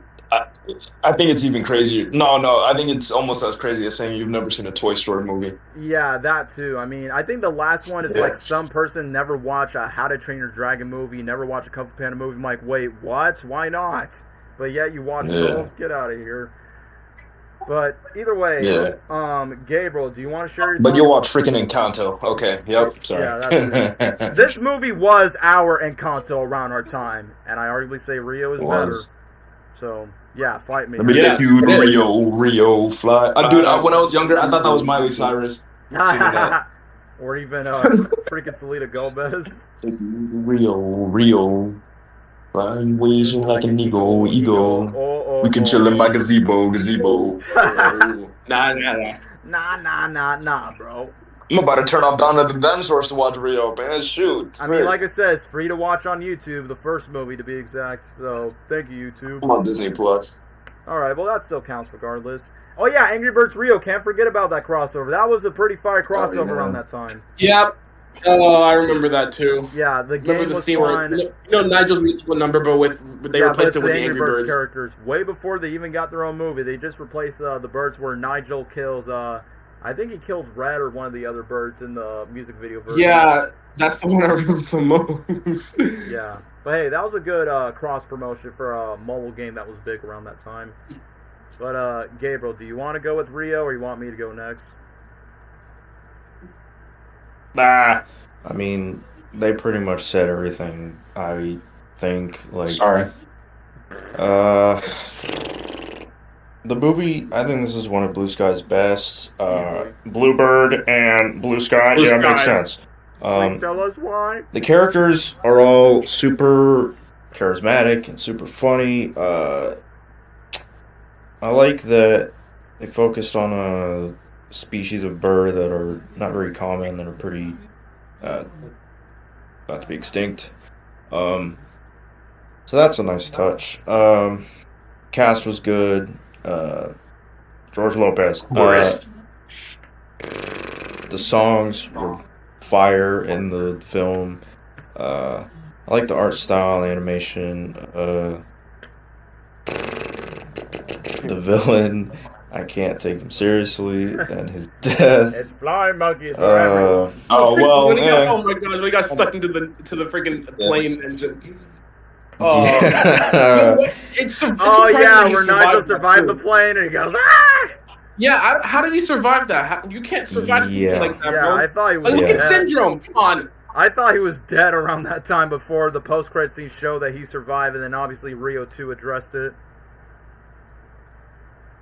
Yeah. But hey, you can't fly anymore, so. All the characters were just funny. Even the villain and that song he sang where I'm afraid of the Cage. beat, the beat, Uh, the foot-bud murderer. You think you're better than me? Yeah, that one. but his design every time I see, like, I always see that species of bird and I always think of Rio just because of it. You see how like their top head like Yeah, puffs like, up, bro. Yeah, I'm like, oh, he mad. Yeah.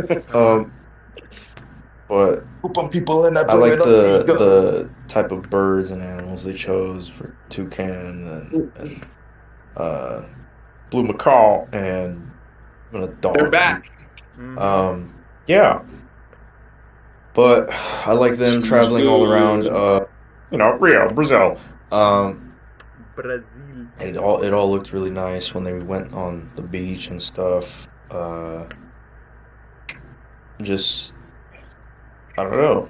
It had a feel to it that just felt like nice. Like I don't know. The film just had a charm to it. It was funny. Songs were fire, like I said, and that one lady dressing in the macaw outfit, she needs it. Linda. Yeah, for sure. For sure. Yeah. Oh, Yeah. man. You know, Tulio was Um, feeling things. Yeah, I don't know. I don't know what else to say. It's one of Blue Sky's best they've ever done. Maybe probably top 4, top 5 they've ever Easily. done. Yeah, I would just have to agree with what the other guy said. Put it at S rank. Yeah, I know I'm not going to sound like a broken record after Gabriel. I mean, it's easily an S rank it because, first of all, it's definitely the most colorful movie out of them all. Like, yes, I would say Peanuts movie is close, but no, it's not as beautiful as, like, Rio by comparison because this movie is made for anyone who loves birds, you bird lovers out there, or two, if you love Brazil, whether it's the country, the food, chicken hearts, booties, like big booties from Latina chicks. Yep. Like, this movie is made for you if you are from Brazil. And to be fair, way before history class teach me a little bit about Brazil, it's like, wow, Fast and Furious 5 and Rio in the exact same year in 2011 teach me, like, how's the culture of Brazil. And once again, they have really good baddies. I'm just saying, like, you know, the movie does a good depiction of that. But other than that, let me just get the thirst comments aside for the most part. Yeah, this movie's easily the most colorful movie for what Blue Sky's ever made, and easily, I've already said this plenty of times, the best soundtrack of any Blue Sky movie, period. Like, can we just start from the beginning? It happens in Rio, and then the Leon Richie song, say you, say me, say always. Same guy that sings, I'm easy like a Sunday morning. And I feel like Rio kind of got me to, like, listening to his other songs in my spare time. And what's another one? Oh, Maria, maskenada, na na na na na na na, when they're trying to, like, teach Blue how to fly. And then obviously I want to Did party. they have the Jesus statue in that movie Oh by yeah, any chance? that's still like the most iconic landmark in Brazil. So it's literally a shot in the Oh. movie when Tulio and Linda and Blue were going to Brazil. They show like a kid try to pose the Jesus statue, and I think we saw the statue again once when Blue, Drew, and Nigel made the power outage during a game of football, if you remember. Goal, and then power outage in the movie. Yeah. And the concept of Rio, Nigel was originally going to be creepy and terrified, but they changed it to be friendly, and Raphael was going to be a hornbill instead of a toucan. So wait, Raphael was supposed to be Zazu? Huh, that's interesting. He has some into birds in the country of Brazil. Cool to know, bro. But yeah, let me just get back to the movie. So, yes, you got freaking Mark Zuckerberg as the character Blue, because I'm like, yeah, nerdy, Weezer, virgin-ass boy, never touched grass, but then when he meets a fine, sexy Anne Hathaway bird, then he gets to touch grass and actually start to, what's the love advice that Pedro said? Crazy love hawk eyes, ah! So obviously, Pedro, like Pedro and Nico, which is obviously Jamie Foxx's characters, they literally were like the Timon and Pumbaa of the Rio franchise, in my opinion. Like, just two likable side characters that you just find. Iconic duo. Yeah, iconic duo. Like, oh yeah, it's Jewel, and she's taking her to the parade! And the funniest moments once when Blue just goes to the veterinarian, and you got to see all these other birds, like, having, like, a worm, and then one of them needs, like, a head scratch. And then when he tells Nigel, get well soon, Nigel just gives him, like, the death stare look. And it's funny that the security guard is, like, trying to be serious with his job, where he killed a fly with a thumbtack, and then he just stripped off his clothes for Carnival, where he's, like, fat. But then when Nigel's trying to, like, you know, try to fake, like, saying, oh, come here, little birdie, he just put the handkerchief on his nose and I literally, when I was a kid, I thought Nigel killed the dude, but no, he just snuffed him out where bro just passed out unconsciously, and it leads up to a funnier joke where the cop approaches them. So let me get this straight, this bird just decided to snuff you with this handkerchief? Yeah, he put it in my mouth like this, ooh! And then even the cop sniffed the handkerchief, and then they just both fainted. So I honestly thought that joke was funny, but given the fact that I like that Drew was speaking Portuguese for a little bit, but then she just went to like, wait, you're American. It's like, it's funny that you got this dorky ass, like, in my mind, it's like, imagine if this movie was live action where you pair up Jesse Eisenberg and Anne Hathaway as a couple, because I'm just going to quote this line from Grown Ups. Where did this big lump of crap, no offense, met this lovely senorita? No offense. Yeah, you get the reference. Like, yeah. if they were not birds, if it was like in live actually, by saying, how the hell did this Scott Pilgrim ass dude ends up with one of the most baddies in Hollywood who happens to share the same birthday as me? But anyway, thirst comments aside, I like that JT Austin's character, Fernando, aka, hey yo, that's my homeboy, Go Diego Go, from that Nicktoon show. I like the fact that literally, once when he's being paid by these muggers that tries to kidnap all these birds just for money, just to get paid for that. I mean, literally, those birds were kidnapped when Blue was like a baby in the very beginning of the film, where he's like a full-on Minnesota bird to now a freaking wild bird thanks to Jewel. Since, you know, this bird does not know how to he doesn't know how to live life, so he's mostly known as a pet. But I'm like, but I'm not a pet, I'm a companion. That's what I would be with my human friend.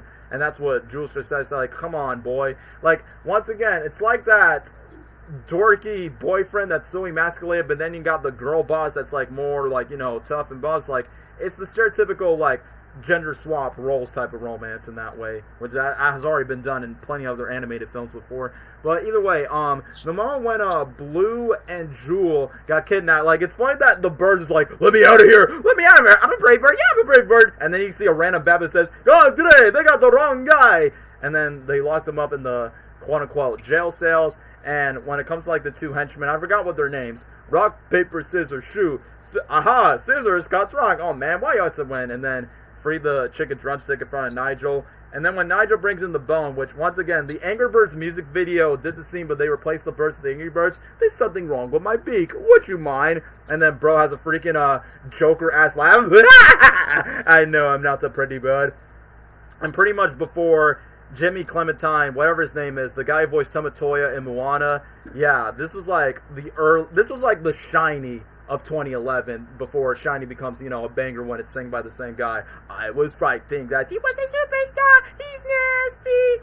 And then what's another one? I'm a feather the beak of the beak, a bird murderer. You think you're better than me? Then You think you're better than me? And to squeeze you, I poop on people and I blame it on seagulls. And I blame it on eagles. And then at the very end, shut up! It's just me. I will make you too. Will make you ugly too. Sweet nightmares. Not cool, man. The way Scary, you laugh but... in the movie. Yeah, very Joker-ass laugh when it comes to that. So, either way, quick question. Disney are trying to work on a spin-off on a prequel of Miguel. Are you sure that's a thing that's happening? The only rumor I heard about is a real movie, 3, whatever. I don't know. But I like that when we get to the montage, even though Blue cannot fly, because obviously that's his overall arc, because he's a wimpy wuss overthinker that overthinks and fixates a lot. He kind of reminds me of how I was when I was young. But I like the fact that he uses smart skills and causes a power outage, and then when they get to George Lopez's character, Raphael, it's kind of funny that when he talks to the kids, hey, it's not the maracas, not shaking it. Because I remember George Lopez did, like, what, Beverly Hills Chihuahua, and then the live-action Smurfs movie, and then this around 2011. So I'm like, that's quite ironic when that Papa needs a break. Yeah. So much voiceover for him at the time. Yeah, I mean, he's George Lopez. He got to take that little trip to see. Let's not forget about his wife in the movie, where he's like, oh, you just want to help these birds and just do carnival. And then when Raphael's trying to do a love song, come on, baby, sing. And you know his wife sings terrible. And work your fantasies, which they pay off a joke with that in the sequel. But then... I don't know what she said. Yeah, because obviously intentionally she's meant to sing bad. But honestly, Raphael, he has the best advice that Blue did. Like, you overthink too much. Like, stop thinking about what's in here. It's all about what you feel in here. You just gotta feel samba and fly. And once when Blue and Drew were flying off the glider, I like that Raphael just cut by saying, ay caramba. And then it gets to the booty beach scene. But I like that the lesson that Raphael teaches Blue by saying, I thought you were gonna go to Carnival. Yes, but I love my family more. It's what I feel in this, not this. Obviously, the heart, not your brain. And that's what Raphael's trying to say. So, Raphael's an example of a good Papi. I mean, he is the voice of Papi in the Beverly Hills Chihuahuas movie, so who am I saying? But either way, when his homie, what's his name? What's Tracy Morgan's character name in the movie? Luis. Yeah, I got you good. I got you good. And then when he has the slobbers, like, I don't know, she's You got mean, something bro. against dogs.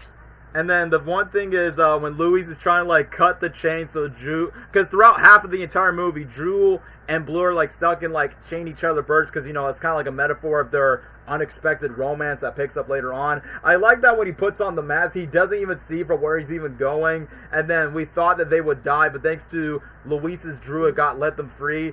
And then literally the moment before Blue and Drew have their breakup, Tico Taco, yeah. No, what did Blue say that offended everyone? Where he's like, you know what? I hate samba. I hate samba. And then Raphael's face is heartbroken. And then Nico, make the meme party take it back. Too far. Make the beaver take it back. Yeah, everything's the same. Tico Taco, yeah. I'm Tico Taco. Yeah. I'm like, Blue, that's the most racist thing from a white Minnesota bird to say. Bye, see you around, Pat. Wait, Yeah, so in other words, Blue was kind of being racist when it comes to that. Wait, you're the Juliet to his Romeo. No, wait, I know they die at the end, but you get my point. I honestly like that line that Raphael says. And then after when the breakup they could have died happened... from that freaking giant-ass saw. Yeah, and then Louise comes out of nowhere. Hey, that's messed up. And then just licked his own nose like any dog would do. And, forgot about the funky monkey up. And I like that in the credits version of the song. It goes to like Portuguese. And then I like when Nigel's trying to make a deal with the monkeys. The lead monkey like screams out like save me, Bro, I wanted to mention that when he took like literally just makes him fall to his death and then he saves him last minute. And then Nigel doesn't give a damn if the monkey dies or whatnot. But once when the monkey makes the deal, save me. I was like, well, you gotta make the deal. It's flying lessons for everyone. You twisted my wing deal. Yeah, and then what's another? Bro, Nigel was the true villain. Holy. Easily a top tier villain, the Blue Sky Network, next to the villains from Robots, and we'll mention about the best Ice Age villain in the next movie once we're done talking about Rio. But other than that, yeah, Nigel was great. Go ahead, it's flying lessons for everyone. They'll do that little monkey business. And yeah, let's not forget the party samba song, which I remember as a kid. I played that on YouTube on repeat again and again ever since my mom let me watch the movie in theaters with her around that time where I got in the McDonald's toys. I'm like, yeah, I'm not gonna lie, this part, like, I want a party, I want a samba song is gas. And then when it gets to the birds versus monkeys, it's like, it's kind of funny that, you know, Angry Birds was like a tie-in where it's like birds versus pigs, but then the birds versus monkey. Oh yeah, take that on, King Kong. And then the small little bird, I forgot what's the name. I think his name is Tiny. Like, he's like, I don't know what's going on here. And then when Nigel was about to squeeze the living jelly out of his eyes, oh, they said you're very nice. Oh, is that true? Liar. He didn't have any hesitation to kill that little bird. It's like, what's it going to be? Squeeze or pop or crack? But then, literally when Nigel kidnaps Jewel, once when Pedro and Nico warns about like, oh no, Jewel's kidnapped, she's taking her to the parade. This is my fault. Let's fly. Just to build up Blue's moment. Like, that moment doesn't choose. Like, Blue does not choose the moment. The moment chooses him whenever he feels like it. But then, when we get to the carnival scene, I mean, it's very, like, the set pieces, the lighting, the colors, I'm like, ah, so this is what Brazil must do when they go crazy for their parade. And yeah, when Tulio's acting like a crackhead from going, in disguise, man, Linda, when she's like, I look ridiculous too, and then they played the Richie song, Say You Say, he's like, yeah, Tulio, we're feeling things, and you're lucky to have this Velma-ass nerdy bitch who's voiced by Judd Apatow's wife at every 2000s comedy that existed. But either way, when she started shaking the Tushi, que bola, what, que bola, Linda, we have to shake your Tushi. We don't shake our Tushi's a better sub. Then when she starts shaking, I'm like, I'm gooning. But yeah, jokes aside, the parade sequence is pretty fun, and when the villains decide to kidnap Blue in the plane, once when Blue decides to save Jewel, and then it gets to the epic moment where Blue decides to free all the birds and all of his friends, and then when Nigel was about to, you know, quote-unquote, try to ed Blue, not cool, man, not cool. How does Nigel survive from the freaking play, like, not like Syndrome from The Incredibles? And it's funny when the human villains, when they jump out the plane, they're like, cannonball! And then when Drew starts flying off, Blue decides to have Vietnam flashbacks of his childhood, and then Drew's like, Blue, you're crazy! I know we are! We change to each other, birds, remember? And I guess the only way for Blue to fly is a freaking bird kiss. And I guess to quote King Julie from the Penguins of Madagascar episode, I'm sorry, is this supposed to be peck? I'm like, oh, I guess that's how birds kiss. It's not like a freaking peck issue. And then Blue just, you know, try to be a Sigma for himself. I'm not an ostrich! Because like what Raphael said, it's not about what's in your mind, it's what's in your heart that feels. And I guess True Love's kiss actually helped him to, like, be a bird and spread his wings and fly. And then the freaking villains that, before they got arrested, holding on to the main boss's underwear, oy, idiots. I forgot that JT Austin's character stole his scooter just because he was an orphan. Okay, now go home to your mama. But I don't have a mama. Father, brother, goldfish? Oh, can we keep a bus? No. And then, I forgot the one moment where they steal, like, chickens and they paint them blue. What do you expect them to do? Like, shout out here, birdie, here, birdie. That sounds kind of dumb, you kind of say that. Nigel's 10 times smarter than you buffoons. Like, you know, the villains are, like, in the first movie were, like, fun to watch. And then they got arrested in the mid-credit scene. But then, during the moment where Lindo and Tulio adopts Fernando, it's kind of funny in the sequel. They get JT Austin back to only say one line, and then they never address that character ever again in the sequel. But the ending is pretty nice. They heal June. Like, Blue couldn't fly, Jewel couldn't fly because Broken Wings was like, oh yeah, Brazilian bird lover and Minnesota bird lover are like, yeah, we'll heal our birds. And then they have that iconic song of the in Rio, I'm a Fabulana, Kinga, Binga. Like, literally at the end credits, and then Nigel survived the every part in my heart I'm getting out. It's like, bro, this movie was like, it's like Ice Age and Horton Hears A Who, where I just cannot help but to rewatch it again and again on DVD. And it's like, yeah, this is top tier Blue Sky at its best. So, without question, it is easily on the S tier ranking when it comes to, like, peak Blue Sky movies. Even though Robots is the more funnier movie, but Rio's definitely the more colorful, entertaining movie to watch back and forth. So yeah, Rio's easily an S tier. But now we're back to the Ice Age with Ice Age 4: Continental Drift, the fourth movie in the franchise. Anyone wants to talk about Ice Age 4? Who wants to start? Yeah, anybody? No. Gabriel, Dwayne, Lesnar of Ice Age 4? Big me. Who's me? Me. That was me. Okay, Dwayne, go ahead and go. talk about Ice Age 4. And also, Ice Age 4. This is. Wait, what? Sorry. I was gonna say shout out when he did a cover of We Are Family when you were younger. Don't. No, Just that gotta didn't point happen. that out. Anyways, Ice Age 4. I really don't know. It's kind of like a mixed bag for me. Like, it's just an unnecessary movie. Like, but like at the same time, it's like just like a fun movie, I guess. It's actually one of the main plot points of the new Alien TV show, which is pretty funny. Um, but yeah, I don't know. It's just like I can see why people don't like it, but at the same time, it's like I weirdly kind of like it, kind of don't like it. Like I'm in the middle with it when it comes to it. Yeah, yeah. Like I really don't know how to explain it. Like I can't tell if I think the movie's good or just like I don't like it. I don't know. The granny I think is funny. The villain, the pirate ape. I don't remember his name. Captain Gut. I think he's pretty funny. Yeah, Um, oh, yeah, you made me yeah, remember. yeah, yeah. But then a lot of it is kind of mid too. Just like Peach's whole story of trying to fit in with the other mammoths, I think is lame. That little freaking rat that had a Drake, crush on her, I think is pretty weird. Yeah. Drake. I forgot Drake is even in the movie, and Nicki Nicki Minaj. Minaj, too. Um, Wait, who did you have a crush on? what? Yeah. You said you had a crush on someone. No, I did not. I said that little rat had a crush on Peaches, whatever his name Oh, was. oh, It I was thought you said you did. no, My no, bad. no. Josh Gad's character. Yeah, yeah. I found that was like weird as hell for some reason. Trying to think. Like I like Manny's motivation. I like the Granny, come to me, Yay. Granny. That was funny in the Um, theater. yeah, I don't know. It's kind of just like a movie to me. Like I like pirate stuff a lot besides One Piece because I'm not watching that. Parts of the Um, Caribbean, bro. but yeah, I love Pirates of the Caribbean, but it's just like I just don't think it fits for Ice Age, if that makes sense. Like with the other movies, they were more like with this one, yeah, you have the Continental Drift, but I feel like it focused more on the pirate stuff than the actual like disaster that happened. You get me? Yeah, and it's Like all the Meltdown was more about because the of freaking disaster than the script, man. villains. The third one was more a mix of both, and then the fourth one's just strictly villains, and it wasn't really focusing on the disaster part of it. So. Um, I don't know. I'm gonna be honest. I think it's the weakest Ice Age movie. I Wait, think I weaker actually than like Ice five Age more. 5? What? I actually don't hate five. Uh, Wow. Neither I do I. rewatched it. I rewatched it like a few months ago, and I was like, okay, this movie's actually not as bad as everybody says it is. But Yeah, I don't weaker hate it than either. I'm gonna be honest. But I'm not weaker saying that than it's a good movie, 4. but Crazy.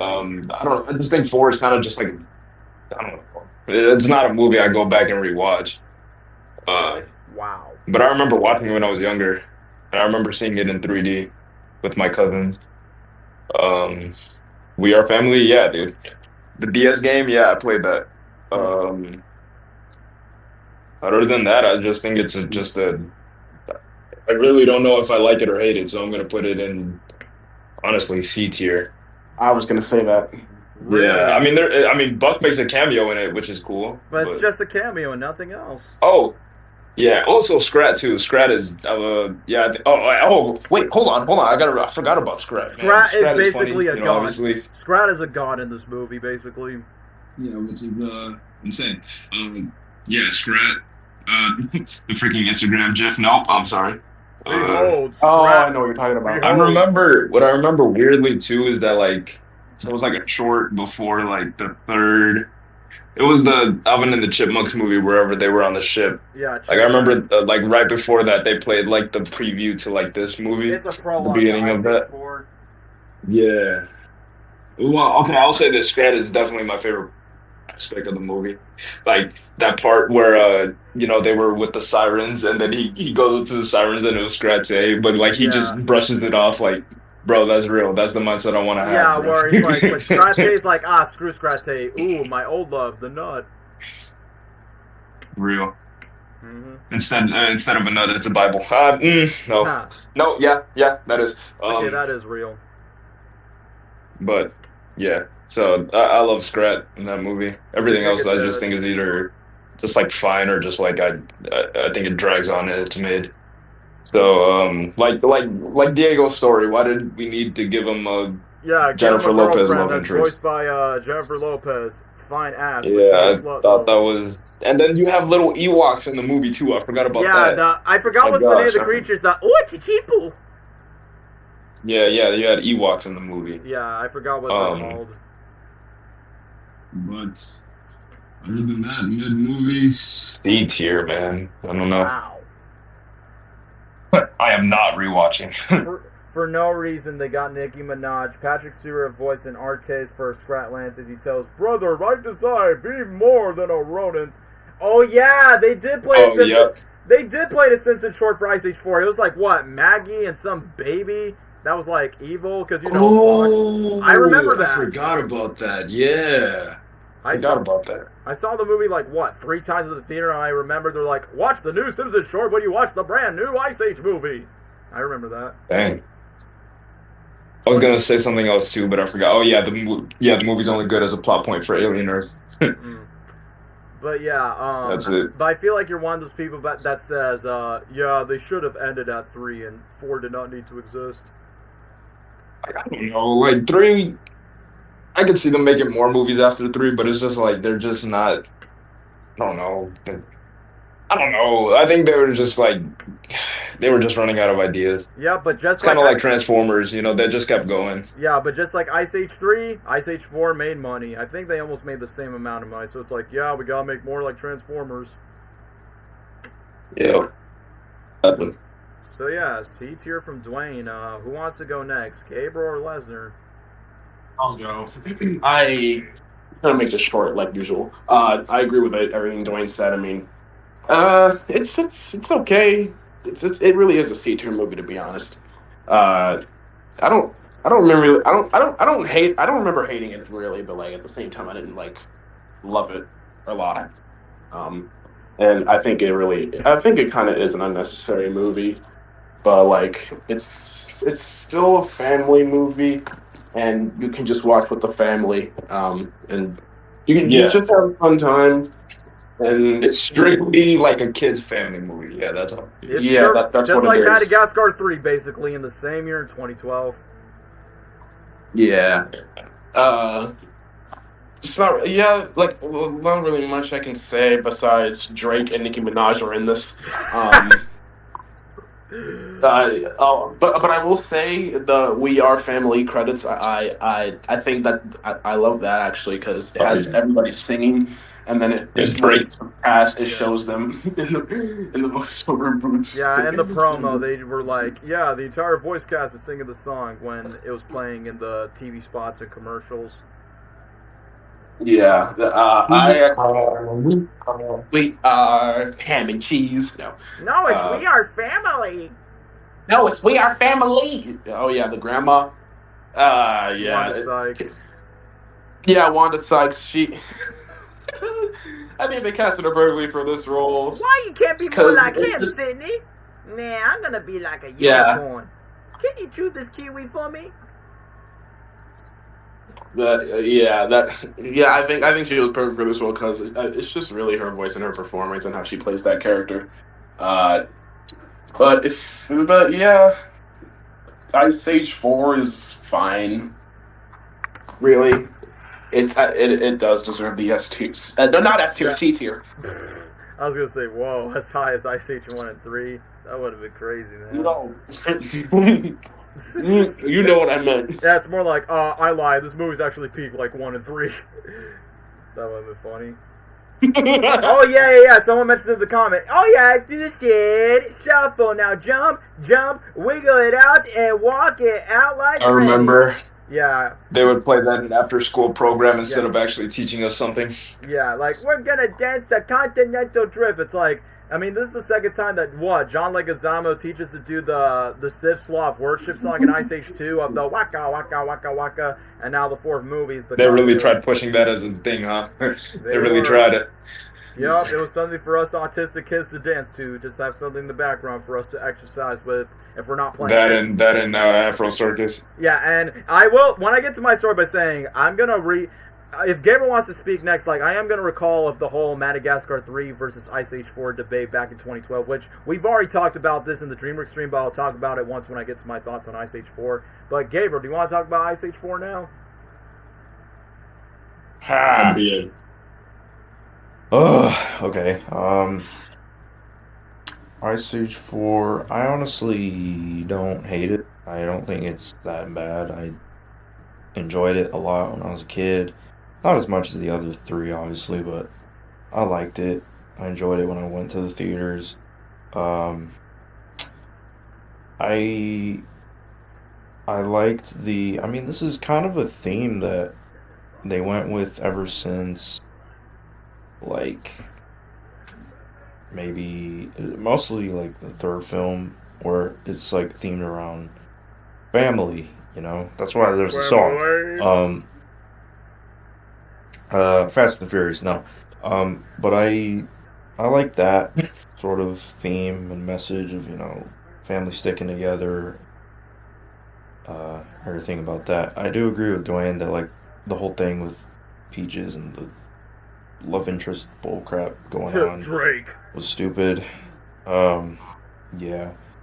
Uh, Thanks, Drake. Nicki Minaj is cool too. No. Yeah, big man and Um, booty. but that whole thing was kind of dumb. I mean, I get the point. Like she's getting older. Yeah, And she's a she's teenager. becoming She an needs to have a angsty boyfriend, teenager and Dad is and not typical accepting. stuff. Uh, Dude, I get it. literally Shrek 5. Yeah, that I Yeah. feel like Shrek 5 is gonna take note by saying, "Dad, why do you want me to date this cute boy when I'm dead plus 3 days?" I'm like, "Wait, is that a Jesus Stick reference?" on ass plot. Yeah.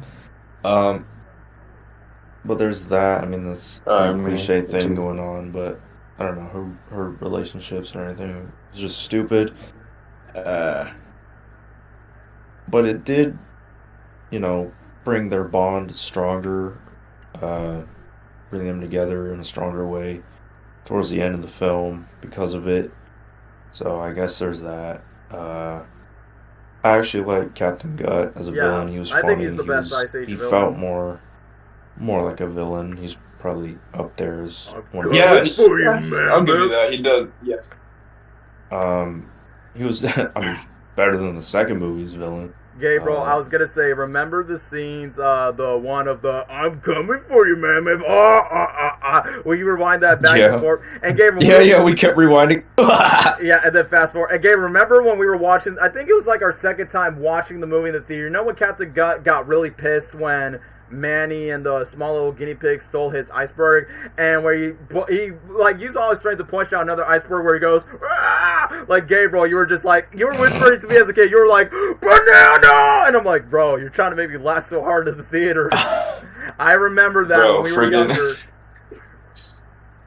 Yeah. Me hiding at.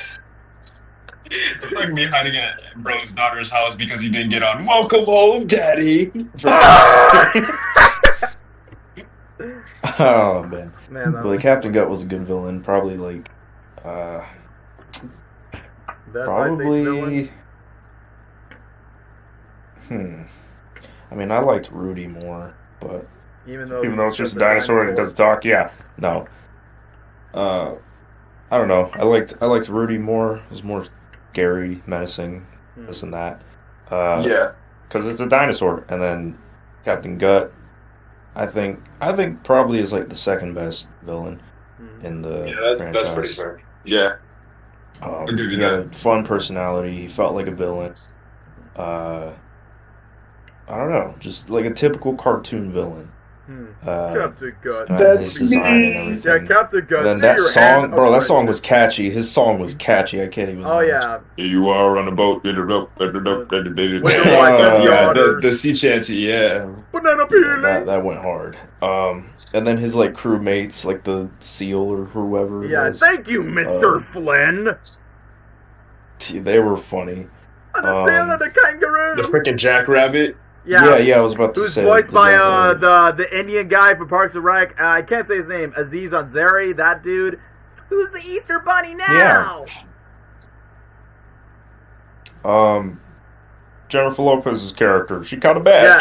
Yes. Yeah. Yeah. Yep. Especially in her other movies outside of Ice Age. Just saying. But yeah, she was pretty cool. I mean, I like that love interest kind of dynamic or chemistry with her and Yeah, Diego was more interesting than whatever was going on with Peach and Peaches. Drake. Yeah. But that was cool. She was cool. I think that was like the best thing they've done with Diego ever since the first movie. Yeah. Really, Gets a so, like they're girlfriend. actually doing something with his character, uh, in terms of development. Diego Poo. Yeah, I made another cold Then necklace. Sid was. I mean, Sid is just Sid. He's Sid in every. And you understand why his Yeah. family abandoned him since the first movie. Oh, they do Uh, explain that. I forgot about Mhm. that. They addressed Yeah. that from the first movie. The grandma, It's not I like the bad. grandma. She was silly. She was a nice, like I said, that Ice Age is really good at introducing new characters. She was a good Yeah. addition for the comedic aspect Uncle of the movie. Fungus? Uncle Fungus. I forgot about that. So yeah, that was nice. What else?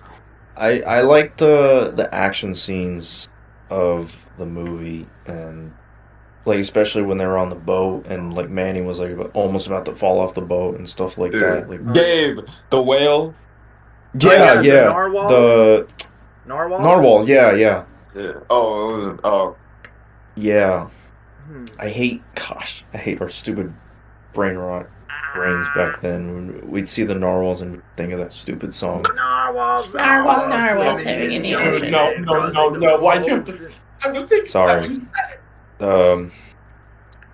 But yeah, the action scenes were good.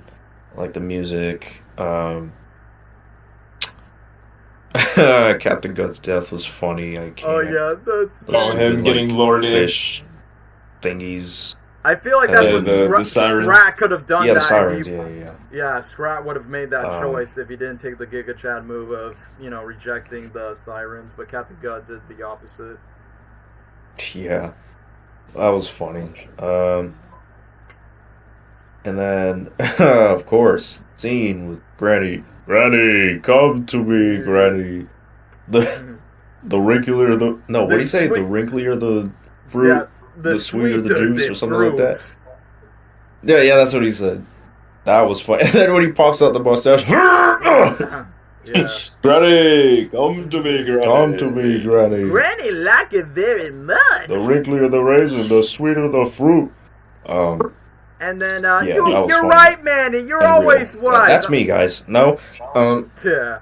You're right, Manny. You're always right. Wait a minute. Ellie will never say that. and then the song, the And now we're chasing the sun. Chasing the sun. That song, I had that song on repeat all the time because of that movie. Yeah. I love that song. Yeah. Not to be confused with that. You gotta other play that Chase- song as Captain America Yeah, in Rivals. Not to be confused with the other Chasing the Sun song from the first God's Not Dead movie for anyone that gets that reference. We are chasing the sun.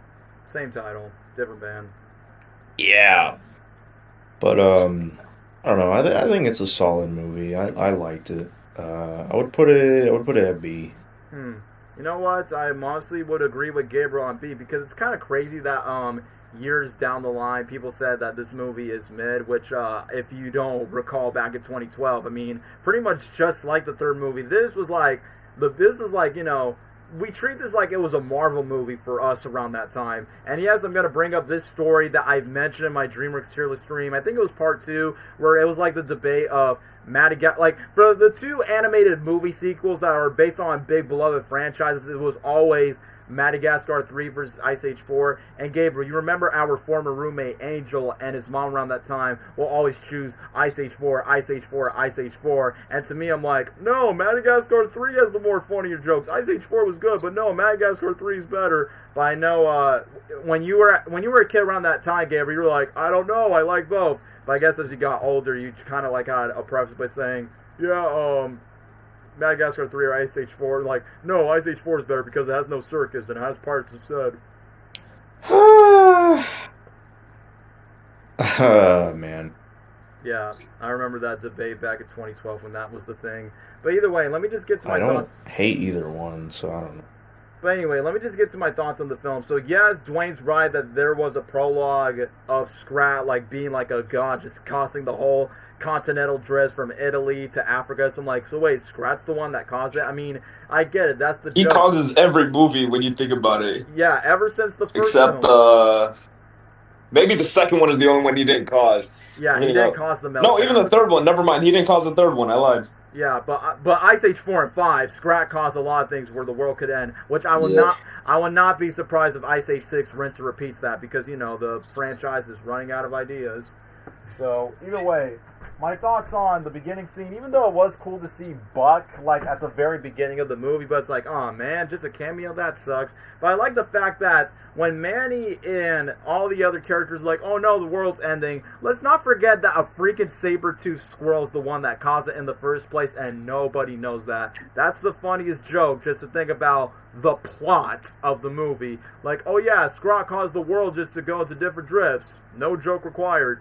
But literally, I thought 3 would have been the last one when I was younger, but I guess 4, I think 4 did the smart move just to do a time jump where the characters act and look the same, except Peach is now voiced by True Jackson VP, Kiki Palmer, and someone mentions in the comments, what's this character's name? He's not a headshot, but yeah, his name is a mohawk named Lewis, but they always call him Wiener just because of Manny and Crash and Eddie, just to make fun of them. Who's voiced by Josh Gad, aka Olaf the Snowman from Frozen, and Chug, the Speedy Bird from the Angry Birds movie. So that was my introduction of knowing who Josh Gad was before Frozen and Angry Birds around that time. But it's funny that his character is supposed to have an arc, but guess what? He is not involved in the 5th movie whatsoever, just to introduce a new character. I say he was fine, but I understand it's like, oh yeah, Peaches, I'm your one and only friend, but why would you decide to push me away from your pedophile boyfriend Drake? And Nicki Minaj talking trash about that. Oh, gross, it's the mammoth that chills with possums, which I almost forgot. Ice Age 4 basically just rinse and repeat for what Rio, Robots, and Horton Hears A Who does. But I think Ice Age 4 did it worse in terms of the casting. Instead of just finding the funniest people, or in this case the right actors that will fit these roles, like what Robots, Rio, and Horton Hears A Who did, they're like, oh yeah, who's the most popular music artist today? Get Drake, get Nicki Minaj. But at least some casting choices for the villains actually work, like freaking Peter Dinklage, the most iconic Mitch in Hollywood in general, where it's like, I don't know what's the name of the monkey or ape that he plays, but bro, I feel like he was the one that carried the movie. I had to say goodbye because there's no way back. Yes, there is. Thank you, Mr. Flynn. I told you there's a home. There is no home. Now, surrender your ship or face my fury. Or face your furry what? Not furry. Fury. Fire. I remember I saw a YouTube poop where it's like, or face your furry what? Not, no, what's the YouTube poop? I think it's like, not fury. Furry. Fire. And then, that was like a funny YouTube poop I watched.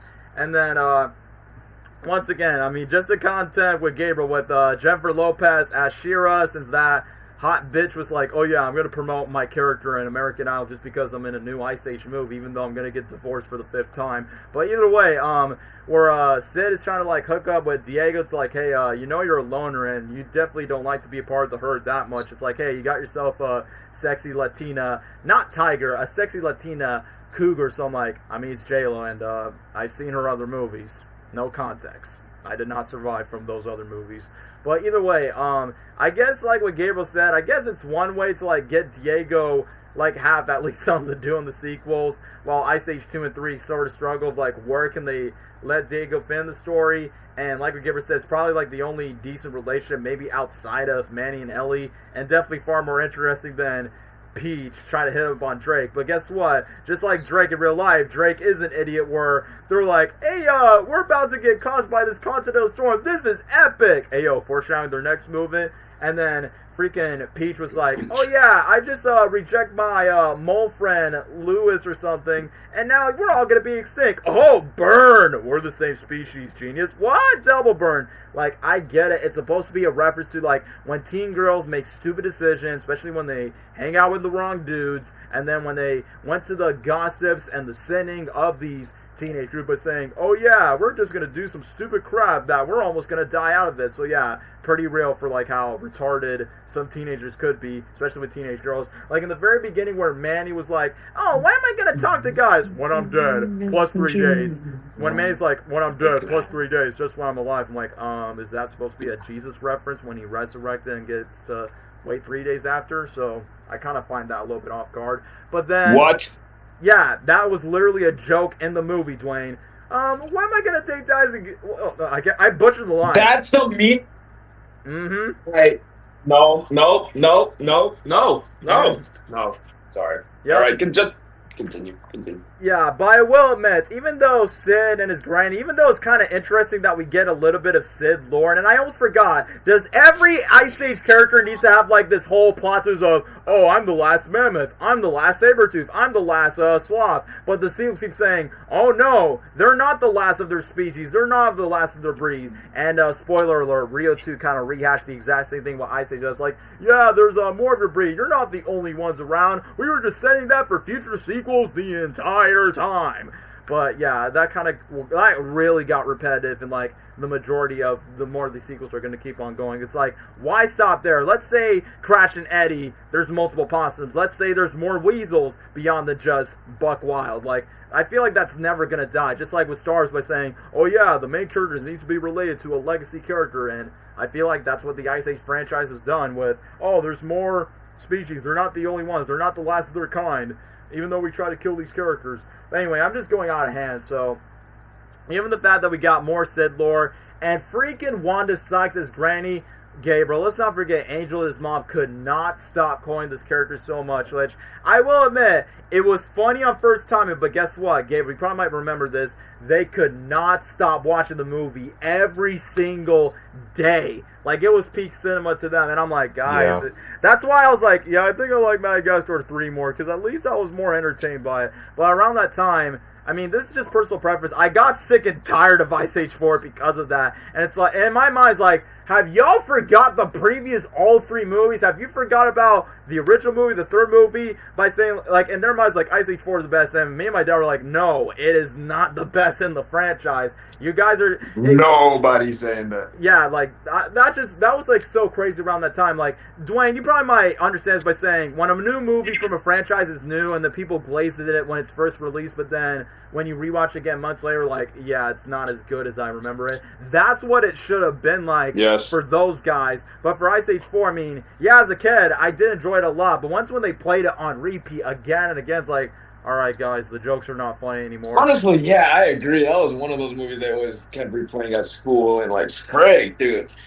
Yeah, maybe that's why I don't like it as much either now that I'm thinking about it. Yeah, because when I was younger, I got burned out from Ice Age 4. I mean, yes, I still find funny of the, I'll bury y'all and dance you on your grave. This is my first bath for decades. I'm going to raise that by a unicorn. So yes, Wanda Sykes being Wanda Sykes is still funny. Such a nice boy. Why you can't be more like him, Sydney? Just, you know, typical annoying, like, you know, old lady that you'll hear from, I don't know, a freaking Tyler Perry Medea movie. And given the fact that once when they went to the island for these freaking guinea pigs where they go oochie chifu, and when Sid the Sloth was going wooda wooda wooda Buddha Buddha Buddha, you want to know what I was thinking in my head since Nicki Minaj was, you know, a character in the movie? In my head, I was just thinking Nicki mana Minaj, like if they would have translated that to make a more break the fourth wall type of humor. I will admit the Chichipus, guinea pigs, whatever, it was kind of funny when they try to prepare to war, and then the villains are just laughing about it. Then one of them cracks their neck and just goes, and then the freaking Aziazari bunny was like, "Who's the Easter bunny now?" And then makes a fool for the trap. And I will admit, it was kind of funny when Sid the Sloth was like, "Trust me, I know my berries," and then he just looped himself. And spoiler alert, Spies In Disguise repeat that joke of like a character being, we'll get to that when I talk about that movie. And Gabriel, we're not going to forget the, I'm coming for you, mammoth. That was still funny. The freaking speed up. Yeah, like, and then the iceberg, like I told you, Gabriel, in the theater, you were whispering to me, like, instead of just Captain Gut taking a big fat dookie, you just shout out banana where he goes, ah! And I remember, like, when I was like, goes the ways out. And then I forgot that Ice Age 4 had, like, what, McDonald's toys, so the Happy Meal box was like, oh yeah. Yeah. And they were like, oh yeah, eat your fruits like Captain Gut. So when Manny sunk the ship, where Captain Gut's like, no, my bounty, I'll kill the mammoth and everything he loves. I'm not fat, I'm poofy.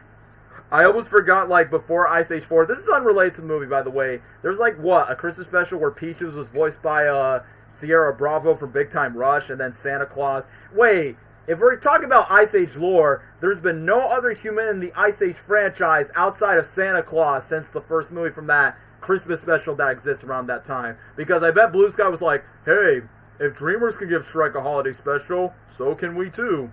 And then Santa Claus did the exact same joke. I'm not fat, it's the suit, it's poofy. In front of freaking Mammy and the herd of Ice Age. But anyway, back to the fourth movie. That was like, caught me off guard. But when Scrat was like putting on the glider, I don't know if you guys saw this, but I remember when The Dark Knight Rises came out. Remember, July 2012, you have The Amazing Spider-Man, which features Diego before Diego got killed by a mutant lizard in The Amazing Spider-Man. And then you got The Dark Knight Rises. And I think there was a parody trailer where Ice Age 4 make fun of The Dark Knight, where instead of just Scrat wearing the acorn hat, he has like a Batwing nuts, and then it just calls it The Dark Nut Rises. Ayo, pause. But yeah, that was like a cross-parody promotion when 3 movies from Ice Age 4 to everything else was like premiering at the same time. But either way, when Scrat eventually decides to, like, the siren moments where, like what Dwayne says, like, when Scrat thinks that he's going to be simp for Scrat Taken, like, nah, girl, I don't like you anymore. I like my nut better. So, it's kind of like, it's funny that Scrat did the Giga Chad mode, while Captain Gut just take the simp mode before he quote-unquote dies by the sirens. And I like when it says, like, oh, call me, And then, I know it was kind of funny in the trailer, but still kind of gross when you look back when the freaking sloth siren is like, Sid, I had a snack for you. And then Sid's like, and she cooks too. Back when Manny and Sid were making fun of Diego when they're like, oh, Diego's in love. You know, Sid, it starts with an L, ends with, oh yeah, Diego has the L word. Yeah, leprosy. It starts with an L, ends with an E. Oh yeah, lice. No, look, Diego and Sierra sitting in a tree. Leprosy. K-I-S-S-I-N-G. Real mature, guys. Real mature. It starts with L and ends with Oh yeah, lice. And then let's not forget, after the she cooks too, every adult in the theater were laughing their butts off when Sid, he wasn't kissing Diego on the lips, but it was very close to the nose, close to the lips, and then all the grown adults were laughing so hard when it was kind of like the Madagascar 3 after the that's Bolshevik fat woman in the front of my seats were laughing so loud. It was the exact same thing. Why are we kissing? Because coochies are romantic. Hey, yo, do not make some shipping art of that if that's going to be a fan art idea.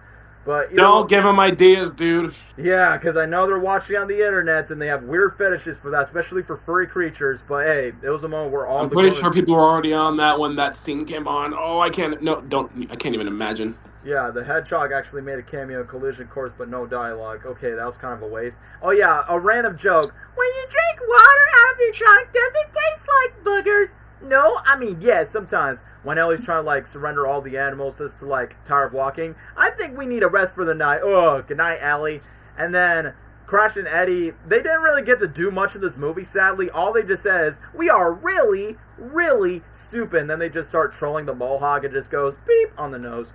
And then when we get to the final act, I will admit, the final act is fun, but it's no Ice Age 3 final act. Like, Ice Age 3 final act is epic, while Ice Age 4 is just stupid, dumb brain fun, where you got freaking, Lucas, a.k.a. Wiener, trying to, like, be like, let the mammoth go, and then Captain Gut stole... That was his name? Wow, what a little...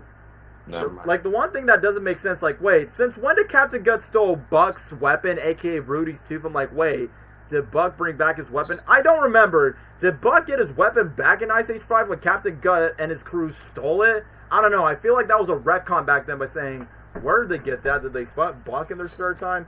But then when the heroes were starting to fight, and I think, what Granny saying? She was saying, precious! And then you got the freaking whale, and it says, like, that's your pet? And then once when Manny and Captain Gut were fighting, what did Manny said? It weighs 11 tons! Take off, monkey boy! And then Sid comes in and be like, can somebody hail a whale? And then just be like, so, you must be precious. Who said old ladies can't drive? And then Ellie made, like, a Tricks reference where she tries to take down the bunny, where she's like, silly rabbit! Crime doesn't pay. And then when the Kiki Palmer Peaches girl was like, don't worry, Dad, I'll go save Mom. None of you have possum. Because, you know, it was kind of like a very Shrek Forever After moment where, like, a side character gets, like, more spotlight to do, and then they just pay the off later on. Chimichangas, get them while they hot. Like, something like that, since, you know, it's the fourth Ice Age film. But then, once when Captain Gut dies, and then when all the characters reunite, like, I'm going to be honest with you, when they made their whole New York Statue of Liberty type of area. I will agree with this. Like, even though Ice Age 3, I think Ice Age 3 has the better ending, but I said I wouldn't mind if Ice Age 4 was the ending, and then you get the whole Scratlantis ending of the, come on, brother, be more than a road, and then Scratches flush the whole Scratlantis. Real. The symbolism is crazy. Yeah. In that scene. For all the allegories where Scratches, bro just went to heaven, and then basically decided to say, no, I don't want to have a girl like you because you're just making me unhappy, to freaking taking all the egoism aside. Just saying, pure example of how gluttony and greed can destroy you. That's a pure example right there. Yeah. Man. But you know, bro had it all and he gave it away. And then, yeah, he lost the nut, has a typical Scrat scream, all over again. And yeah, someone put this in the comments. They reused the recycle animation as Scrat was streaming in the heating desert while Slam for losing Scratlantis broke apart. Pretty much, they did that similarly like the third film. Because, you know, Scrat is kind of like the Wile E. Coyote, where it's like he never gets good luck, and like Tom from Tom and Jerry, he never gets that luck as well. But, yes, we get to the We Are Family that every kid in 2012 for me, Gabriel, Dwayne were like, yeah, this song was our jam back in the day. And, yeah, even though Afro Circus was like our Let It Go around the time, I don't know how would I compare this song. I don't know, like, yeah, I can't really think of a good comparison of We Are Family since, you know, it's kind of like their cover of it. And yeah, the end credits of We Are Chasing the Sun. But honestly, I would have been like, this would have been fine as a closure to the franchise. Not as strong as 3, but I'm like, yeah, they should have stopped there. But then, just like Ice Age 3, ham and cheese. Yeah, thanks for mentioning that. But just like Ice Age 3, yeah, Ice Age 4 made almost $1 billion. Let's make another one. It's like, yeah, that's how you know Blue Sky's getting out of hand. Of like, it's so crazy that I say outside of Rio, this is the one and only franchise that Blue Sky, like, name one other studio that has one franchise they milk the most. That's not DreamWorks or Disney. Not even Illumination, where they have other franchises like Secret Life of Pets, Mario, and Sing. But I think Blue Sky just, you know, make it milk its size so hard that, you know, it gets worse later on. But yeah.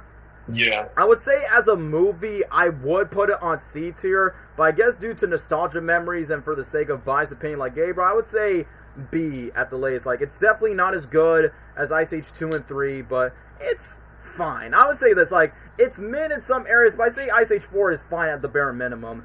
And yeah, someone mentions in the comments, I did remember watching that McDonald's commercial, somebody order lunch, and I did got like half of the toys. I think there's one line of the Happy Meal Buck says Bucko, which my dad used to say that as a catchphrase by saying, what are you doing, Bucko? I'm like, oh, Ice Age 4, pay that. And I will admit, last thing about to say about Ice Age 4, they got the same voice cast to do the video game, and the video game was pretty mid. It wasn't as cool as the Ice Age 2 and Ice Age 3 video game by comparison. So yeah, as a movie, I'll put it on C, but for nostalgia reasons, B.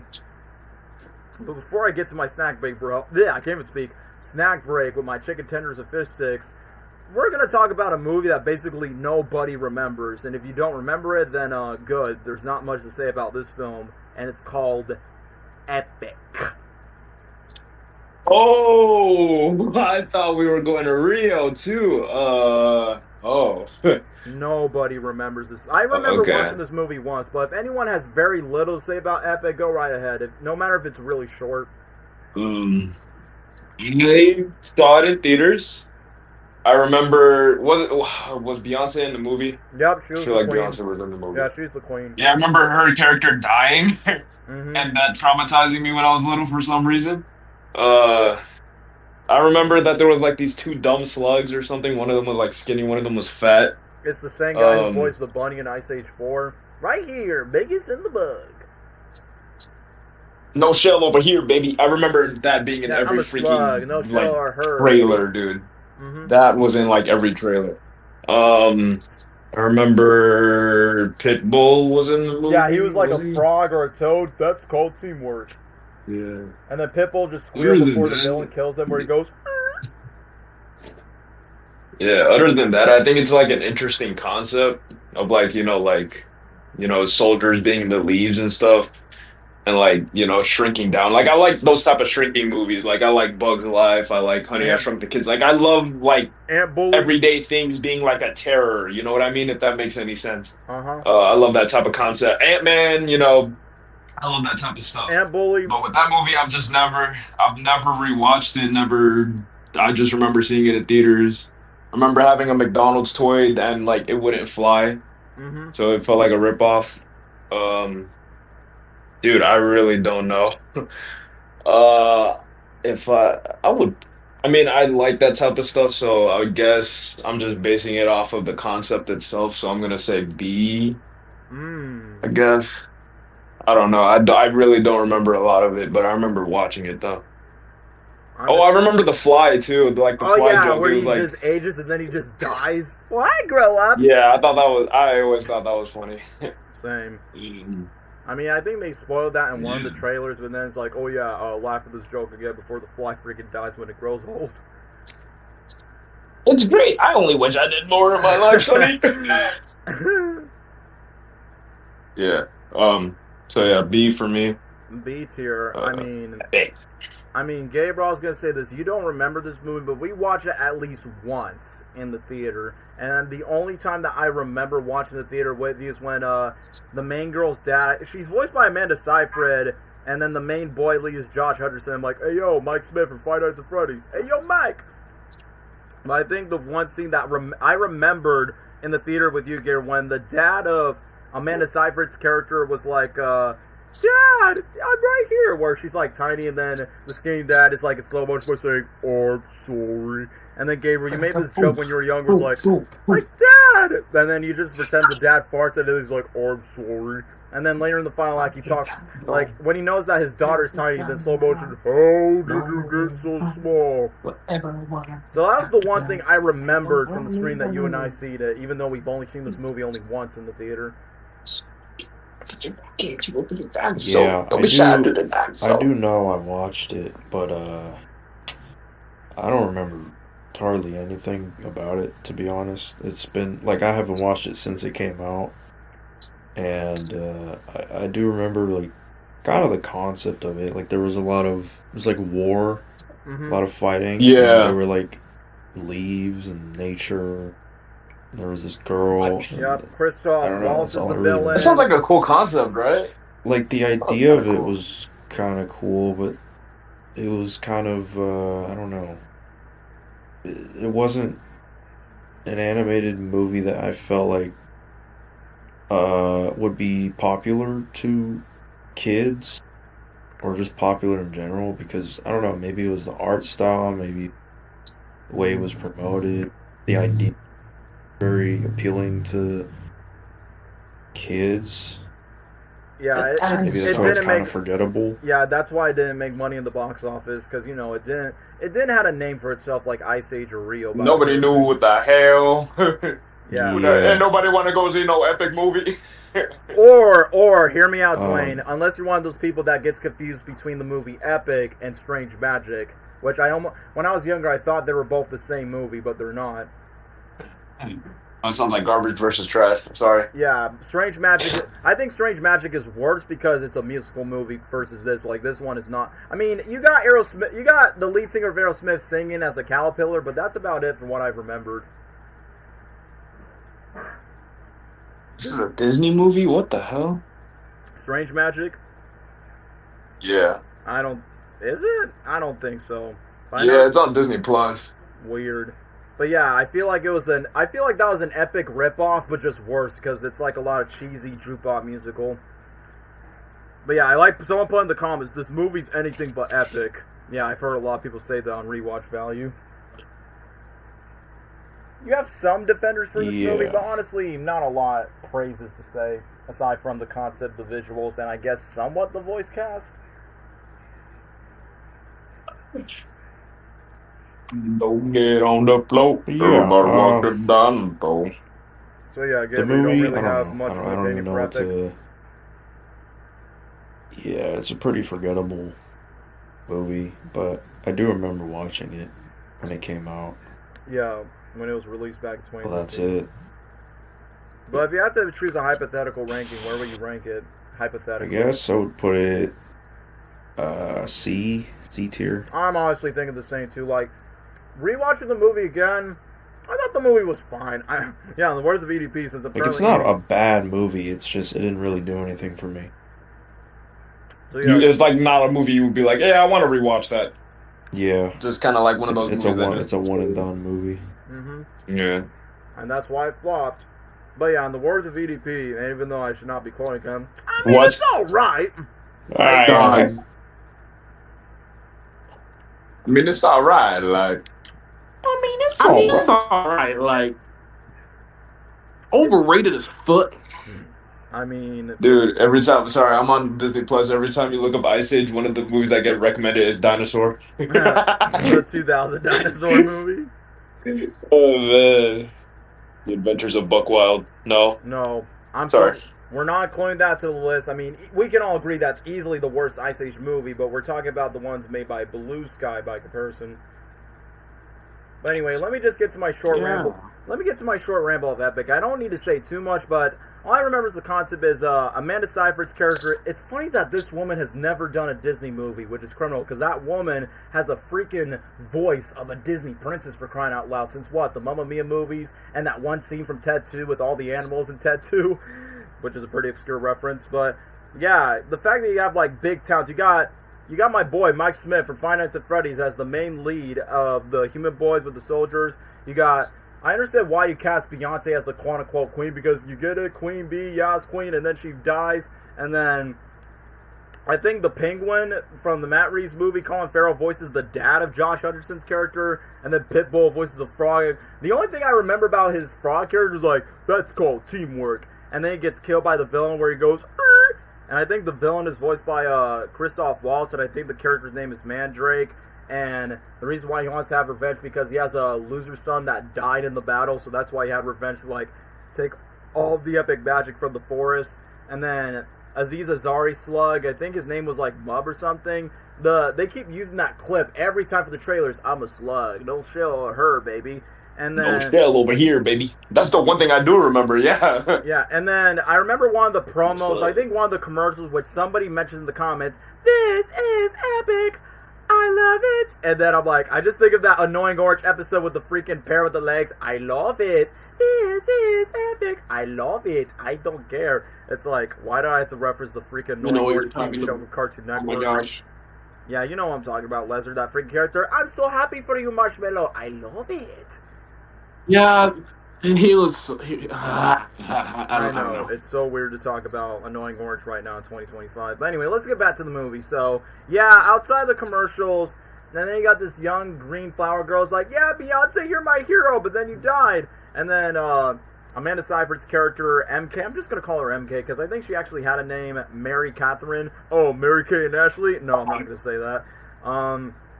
Mary Kay and Ash. Yeah, you know what I was going to say, but not really. But anyway, back to the movie. So, Hey, be honest, do we think the main girl bad? yeah, I mean, it's Amanda. I mean, the character is hot. Amanda Seyfried's hot, so yes, would. But either way, I don't remember much aside from freaking Aerosmith as a freaking caterpillar starts singing a song about the flower MacGuffin, and I know the main villain dies. What? Yeah. I need to look it up. Hold on. No joke. Rewatch? Yeah, Steven Tyler voices a singing caterpillar talking about the lore of the flower, and then the villain, Mandrake. I feel like the snail and the slug's supposed to be like what Pedro and Nico were in the Rio movie, but they're not as likable as Pedro and Nico by comparison from the Rio movies. So I'm like, well, I guess it's just a poor attempt for that, especially when they reuse the same actor who voiced that bunny from Ice Age 4. But other than that, I think the scene that was kind of funny was when Amanda Seyfried's character and Josh Hutcherson's character were like in their dad's house and their dog sees them, and then when his dad talks slow motion, oh, I'm sorry, because it's supposed to be an emotional scene that her dad just let her down and she's trying to apologize. He goes, oh, I'm sorry, how'd you get so small? And then the villain's bats or whatever just trying to take down, and pretty much like the villain's son, he also dies as well. So I'm like, okay, well that was I mean, the villain had a cool design, he had a valid motivation, but just feel like they kind of just wasted him at the end. So for a movie simply titled Epic, there were some cool moments, but I won't consider it as like, yeah, epic piece master cinema. I mean, it did give me a little bit of that Ant Bully vibe and Bugs Life type of vibe, but it's not as charming or as nostalgic as Bugs Life or Ant Bully. So yeah, Epic is not really that epic and like to talk about, and like what the boy said, it's easily, in terms of Blue Sky's movie, this is easily the most forgettable movie in their catalog. So it's not a bad movie. Like, it's not a bad movie, but I mean, the one thing that was expected was, Josh Hutcherson kissed the woman. Like, hey, that should have been me, not him, me. But either way, I just think the movie's like C tier. Like, it's not bad, it's not great as far. But either way, outside of Epic, let's talk about the one and only franchise that got a sequel that's on Ice Age. It is none other than Rio 2. Rio. Ooh. Yeah, I want Dwayne to speak about it since Dwayne seems to be ready. I mean, as much as I would love to go for Lesnar, do you want to go? Yeah, listen, you want to talk about Rio 2? I think you should do the honors going first, dude. Because shoot. Shoot. Okay, I'm gonna be honest. I ain't gonna lie. I'm a casual Rio 2 enjoyer. I'm not gonna lie to you. I actually really like that movie. I know a lot of people hate it, and I can see why a lot of people hate it. Don't get me wrong. I'm not gonna lie. I think it's pretty fire. Not as fire as the first one, but it's still pretty good. I don't know. One thing I love is like the colors of the movie.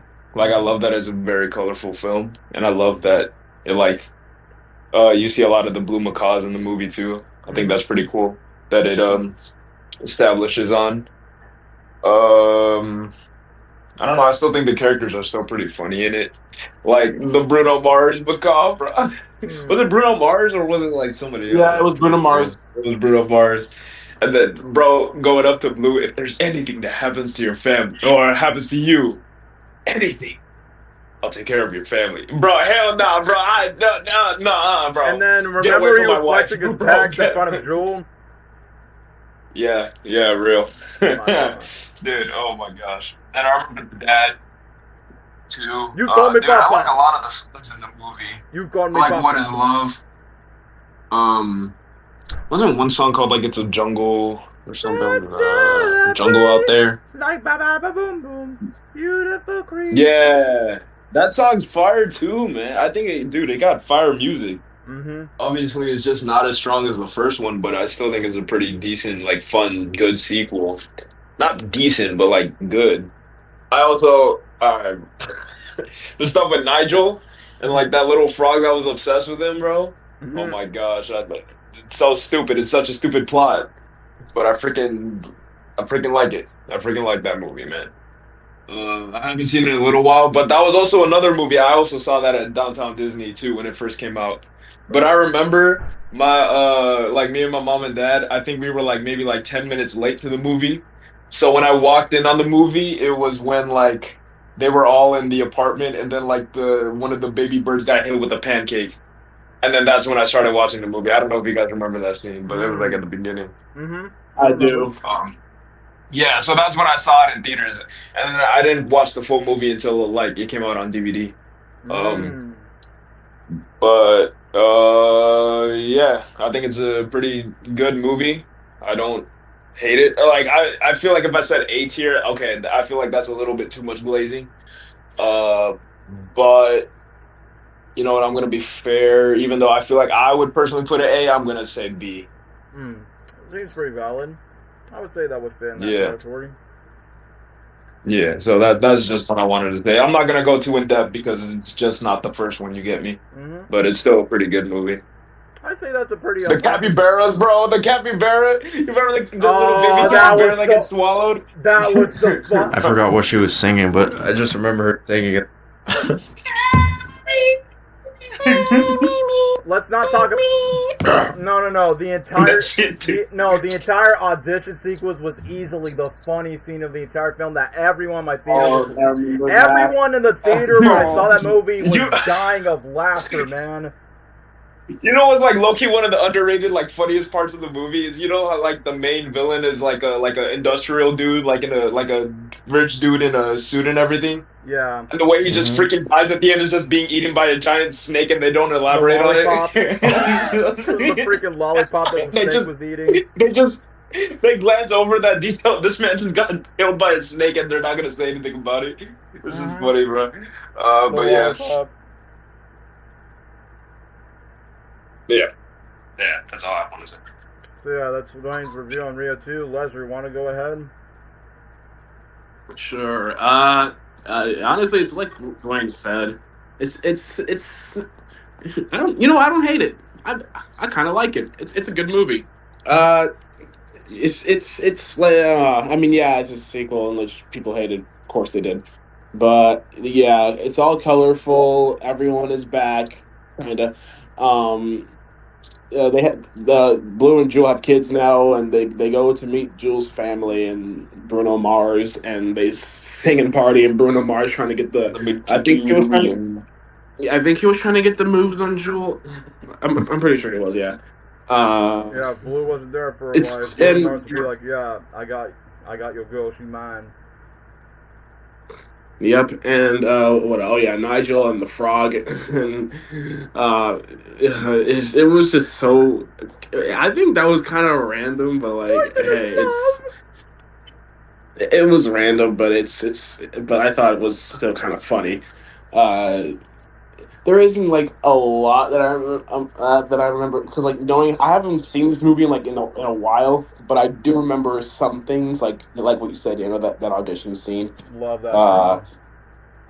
yeah. And of course more singing and dancing by the birds, and I think there was like an argument scene with Blue and Jewel, or was there? Wait, what? There was like an argument scene Yep, there where was. they were, yeah, uh and like what Dwight said, the cat bars. No, um it's yeah, Rio 2 is just it's enjoyable actually because I don't hate it. I think 'cause, there were some funny moments in it that I liked, and I don't, although I don't like entirely remember like everything because like you know it's not, I don't really look back on Rio 2 like yeah I'm gonna watch it. No, uh, but I I do want to say I man, I do want to say that this might be just a first, maybe B tier or like last A tier type movie. Hmm.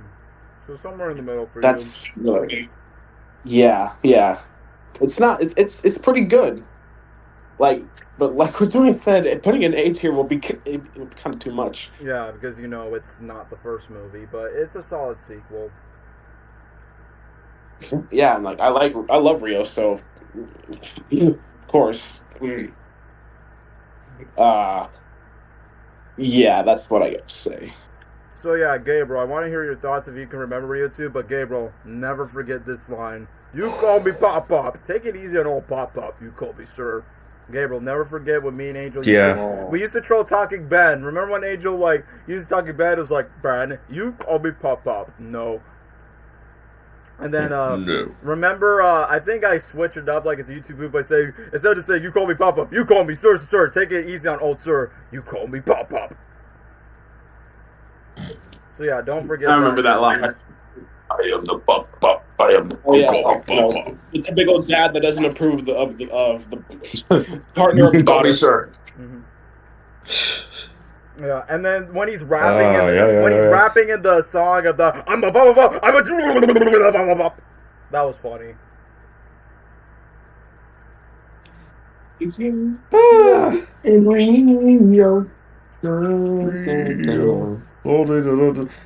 But yeah, your review on Yeah, Rio Rio 2. 2 is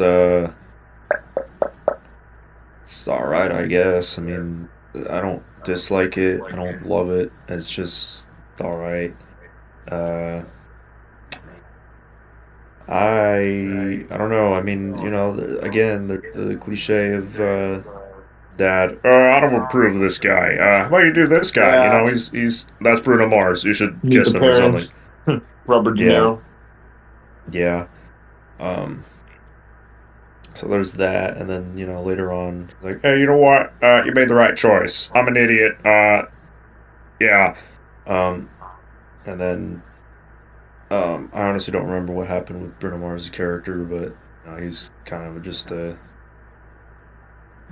he's just there to be a douche. I don't And know. bro, he a thief, bro. That's what he is. He is a thief. Yeah, Bro was trying to steal, bro. bro's just a home wrecker. I mean, that's really it. Yes, bro. If there's anything Um, that happens to you, I'll take care of your family. Get in the way, bro. nope, neat and gone. Um, and then it's just funny how like you see them kind of adapt to new life, basically. Because at first they're like in the house and making breakfast like they're freaking humans in the beginning of the movie, and then now they're out in the forest or jungle or whatever. Like they're they're supposed to be because they're birds. Um, just to see your dad, and the lifestyle's different. It's funny to see them adapt to it. They go to the Like Amazon. when he's like when the dad is like no human things, and then he takes off the Jamie Foxx's character's cap. I feel naked. Oh yeah, I forgot about that. And then what did Nico said? I feel naked. Yeah, I feel naked. So them adapting to that new lifestyle was pretty entertaining. What else? I mean, I guess not really much for the human characters. Just like, oh, we got to find our birds, and I mean, Yeah, they were just like stranded throughout the they're entire... not. They're not really. Throughout the entire movie, they're Main. like, yeah, we're on our own, and hey, look, our old birds just came back. We have not had that much screen time with them. Yeah. And then you see a bunch of like, because there's so many blue macaw birds, and then they're like, holy crap, dude, they're not extinct. This is sick. Yeah, they lied. No. Thanks, IH2. The villain of the first movie is somehow not dead, which is pretty dumb, if you ask me. They're like, we don't know how to make a better villain, so let's bring him back. I thought he was cool. The songs or everything not as great as the first. The plot is just kind of like predictable. But the animation is good, like the first one. The characters are still likable in their own way. Had that in the capybara scene. That's great. Is it the first or second movie where it shows What? it's that meme I see on Instagram Reels all the time. Which one? Where he's a baby and he starts dancing. Oh, that's the first one. First one, yeah. Yeah, it is the first I one. don't know why I just randomly thought of that scene because I think of the stupid the stupid reels of that scene. The freaking Squid Game music in the back. Yeah. I don't know. I just randomly thought of that. But the second movie, I don't know. It doesn't hit the same. First, it's kind of just there. It's okay. I'd probably put it between B or C. Wow. Just doesn't do anything for me. Well, most of us are saying B. I would say, I mean, someone mentioned it in the comments. I think someone just mentioned in the chat by saying, Rio 2 is like a mid 6 out of 10 for me. It's pretty okay. There's a funny line where Petrus like said, oh, that's nasty. Don't worry about it. Yeah, I would somewhat agree. I mean, I would say, I know this is going to be such a weird comparison, but it's like I love Clyde with the Chance of Meatballs 1, but then the sequel's kind of like, I mean, it's alright. But honestly, I used to like Rio 2 a lot when it first came out, and it's funny when Dwayne's like, oh yeah, I went to Downtown Disney, watched it at Disney World. I was like, yeah, we could have met in real life, bro. But yeah, it's kind of funny that I watched the first and second Rio movie with my mother around that time, so I kind of had a connection to that. But either way, Rio 2, definitely like what Gabriel says. I mean, the song of the Let's Celebrate, na na na na na, like ba ba boom boom, beautiful creatures. And then when I saw Anne Hathaway singing that song behind the scenes, I'm like, mommy? But yeah, joking aside, Mommy? yeah, because bro, we shared the same birthday, so I'm like, mommy? But yeah, anyway, let me get back to the movie. So the songs, they're decent. I mean, obviously they don't, it doesn't like hit as hard as the first one because I think one of them was somebody mentions it like the opening song sequence. Like yes, the Let's Celebrate song is pretty banger. Nigel's cover of I Will Survive, which even though Raphael in the audition is like, do I look like you? I think I know you from somewhere. It's like, guys, isn't it pretty obvious? Like if you remove the leaf and look at the feathers, like you could definitely tell it's something familiar. Where he's like, did what dubstep with the frog? Where he's like, say what? I know you did. And now I come back stronger. I will survive. I feel like those are like the most memorable songs I remember. Yeah. Those are like the only memorable songs I remember. I think Bruno Mars had like one song by saying, Dude. like we goes, That welcome, one part where Blue welcome. like laughs in like slow-mo. I don't know if you remember. I It want was my like- fortune. Come on, bird. Ha ha ha. I think it was funny when caused me my misery. and then it's what's even more funny is when Nigel ripped the car, the kids start crying, and I think Nigel shoved the ice cream up on the kid's mouth. Oh yeah, I remember that. Yeah. It just proves that Nigel does not give a crap about human beings, but it is funny, like, come on, bird, what's my fortune? What's taking so long? But the one thing that's quite crazy in the flashbacks is it kind of shows like how the heck did Nigel survive, and then you got the Van narrates by going, he'll live, but he'll never fly again. The weirdest thing is it's like what Gabriel said. I feel like it was an excuse to like keep the same villain from the first movie back, but here's the weirdest thing. Nigel wants to plot his revenge for Blue throughout the beginning of the movie, but the only time they reunited was like at the very end when all the... At the end, man. I feel like that was just I still think wasted. he makes the movie funny though. Yeah, I mean, it's funny, but it's wasted opportunities. Like, look, if you're going to bring back an old villain from the first movie, like, don't Kung Fu Panda 4 it, because I think Kung Fu Panda 4 did much worse when it comes to the legacy villains of, like, brought back, and then we're like, what's the point of bringing it outside of, hey, remember this villain that you liked from the original movies? But still, I think it was kind of fun where he goes, deja vu, Blue, Nigel, and then boom, dynamite explodes. And then when Blue and Nigel are trying to fight each other, I mean, I'm skipping the entire movie, by the way. Let me just rewind back. So, rewind back to the beginning. So, it's kind of nice that like, a recap of the first movie where I think the models of, like, Blue and Jules' daughter and one and only son had different designs by the end of the first movie. Because, you know, the sequels will always change their minds when they're doing animation. But during the moment where the tiny bird was kind of like looking out for the children, and then Luis like, oh yeah, just depend on Tiny. And speaking of Luis, some of your favorite side characters from the first movie sadly does not get a lot of screen time. Like Luis, he does get one funny scene where Blue's like, we're going to the Amazon, yay! And I think when they're talking about like the wild animals, where Luis was like, yeah, it's piranhas and they eat flesh, and only I can think is flesh, and then he just licks his nose and. You know, since, you know, Luis is a dog, he's not going to tag along. However, it's kind of funny that some random bird just brings Luis all the way to the Amazon just because, like, hey, I want to be part of the adventure too. So, even though it's funny that even Raphael's wife shows up out of nowhere, where I think Pedro Nico wants to shut her up by, Rafi, just shutting up the fire. I'm like, alright, since when did half of these supporting characters... I'm like, well, we got to put them in the final act of the movie so we can have the grand finale, even though...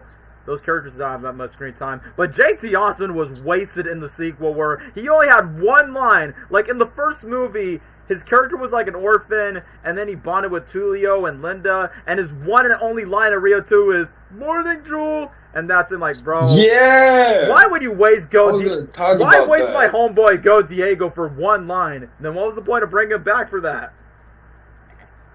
He's credited in the end credits too for that one line. Yeah, just for one line by saying, all right, Jake, here's $1 million check, and then just leave the door out of that, and then do freaking emoji movie, and then do freaking emoji movie 3 years later, man.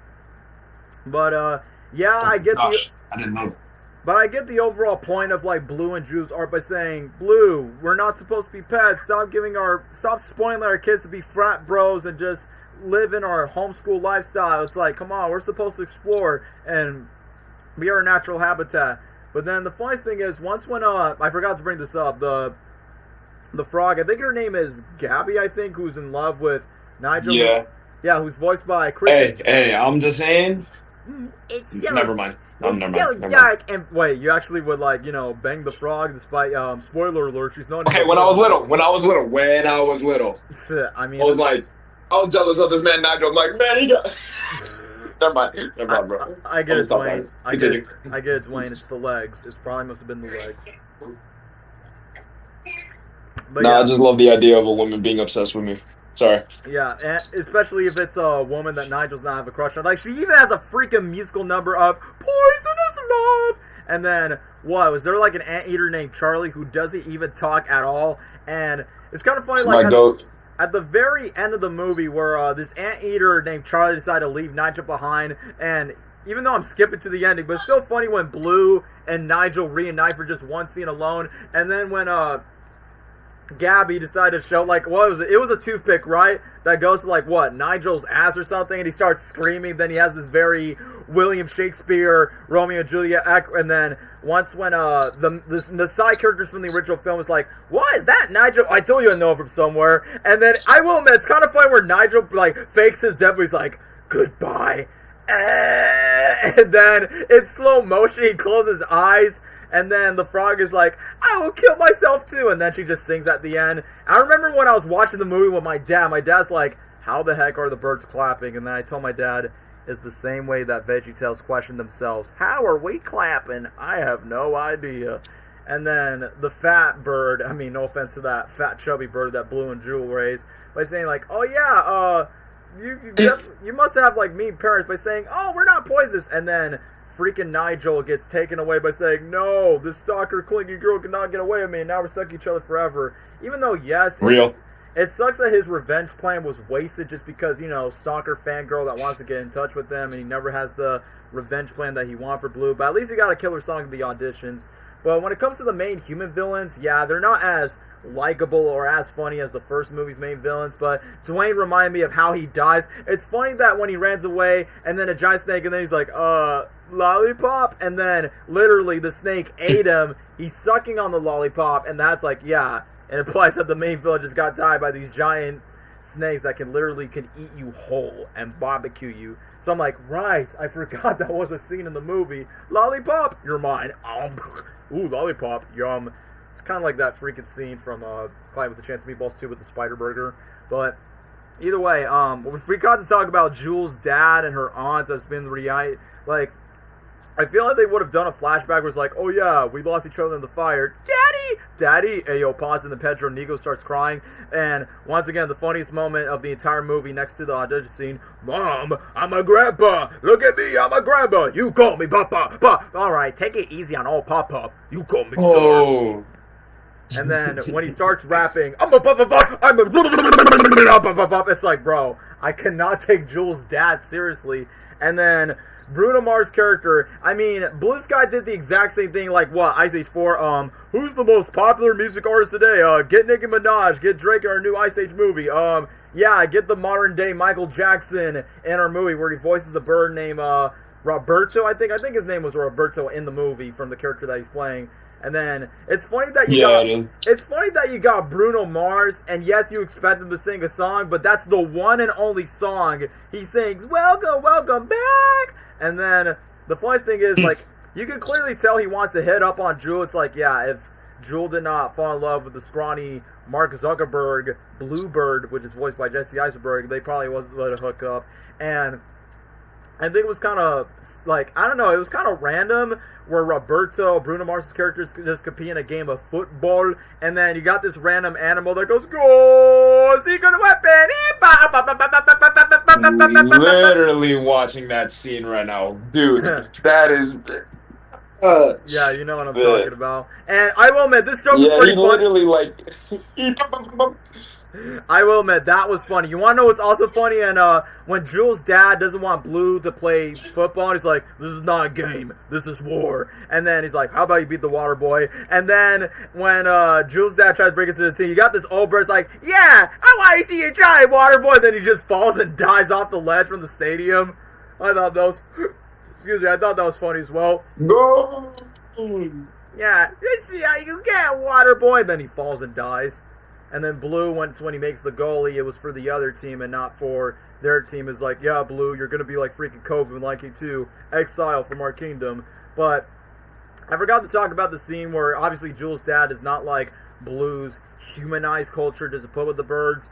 And the funniest thing is when Raphael, Nico, Pedro, and one of Blue and Drew's daughters decided to do this, America's Got Talent audition. And Gabriel, what's the name of the species again? You guys just said the word. The capybara? Where they start twerking up on stage, and then you got this random ostrich, and we got low. And then let's not forget about the sloth that was singing, I gotta go. Yeah, that one song from, what was his name? Busta Rhymes. Yeah, Busta Rhymes. Yeah, Busta Rhymes. Okay.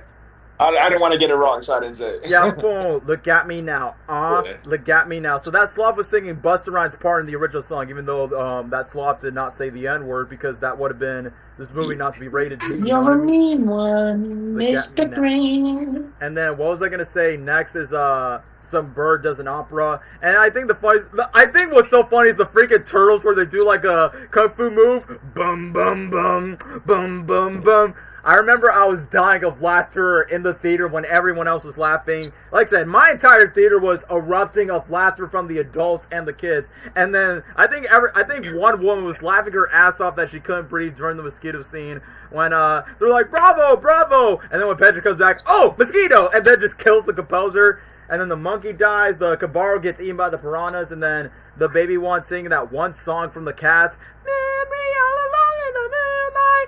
And then when the Black Panther, Wakanda Forever, when a Black Panther approaches and eats the small little baby, I will admit, the design does look a lot like Diego's if Diego didn't have a saber tooth and then sing the song, Taught me in the way. I think what Pedro said, I think the line that Pedro says, like, man, if we're all going to be food, there will be no auditions yet. And then that leads up to the Nigel reveal. Oh, yeah, thank you for reminding me, this comment right here.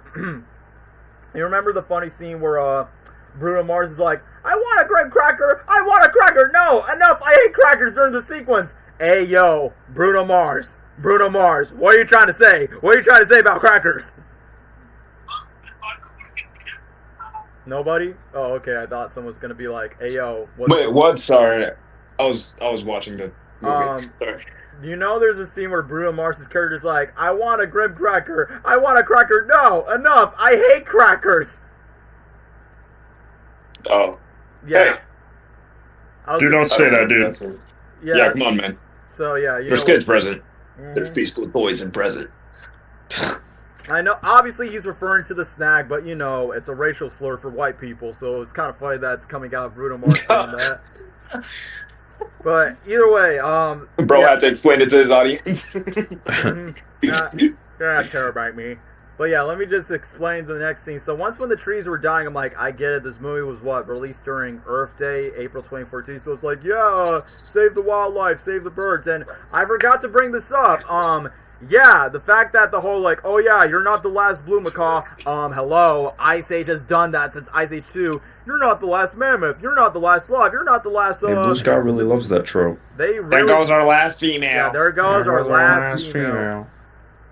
It's like Blue Sky. I mean, you're telling me that DreamWorks loves the lie reveal trope by saying, I'm not a shark slayer. We're not circus animals. Da-da-da-da-da.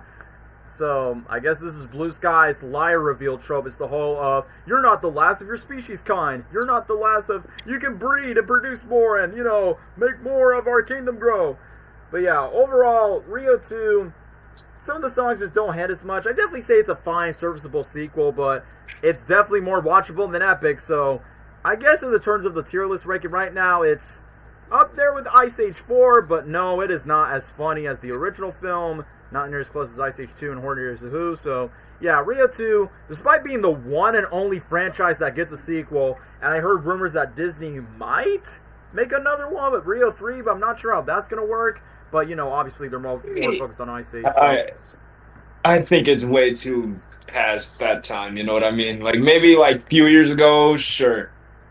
Yeah. There's no reason to bring back Rio. I think it should just stay in the past, you get me? Yeah. Like it's just one of those movies you don't really need to bring back anymore. Yeah, and besides, this movie came out in 2014, aka the same year where Jamie Foxx did, like, what? Yeah. Jamie Foxx did what, 3 movies? Rio 2, The Amazing Spider-Man 2, and the 2014 Annie reboot before Cameron Diaz retired. So, that's kind of ironic around that time. But either way, I think it is too late. And yes, I know the moment that you people on the live stream has all been waiting for. The Spider-Verse of Blue Sky, not by quality standards, but by animation standards. And guess what? I was just watching this movie literally before the stream even started. And yes, I am talking about the Peanuts movie. In other words, the Charlie Brown and Snoopy movie. I mean, I think in other countries they call it that because, let's be honest, before I get to my review, this is basically a Charlie Brown Snoopy movie more than just a Peanuts movie. So, yeah, honestly. Yeah. But yeah, before I get to my review, I just recently rewatched it for free on YouTube because I was like, I haven't seen this movie since I saw it in theaters around my 14th birthday. And I'm like, oh, I remember it was a cute movie. Let me rewatch it again as a guy who's almost 24 and see it on YouTube for free. But before I get to my review, does anyone want to talk about the... I know it's the Peanuts movie, but in reality it's the Charlie Brown and Snoopy movie. I'm not gonna lie, this is gonna be the last movie I review before I dip for the night, guys. Gotta do something. I forgot I had to. Yeah, this is gonna be the last movie. So I'm gonna be quick with it. All right. Great animation. I remember seeing it in theaters. I love the Snoopy stuff in that movie. I love the Red Baron. It's just a love letter to the original, Schultz, the comics and things like that. It's a movie that it's a love letter, So it has to be the best Blue Sky movie. It's not my favorite one, Really? but if we had to say overall Blue Sky, it is the definitive probably best movie that they made. But it's just not my favorite. The Spider-Verse. Yeah, so like even if as a simple premise, it's just a great love letter, to those movies. I mean, to the original source material. So, Charlie Brown obviously has a character arc. That song "I Feel Better When I'm Dancing" is iconic. Everybody uses it. Even to this day, it's still being used. Yeah, I don't know. I just really remember enjoying it a lot. I haven't seen it in a while, but I remember the movie. I would say S tier, but there's only a few movies that I put in S. So if you said S, I wouldn't be upset. It's pretty valid, but I would say A for me. A good movie. A tier. Great movie, actually. All right. Yeah. So, all right. I have to go, but I'll see you guys. I thought you were going to run Goodbye. like the last 3 movies and then you're just done, but you're good to go, Dwayne. I'll put my ratings for the other ones in the chat if you want to say them later. Oh, yeah, But, the rest. Right. Ice Age 5, Ferdinand, and I guess Spies in Disguise. Oh, I can just say it real quick. Ice Age 5, I don't hate.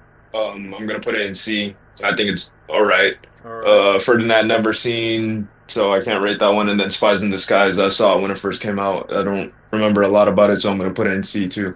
All right. So, I say this is the best way to give yourself closure for this stream, Dwayne. Yeah. Alrighty, I'll catch you guys. We'll see. All right. See you, Dwayne. See you. So, yeah, I guess Leslie's also going to be muted as well. So, Gabriel, I know you don't remember much from this movie because you only saw it. It's just like Epic. You saw it once with me in the theater, and we were watching. Pretty much, yeah. It's like Epic. Like, I remember the promotions. I remember it coming out, watching it when it first came out. It's not bad at all. I mean, it's a wholesome movie. I liked it. I wasn't like obsessed with it or anything, but I liked it. It was good. Obviously, because he's a main part of the movie, but I loved Snoopy the most.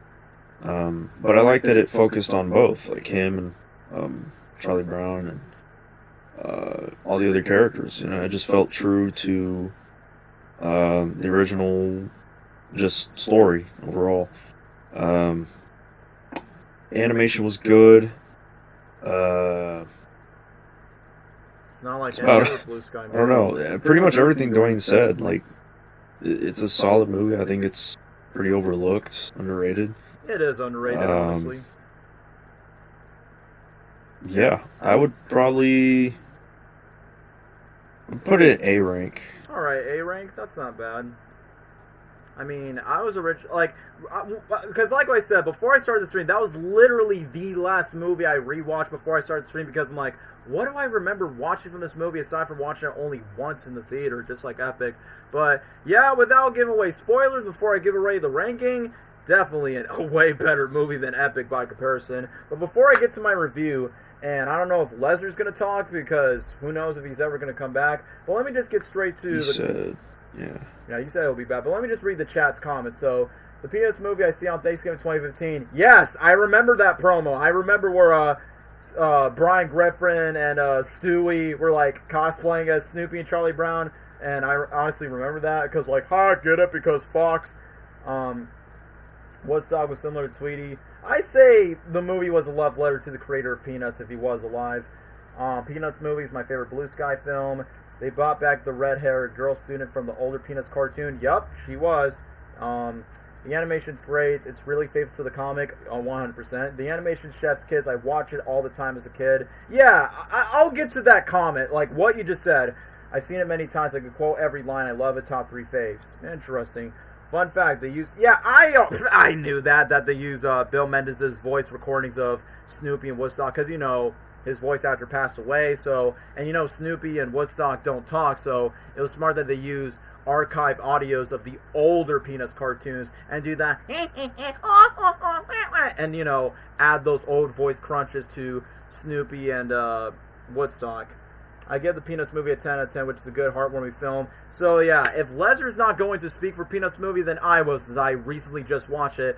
I would definitely say, in animation standards, it is the Spider-Verse of Blue Sky Studios, because the animation itself is not like any other Blue Sky movie by comparison. It's like literally like, the animation is 100% faithful to the source material, from the character designs, from the voices, and the designs of the world, and even there's like a little bit of Easter eggs and references of the old illustrations of the comic strips, and even like, you know, homages to the Great Pumpkin, the Christmas special, and homages to like the older Peanut specials like Snoopy and his siblings, the little red-haired girl, and you know, a lot of callbacks to like everything Peanuts related. So if you people in the chat are like a huge die-hard Peanuts fan, then this movie is 100% made for you. But even though I did say animation-wise, it is the Spider-Verse for Blue Sky standards, but in terms like as a movie, I would say this movie's not as great as Spider-Verse, and people mention it in the comments down below by saying, oh yeah, I love this movie so much, I seen it a lot as a kid.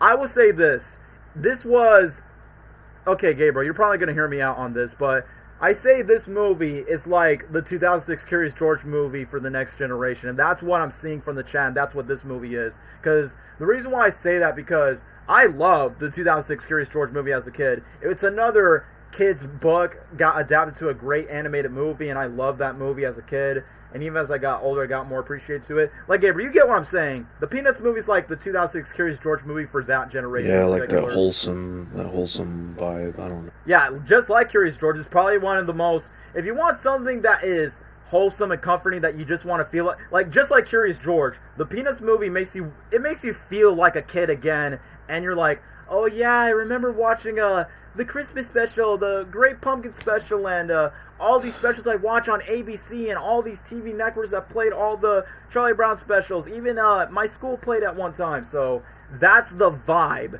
that I get from the movie. And honestly, for what it is, I honestly say that's a good way they decided to adapt it that way. And what's cool about, you know, usually Blue Sky would get like their big name celebrities like they did with Ice Age, Rio, Robots, Horton Hears A Who, and Epic. But for this one, the only quote-unquote big-name actors is, like, maybe the kid from Stranger Things. It's not Finn Wolfhard's, Will, I think that's his name, is the voice of Charlie Brown.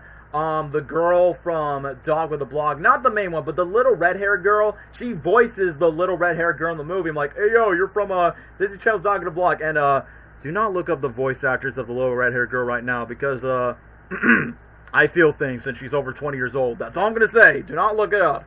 But anyway, I guess the other only celebrity star is Kristen Chenoweth voicing Fifi, the female poodle, aka Snoopy's love interest during the Red Baron moments. I'm like, yeah, those are like the only quote-unquote celebrity talent. But the best thing about this movie is it doesn't try too hard to milk up by saying, hey, it's Will Ferrell as Charlie Brown, it's Dan McBride's Linus, it's Kevin Hart as Franklin, Tom Holland as Snoopy or something.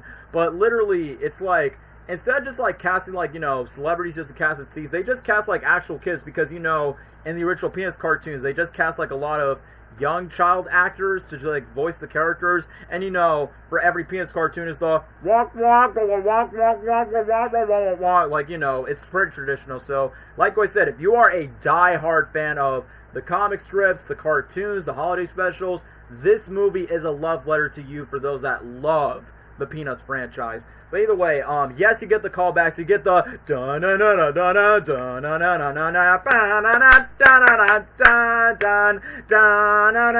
that theme song never gets old ever since what, the 50s, the 60s, around that time where it was pretty big. But either way, yes, you get the callbacks of the iconic music scores from the themes. And yeah, you do get iconic catchphrases of, you blockhead, good grief, my sweet baboon, Charlie Brown, you blockhead, and Once again, the catchphrases just keeps on going on and on. And yes, you get to see all of your favorite Peanuts do the usual thing they do. Linus sucking his thumb with blankets. Lucy just being a bully. Schroeder playing the piano. Pigpen just showing us off his dust. Franklin, just being that one kid that's ready to say any line by saying, "Hey guys, the talent show's ready. The dance floor is here. The little red-haired girl's here. Charlie Brown's the winner." That kid, Franklin, is like, I know he's like the token black peanut of the group. It's like, yeah, that bro's like ready to say every single line of what's happening in the scene of the movie. But speaking of which, yes, this movie is 100% more of a Charlie Brown Snoopy movie because obviously those are the main characters of the franchise, so of course they'll have the main spotlight focus. But before I get to talk about Snoopy, I want to get straight with Charlie Brown himself. Like, the best thing about Charlie Brown as a character, and you've seen it in the Peanut specials, where usually Charlie Brown is always the punching bag, especially to Lucy. Like, obviously, he's clumsy, he gets his failures, he always gets a stare from all the kids around him, and the only people that respects Charlie Brown is his dog, his one and only real friend, Linus, and sometimes his sister when his sister's not too wishy-washy with him. But other than that, it kind of proves like, alright, they're definitely staying true to the characters of what we remember from the cartoons back in the day.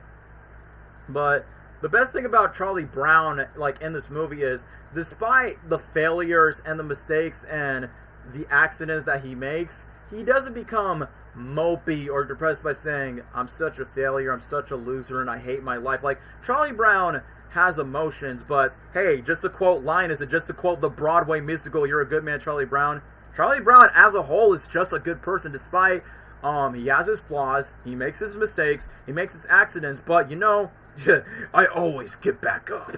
Charlie Brown just keeps on going back up and keep moving forward. If it weren't for the help of his man's best friend, Snoopy, and for his one and only real friend, Linus, of giving him the best advice when everyone turns out on Charlie Brown. And speaking of Snoopy, yes, it's a no surprise that Snoopy is the best. He's easily my favorite character of this entire movie, because come on, yes, it's cool that they use the voice actors, Bill Mendez's audio recordings from his older cartoons, because, you know, the voice actor passed away.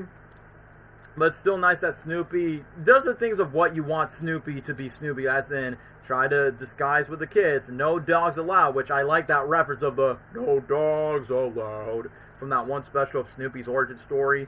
And I like the fact that Snoopy has found his ways to like use his natural charms to like make Charlie Brown win the girl of his dreams and become a winner. And that one I comment from the trailer where he just also Thumbelina, Thumbelina,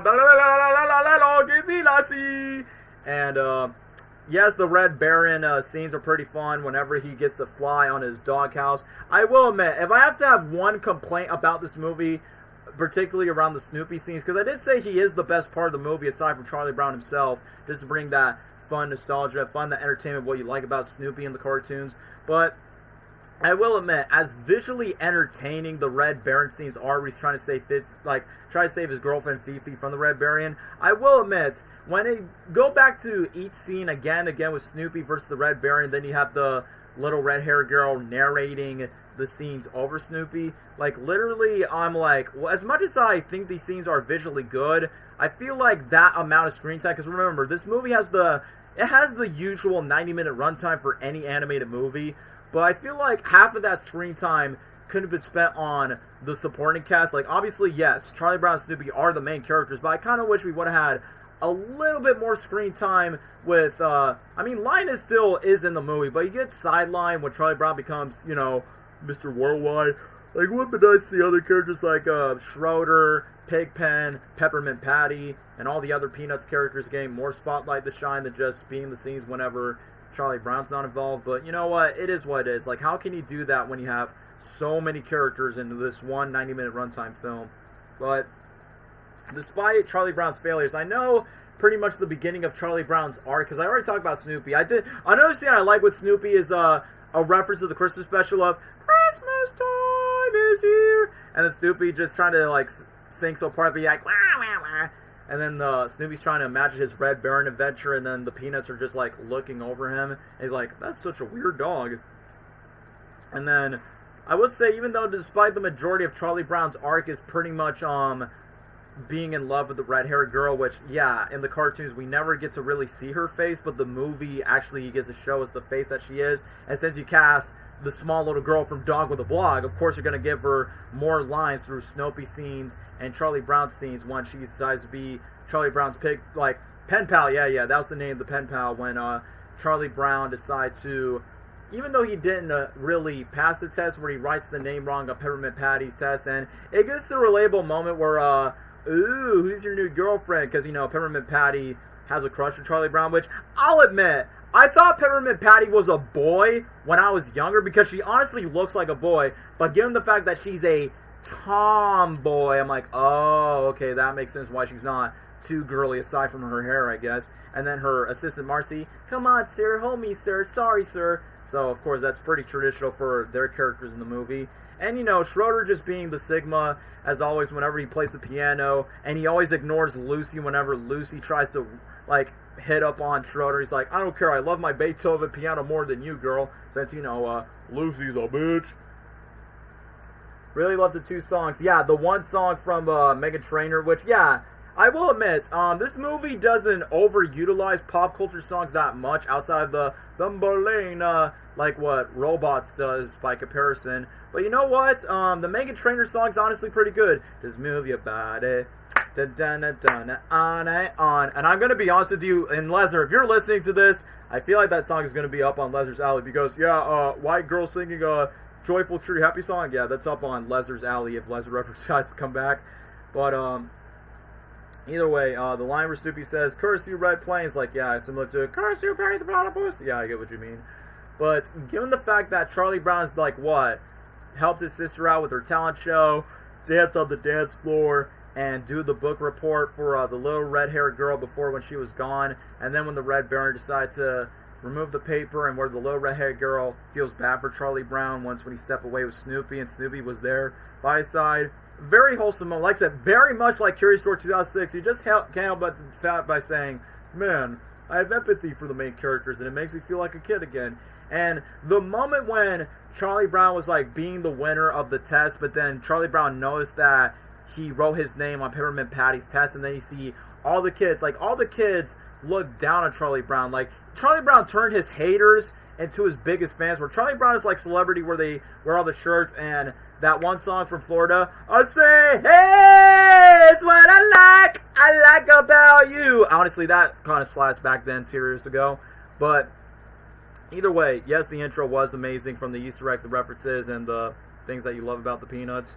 Anyway, let me just get to the ending. So the final act is when Charlie Brown was basically, no. Charlie Brown had the moment to, quote-unquote, lie to the class and the entire school, be like, oh yeah, I actually passed this test, I just want the fame and validation, and that's what Dreamworks is mostly done for Shark Tale and Madagascar and Megamind of the lie reveal trope, and then when the truth is out, everyone hates the liar and the liar tries to redeem himself, but instead of doing that trope that we've seen many times before, Charlie Brown flicks the switch of being brutally honest by saying, I didn't pass this test, and I feel sorry that I make you guys feel like I deserve this, but then everyone just walked away, and Charlie Brown keeps the typical good grief luck. But then, when the little red-haired girl was about to lead to the school bus, Charlie Brown had the best advice by lines by saying, look, just because you have your failures, you're still a good person. Then, it falls up to the finale of the most wholesome moment of the movie of do-do-do-do-do-do, where Charlie Brown's at the carnival, then all the kids like, Charlie Brown, you blockhead, and then when he finally talks to the red-haired girl where he's no longer a simp and actually talks to his crush for the very first time, in a full conversation, where she's like, oh, why would you choose me to be my pen pal? And then, literally, the little red-haired girl just calls out every single positive aspect of not only she finds Charlie Brown attractive for a bald kid like him, but why she admires Charlie Brown by saying, you help your little sister you help your sister out in the talent show, that was very sweet. The dance, you definitely have the nice moves, and you doing the book report when I was gone, that was probably the sweetest thing you ever done to me. And you give me back my pencil that I nibble on, you do the same thing. I'm like, ooh, Charlie Brown, you just went from Charlie Frown to Charlie Player. And I almost forgot, this was not in the movie, but in the trailer, and Lesnar, I don't know if he's here, but there's one more where they actually played a DJ Khaled song in the trailer. All I do is win, win, win, no matter what. Because, I'm back. Yeah, Lesnar, you heard what I just said. So, yep. Yeah, they played a DJ Khaled song, not in the Peanuts movie, but it was in the trailer of the All I Do Is Win, Win, Win, no matter what. Because, that song was popular. And, that song's so fit. But yeah, Lesnar, but you want to know what I was talking about by saying, if you haven't seen the Charlie Brown, if you haven't seen the Peanuts movie in a long time, the end credits song, or in this case, the main song for the movie will be Swing Up Your Alley, because it's freaking making trailers singing like this happy upbeat song. Just move your body. Na na na na na all I own. Bro, I hear that song so many times in freaking like memes and reels and posts. Like, it's an animated kids movie and you're the villain, but you start jamming to the music in the end of the movie. I was gonna say, Lesnar, hey Lesnar, does that suit up your alley from the most popular white girl music artist around the time singing a happy joy song for an animated movie? I mean, I'm gonna be honest. I don't really care for Megan Trainor, but it is a jolly, happy-go-lucky song. But that's what I'm saying. Doesn't the song suit up your alley from that archetype from your taste in music? It kind of does. I mean, anyway, it's something you dance at a party, that's for sure. It is. But anyway, let me just wrap up the ending of the movie. So, even though, yes, it's nice to know that the little red-haired girl just acknowledged all of Charlie Brown's greatest strength, and then keeps in touch with him, and then you get a very faithful homage at the very end where Lucy, despite being the boy, by saying, Charlie Brown, you're still Charlie Brown, but you're still full of surprises, where all the Peanuts put Charlie Brown up on stage. And then the end credit shows the illustration by Charles Schwartz saying, like, man, if the creator was alive till this day, he will be proud of, not of the movie that Blue Sky made, but the legacy that he did for the entire Peanuts franchise. And then the mid-credit scenes. I forgot to talk about the post-credit scenes. Like, the first one is a homage to that iconic Charlie Brown misses the football gag where he's like, I'm gonna kick it. Ah! And then obviously he misses the football from Lucy, so that's a casual gag in the franchise. And then secondly, for any Snoopy fans out there, you get to see Snoopy's family. You get to see all of his brothers and sisters, and I'm like,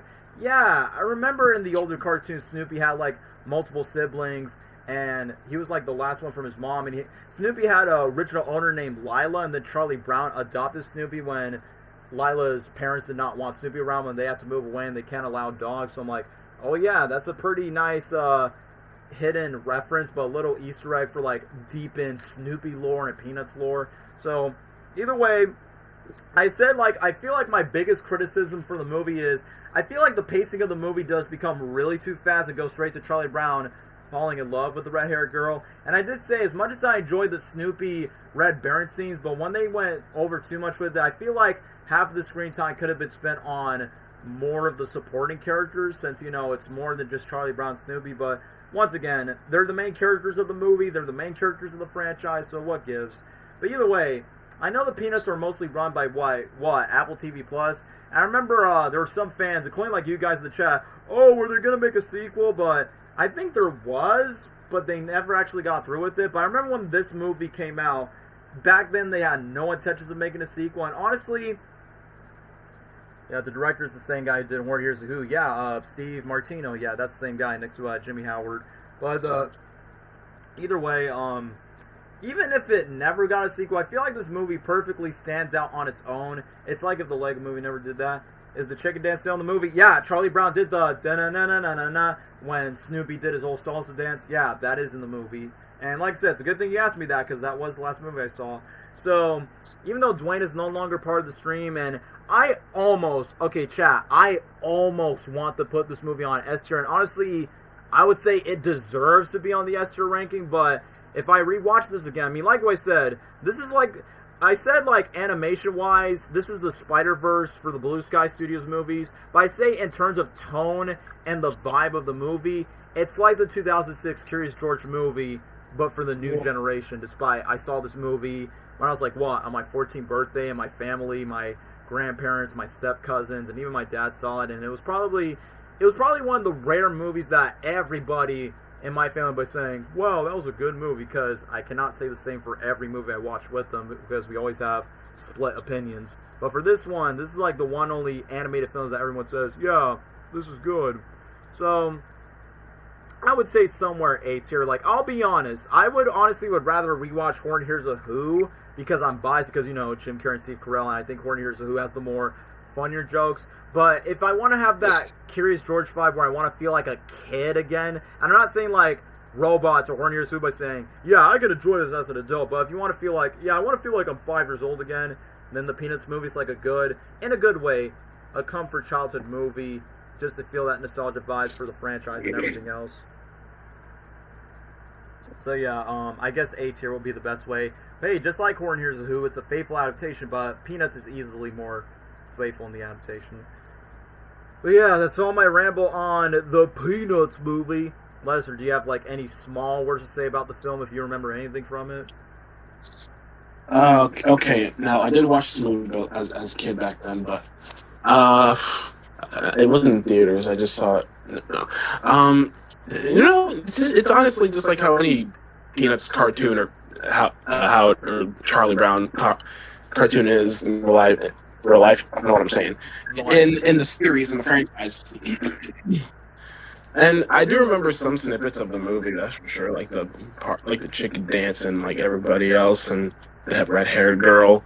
And I liked it at the time, actually. Like, it's like a nice homage to the OGs. And it's actually pretty really good looking too. Like, of course, animation and like what you said it was like Blue Sky's Spider-Verse movie. Yeah, I said like and animation-wise it is. But for the stories and vibes, it's like the 2006 Curious George movie, which I loved that movie when I was a kid. Yeah, but yeah, this movie definitely does got the Charlie Brown and Peanuts energy, and that's what it's all about, really. And good thing for a homage to the franchise and also the creator. And Snoopy still. So yeah, and Snoopy still steals the show as always. Yeah, Snoopy's the GOAT. True. In the words of Charlie Brown, man's best friend. Woo! So yeah, where would you rank it? I think me and Gabriel Dwayne says A tier. Like, I almost want to put an S, but I just feel like if I rewatch it again, I think A tier is fine. Yeah, A tier is understandable. Yeah, A tier is better. So yeah, last thing we'll say about Peanuts. Yeah, someone put in the comments, this movie's now turning 10 in November and it still holds up. Yeah, I say so. Like, almost a decade later, it still holds up to this day. So yeah, wholesome movie, good movie, showed a good show. But now, the final Ice Age movie. Scratch that. Not the final Ice Age movie, period. Because remember, Buckwild exists, but that sucked. And we're getting Ice Age 6 made by Disney. Because, Disney does not want this franchise to die. But this is the last one made by Blue Sky Studios. Ice Age 5 Collision Course. And before I ask Gabriel Lesnar about the review, let's not forget, this is technically the first animated franchise to get a 5th movie, before Toy Story's like, hold my beer, and before Shrek is like, also hold my beer. So yeah, Ice Age did it first before Toy Story and Shrek did. But yeah, other than that, Gabriel, Lesnar, want to talk about the final Ice Age movie by Blue Sky Studios, to be exact. I'll say some words. So, Ice Age 5, I'm gonna be honest, I didn't hate it, okay? When I watched it, I didn't think anything bad of it. I was just watching it like it was just another Ice Age movie that, came out. And, it took a different turn. Scrat is, being himself with the acorn again, and he's in space this time. And it's, that's how I remember from Scrat. But the rest, I mean, it's the end of the world apparently, and the main character's got to stop it somehow. There's Buck is back, good thing, and what else? Oh yeah, Peaches has a boyfriend, and that are like, gonna get married soon, but the parents don't. Well, the parents are like, what? You're moving out, because they want to like move away from him. And they typical parents, daughter, boyfriend type stuff. Yeah.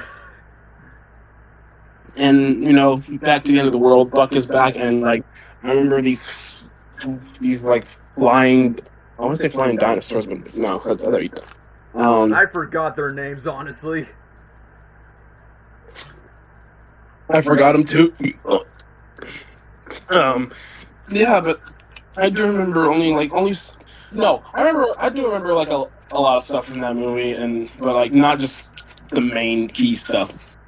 I remember they like visit this other sloth that's played by Jesse J. Oh yeah, I remembered. Yeah, that one, and her and Sid start falling in love and blah blah blah, and then like, and I remember by the end of that movie, the grandma goes to that side and she turns young.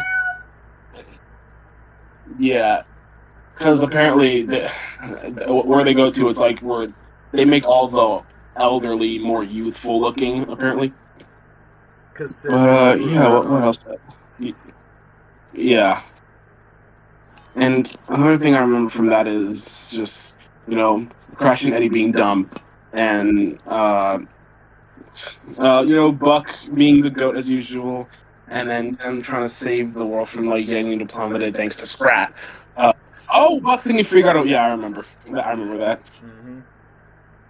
Yeah. So but yeah, I know this movie got a lot of hate and it did not do well at all, but personally, to me, at the time when I watched it, I didn't hate it. Although if I look back on it now, I might have a different view and an opinion on it if I ever watch it again.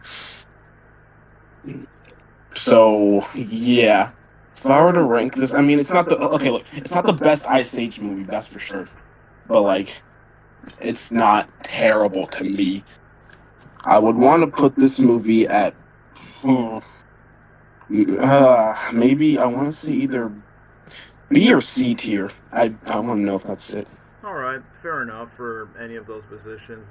It just depends what you prefer. Yeah, maybe B tier because it wasn't horrible to me at the time. The one thing I disagree with Dwayne by saying, what? You think Ice Age 4 is the bottom? I'm like, at least Ice Age 4 has at least some entertaining villains, which Ice Age 5, in my opinion, has very forgettable villains of those dinosaurs try to chase down Buck, and it's like, what? Yeah, like, someone just put this, the Dino Birds feel like they came from a Land Before Time sequel, and oh, man. And I thought Ice Age was crazy for milking sequels, not compared to the Land Before Time franchise. Like, what? They get, 14 movies that I remember? It's like, bro, let that franchise die, man. I thought it was just, 7 or 10. 14? Yeah, probably, 13, 14 seasons, by saying, yeah, this is what the perfect equivalent of milking a cow until it runs dry. And I feel like Ice Age was, the first franchise to walk that. And Disney is not going to let it die if that's the case. So, it is. So, yeah, thank you for reminding me. Yeah, they do. The dinosaur villains do look like side villains from a sequel from Land Before Time. Doesn't even matter which one, but just any in general. So, yeah, Lesser puts B or C. Gabriel, do you want to share your thoughts on Ice Age 5?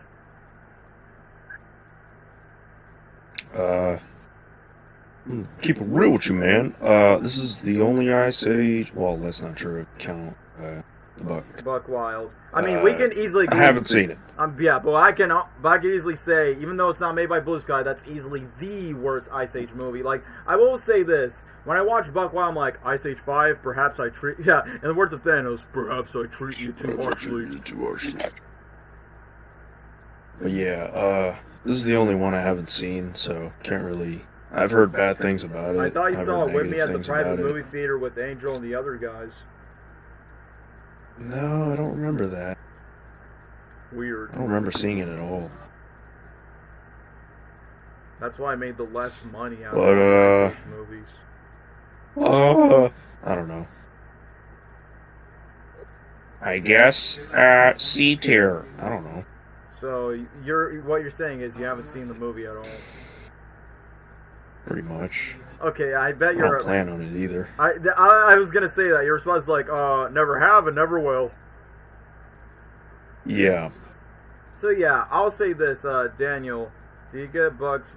Well, I mean, dude, it's not really Bugs' song. It's just a figure of the la. Robin Williams did that and missed Doubtfire of the voiceover of the cartoon things. It's like, yeah, I mean, it's Simon Pegg just. I mean, it's like what they talk about in Ice Age 3. Like, Buck is like a hybrid of what Robin Williams did in Robots and Daffy Duck at some moments. But like what Dwayne said, like Captain Jack Sparrow's like the best inspiration to say.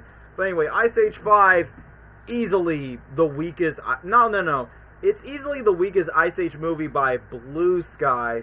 And I say it's easily the weakest Blue Sky Studios by far. And yeah, that's going to be crazy of me as saying, like, I honestly would rather rewatch Ferdinand and Spies in Disguise than Ice Age 5, because the one word I would say about Ice Age 5 is the fact that, number one, it is definitely a sequel that is not necessary. Like, I remember my mom around the time was like, Daniel, want to watch Ice Age 5? No, they milked this movie too much, and I don't feel excited for a new Ice Age movie anymore. Because, like I said before, they should have stopped at 3 or 4, but no, they're like, well, the last ones make money. And then Blue Sky Studios just pay the consequences where Ice Age 5 barely made any money. But now, guess what? After, well, now I know it's 2025, and this movie came out in 2016, and it's like, yeah, 11 years later, 2027, take a hiatus, and now Disney's like, alright, we'll revive this dead franchise from its corpse. Let me get to my first complaint right away. Number one, I think they messed up Manny's character, man. Like, how do you went from being this big meanie jerk that lost his old wife, his old child from the human hunters, and then he finds new love in Ice Age 2, and then finds the ability to become a parent in Ice Age 3 with the dinosaurs, and then Ice Age 4 with the typical of the, no daughter, what are you doing, Peaches, I just learned you this, and then Ice Age 5, it just rehashes the same problem for what Manny had with Peach in Ice Age 4 all over it again. And this time, it's not Drake, thankfully. That's the one thing that's not the thing.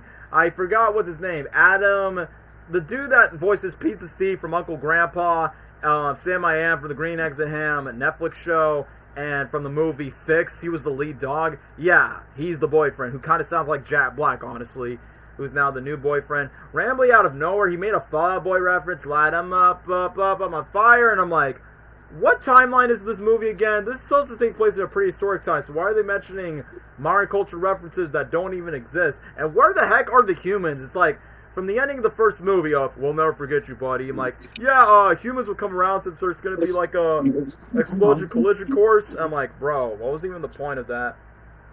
So, either way, it's like, why would Manny be upset by saying, oh yeah, my daughter when it comes to that?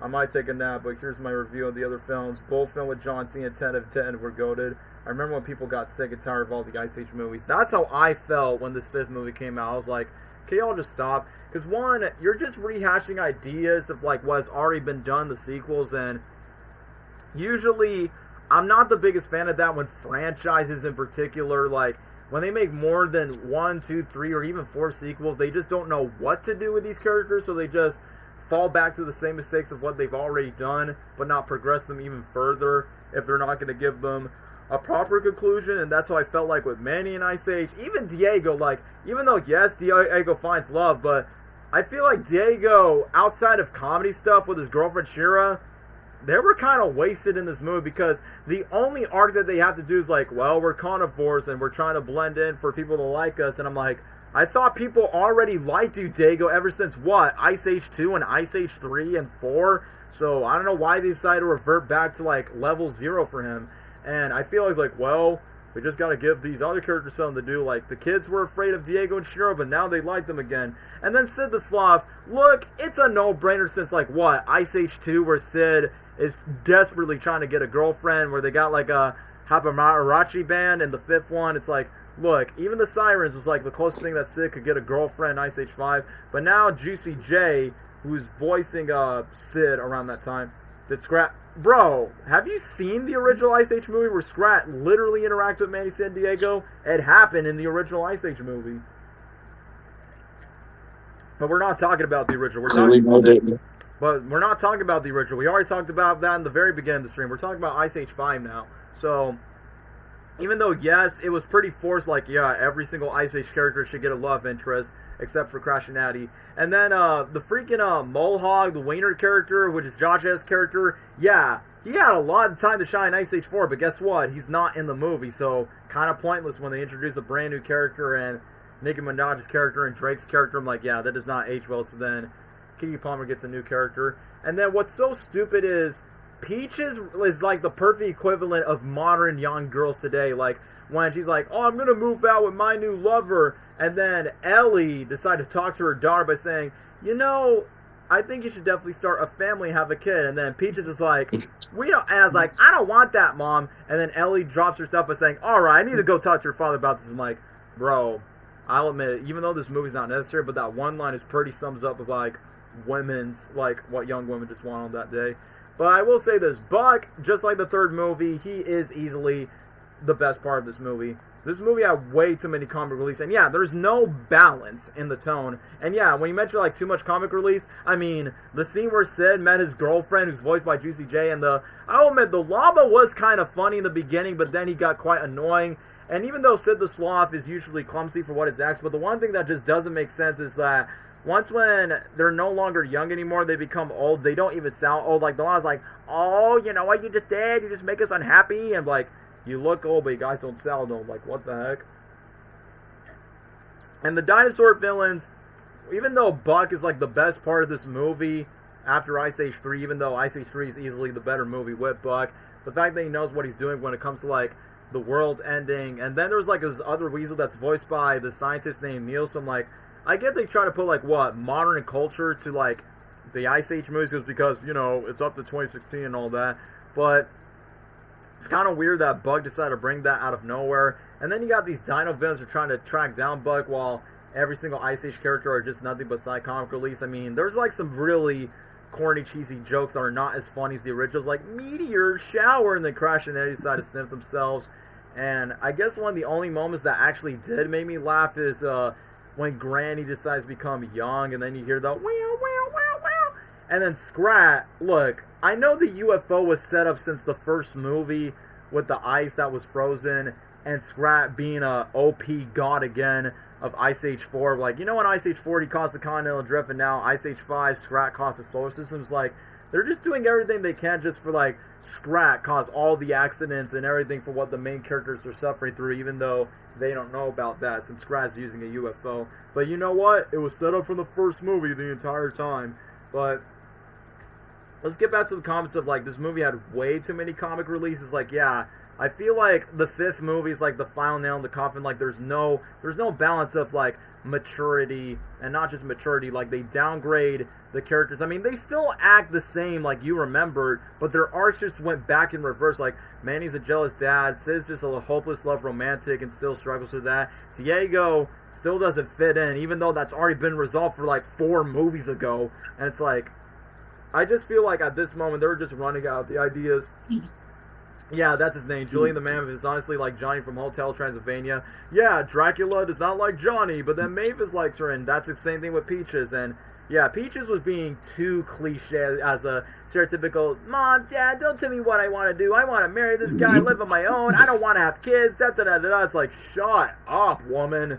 It's like, geez. So, basically, aside from Buck carrying the scene and Scrat just being Scrat, and the moment where all the animals had to team up together just to stop the asteroid from coming, it's like, it was quite predictable, and there's like not that much surprises of making me say, what? They were not going to die the entire time? Whoa! I thought it was going to be the end of the Ice Age franchise. I thought they were gone. It's like, come on, y'all. You know it was going to... Like, even if it wasn't meant to be the last Ice Age movie, it's like, yeah, you know you're not going to kill off their main characters, except for Scrat and Ice Age 2. But overall, this movie's just unnecessary. Like, even though, yes, I would say Toy Story 4, and yes, once again, Disney is going to revive this franchise back from the dead, and the fact that they're going to make, like, what, 10 Toy Story movies? Like, bro, it's a franchise. Any franchise in general, no matter if it's live action, animated, you know franchises never die. No matter if it's a sequel, remake, or reboot, it's like, they're still going to make more of these because the studio desperately wants money about it.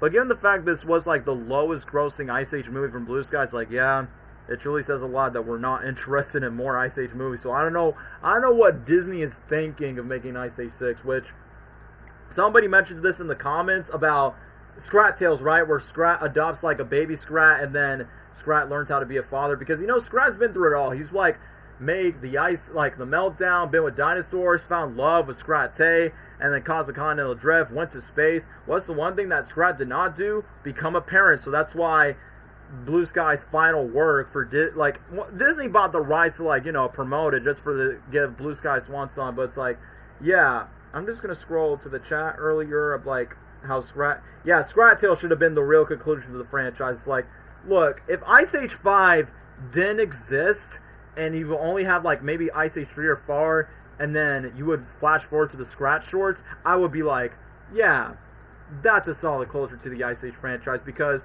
if you guys seen whether you've seen the Scrat Tail shorts on non-social media, it ends like Blue Sky's final work that they did is Scrat. Look at the acorn. He's about to put the acorn to the ice, like, no, natural disaster happening. So Scrat eats the acorn, and then he jumps off one last time, and we're like, thank you, Blue Sky. Thank you for our childhood. That's the real ending to the Ice Age franchise right there. But no, this movie exists, and Disney wants to make another Ice Age 6, make a reverse Uno card by saying, yeah, we're calling Ice Age 6 Boiling Point. It's like, basically this franchise is already the boiling point. It's like, look, the first 2-3 movies, dare I say even the fourth one have their entertaining moments, but the fifth one, yeah, it's not a good movie. The Granny and Dinobird scenes are pointless. Like, I know everyone else in the chat's being nice about it. Like I said, it's not the worst Ice Age movie. If we're talking to Buckwild, that's the worst one. That's not made by Blue Sky, but by Blue Sky standards, it's easily the weakest one. So I don't know what's the point if I'm putting an F tier. I just put an F tier just in case. So for now, it's easily on the D tier scale for Ice Age 5. So yeah, I wish they would have stopped, but they're like, no, we must make more. It's like Fast and Furious, but for kids. So yeah, we're done with the Ice Age franchise from Blue Sky. We have 2 other original movies that were not talked about, but yeah, the next movie we have to finish is the John Cena Bull movie. Ferdinand. I know a lot of you guys have a lot to say about Ferdinand, but does anyone want to talk about the John Cena Bull movie? I'll say a little bit of stuff about Ferdinand. So now I did. Oh man, it's been a while since I've seen the movie, but like, hey, so Ferdinand, it's this bull played by John Cena. You already knew that. And they what? More animal misadventures, guys. And I think wasn't Ferdinand like. Was he based off of old stories, like old stories, so. Something? I think it was based on a book, and didn't Disney made a cartoon based on the book? Like maybe like I don't know how long. Yeah, that's what I was thinking. Yeah, I think it was like in the 1930s or 40s, something like that. Yeah, it's based on a kid's book in the 1930s, and then Disney made like what an adaptation of it, and then boom, Blue Sky's like, let's make that as a full movie. Yeah, but yeah, look, I hate that I keep starting. This is honestly just another crazy, but also fun family movie to me. Like it's just, I enjoyed it at the time when I watched it. I thought it was pretty funny. Some of the stuff were funny, and I think wasn't Ferdinand like, was he like bullied? I think it was bullied. Before. Yes, he was. Yeah, bull. No. Bull pun. But yeah. But hey, there's like I said, fun family movie, and a lot happens. But it's been a while. I mean, I only saw this movie like a few years ago for the first time, so it does have a lot of interesting characters and like interesting voice casting too.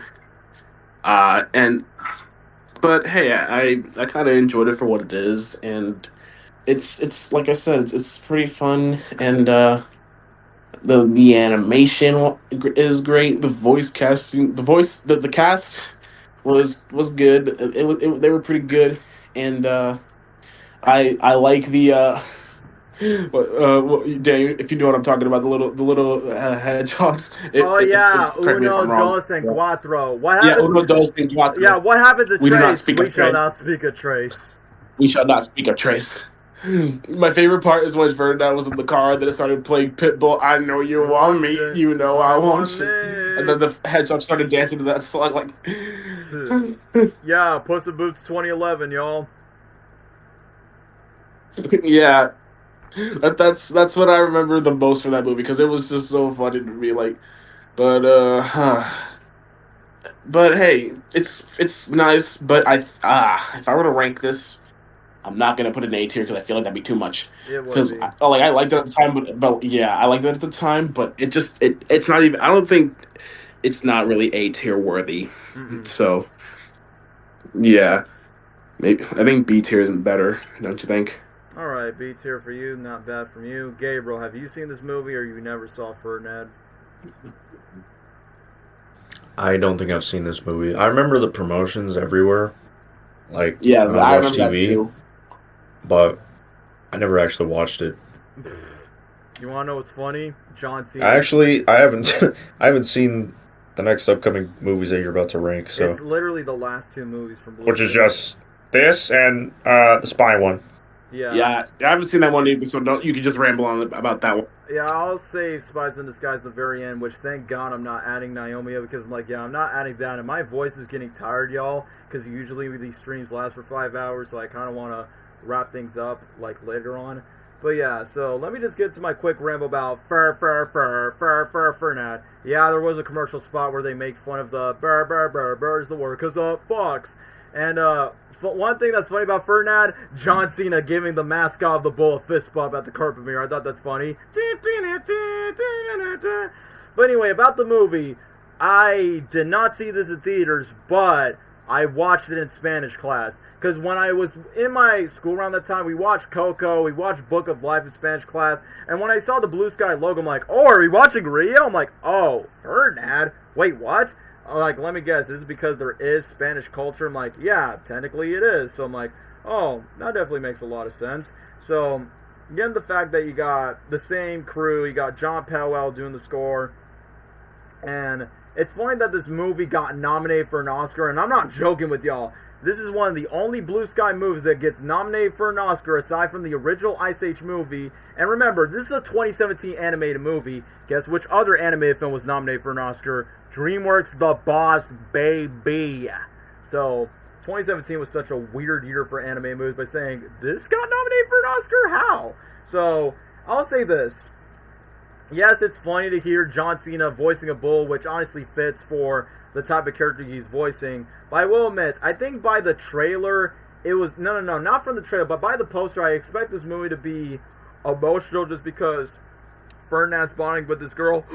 If I can remember the name of the girl, I think her name was like, what, Nina or something, where it's like, oh yeah, we were childhood friends, and then we didn't get to see each other until we got older. So, Ferdinand is a clumsy idiot that often crashes multiple times, like Charlie Brown, but in bull form. And I can tell this movie's trying to be dark, like for instance, his dad, like Ferdinand's dad got sliced in a slaughterhouse, because you know, that's what they do for bulls when they're like angry bulls and whatnot.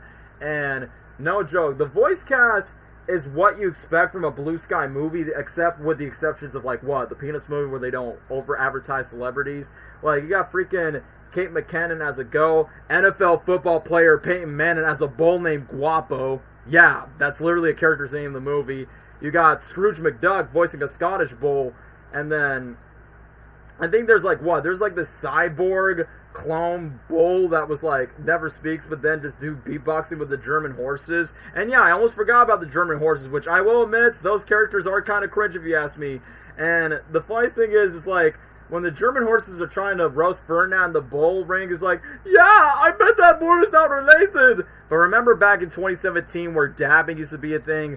Blue Skies took their blood, sweat, and tears to make an animation where the horses dabbed in a dance sequence, including the cyborg bull was doing like a boom boom boom boom boom boom cyborg, and it's like, bro, I get that's 2017, I know that was hit, but come on, bro, it's not gonna hold up when you watch it back. But I will admit, the hedgehogs, like the three hedgehogs, I like the fact there's 2 male ones and 1 female. I'm like, bro, is this Sonic Underground, Sonic, Sony, and Manic? And like I said, I will admit, the joke that was funny of the, oh, I'm uno dos de cuatro. Oh, what happened to Trace? We shall not speak of Trace. And I'm like, oh, because he's dead. That's the joke. And then the Pitbull song, 1 me, I know you want to get it because nothing but bulls.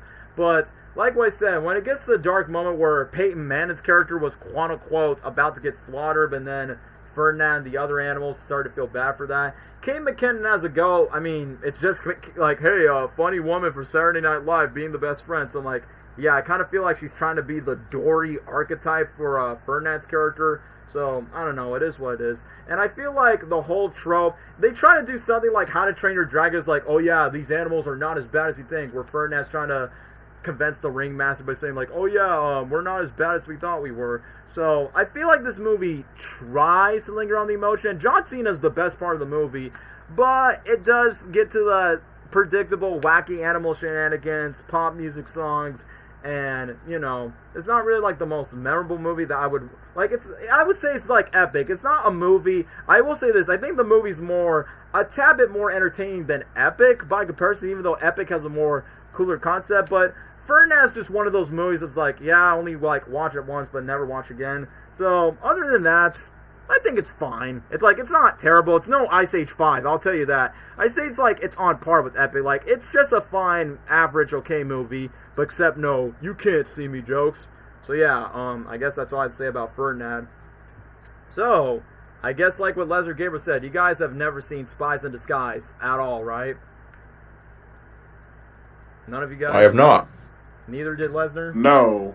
Well, I guess I'm the best guy to wrap this up, which thankfully, fun fact, I was like Gabriel Lesnar for a while where I've never seen this movie, but guess what? Since I'm making a live stream about it, what day did I saw this? I think I saw this movie like, what, Thursday? Yeah, I saw on Thursday. I finally sat down to watch. Like, here's the thing. I knew you got 2 fan-favorite actors like Will Smith and Tom Holland a part of the movie. I'm like, alright, that's cool. You got freaking Oscar the Shark Slayer and Peter Parker from the MCU in a spy pigeon movie.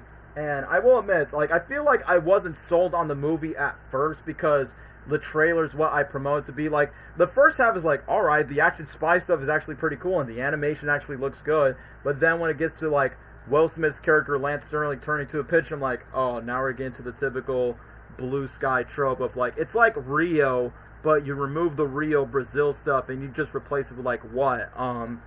Freaking Princess of the Frog, but it's like Will Smith as a pigeon. But either way, not too long ago, I just watched this movie from beginning to end. And for my personal opinion on it, unfortunately, and like I said, not counting Naomi, unfortunately, for Blue Sky's final movie, unexpectedly, not bad. It's not that bad. And I would say this, it's not that great, but it's not terrible.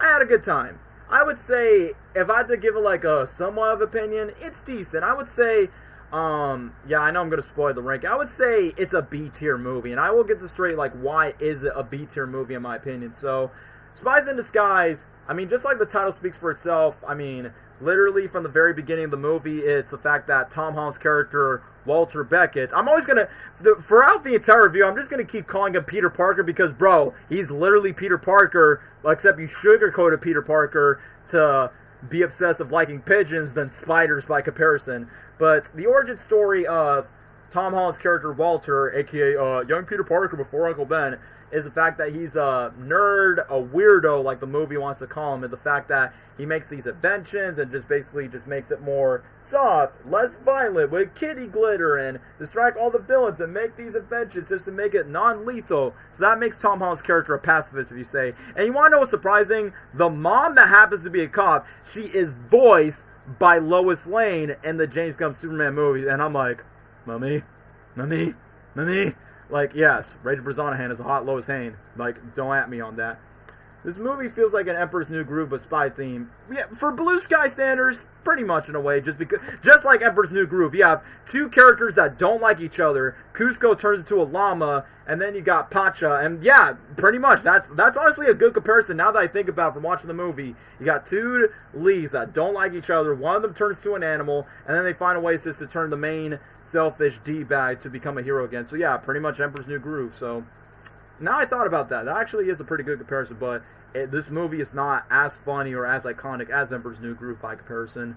But either way, even though the origin story of Tom Holland's mom's character, aka Mommy Lois Lane from Superman 2025, like, it gets to the trope of, I've pretty much already seen this trope before with Flint Lockwood's mom by saying, we need a little weird, you are capable to do big things, now give me a non-inflatable hug. And then when I saw the origin story, I'm like, yeah, something bad's gonna happen to the mom. And then spoiler alert, since the mom's a cop, she's dead. So I'm like, yep, I knew it. Where was the dad? Why was the dad not involved? Oh yeah, probably since you cast Tom Holland, he's pretty much the Uncle Ben type.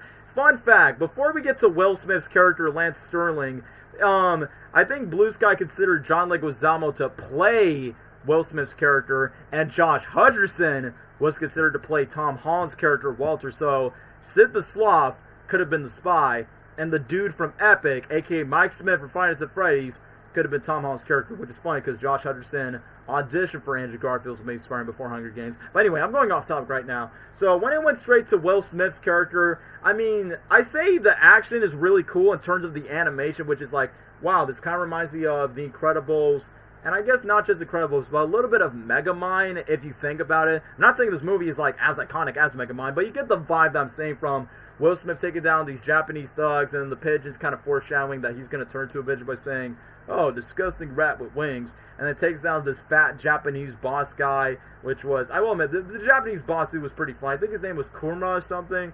And Will Smith, he's basically just playing the character that he played. He plays Agent J from Men in Black and Mike from Bad Boys, which, speaking of Bad Boys, we will get to a certain actor that's a part of the movie, but he's basically playing those type of characters that you would see in other Will Smith movies. So I'm like, from the jokes, from the charisma to the confidence, I'm like, yeah, it's a good thing they cast Will Smith rather than John Leguizamo, because no offense to John Leguizamo, he's not action star material like Will Smith is by comparison.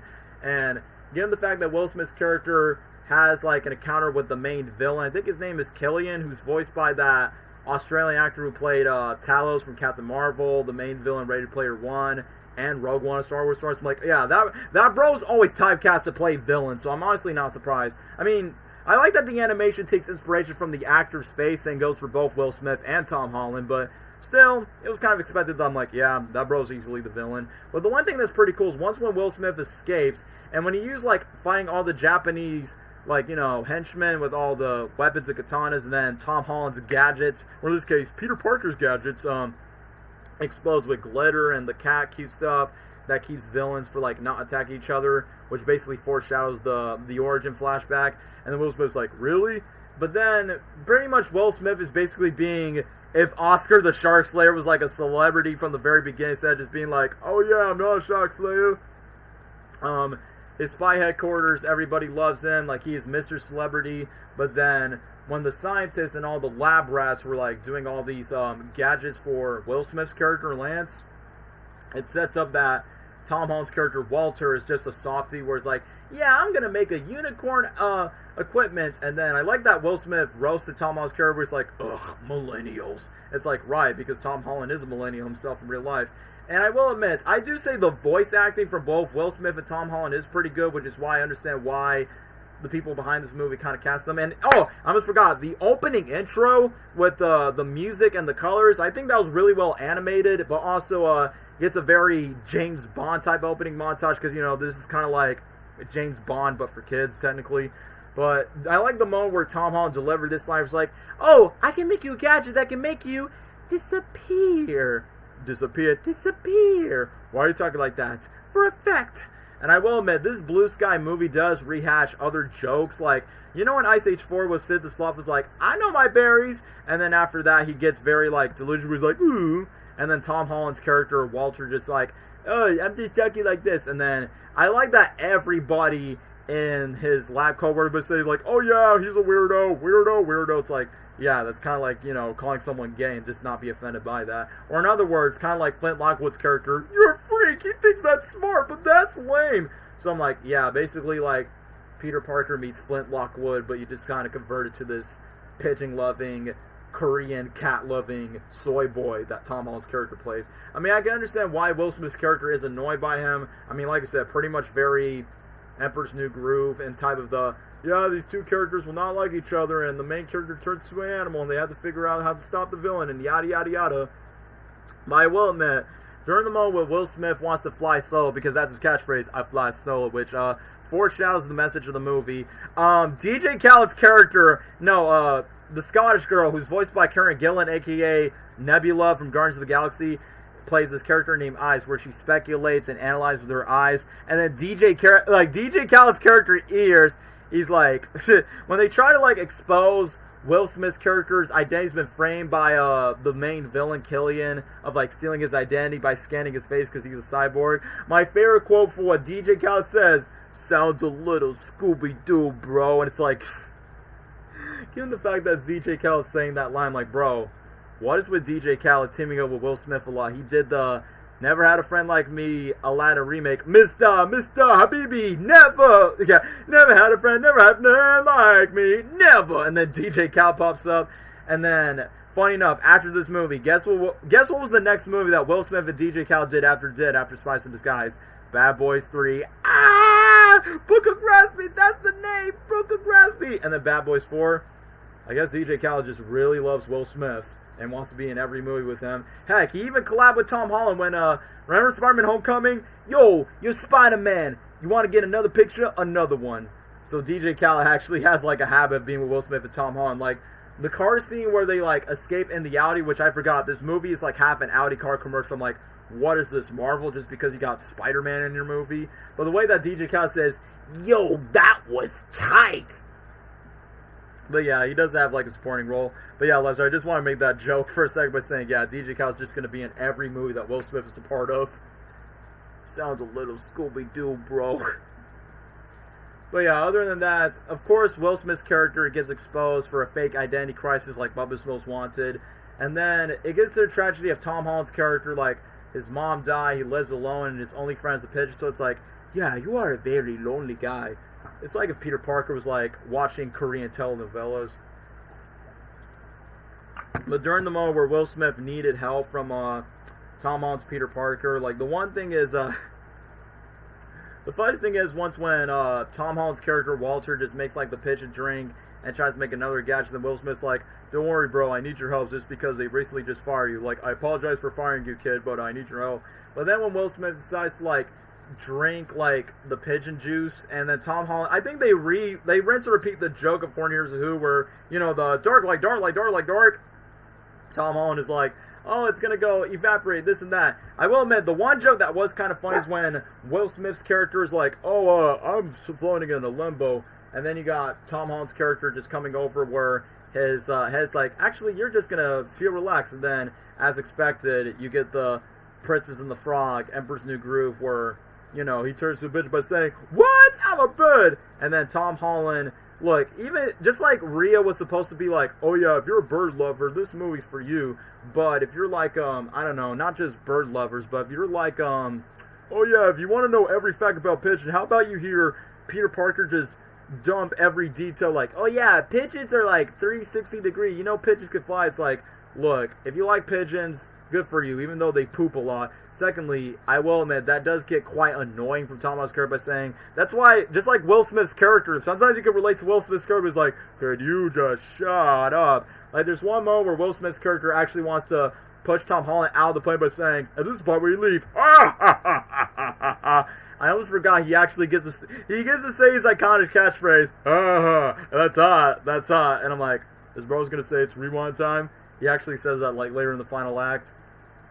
So I will be honest with you, the first half of the movie is what I expected the movie to be. Like, you know, first half of the whole Emperor's New Groove trope, and then it's a fun spy movie, and then Tom Holland's character is going to be more kiddie, while Will Smith's character is more adult-like.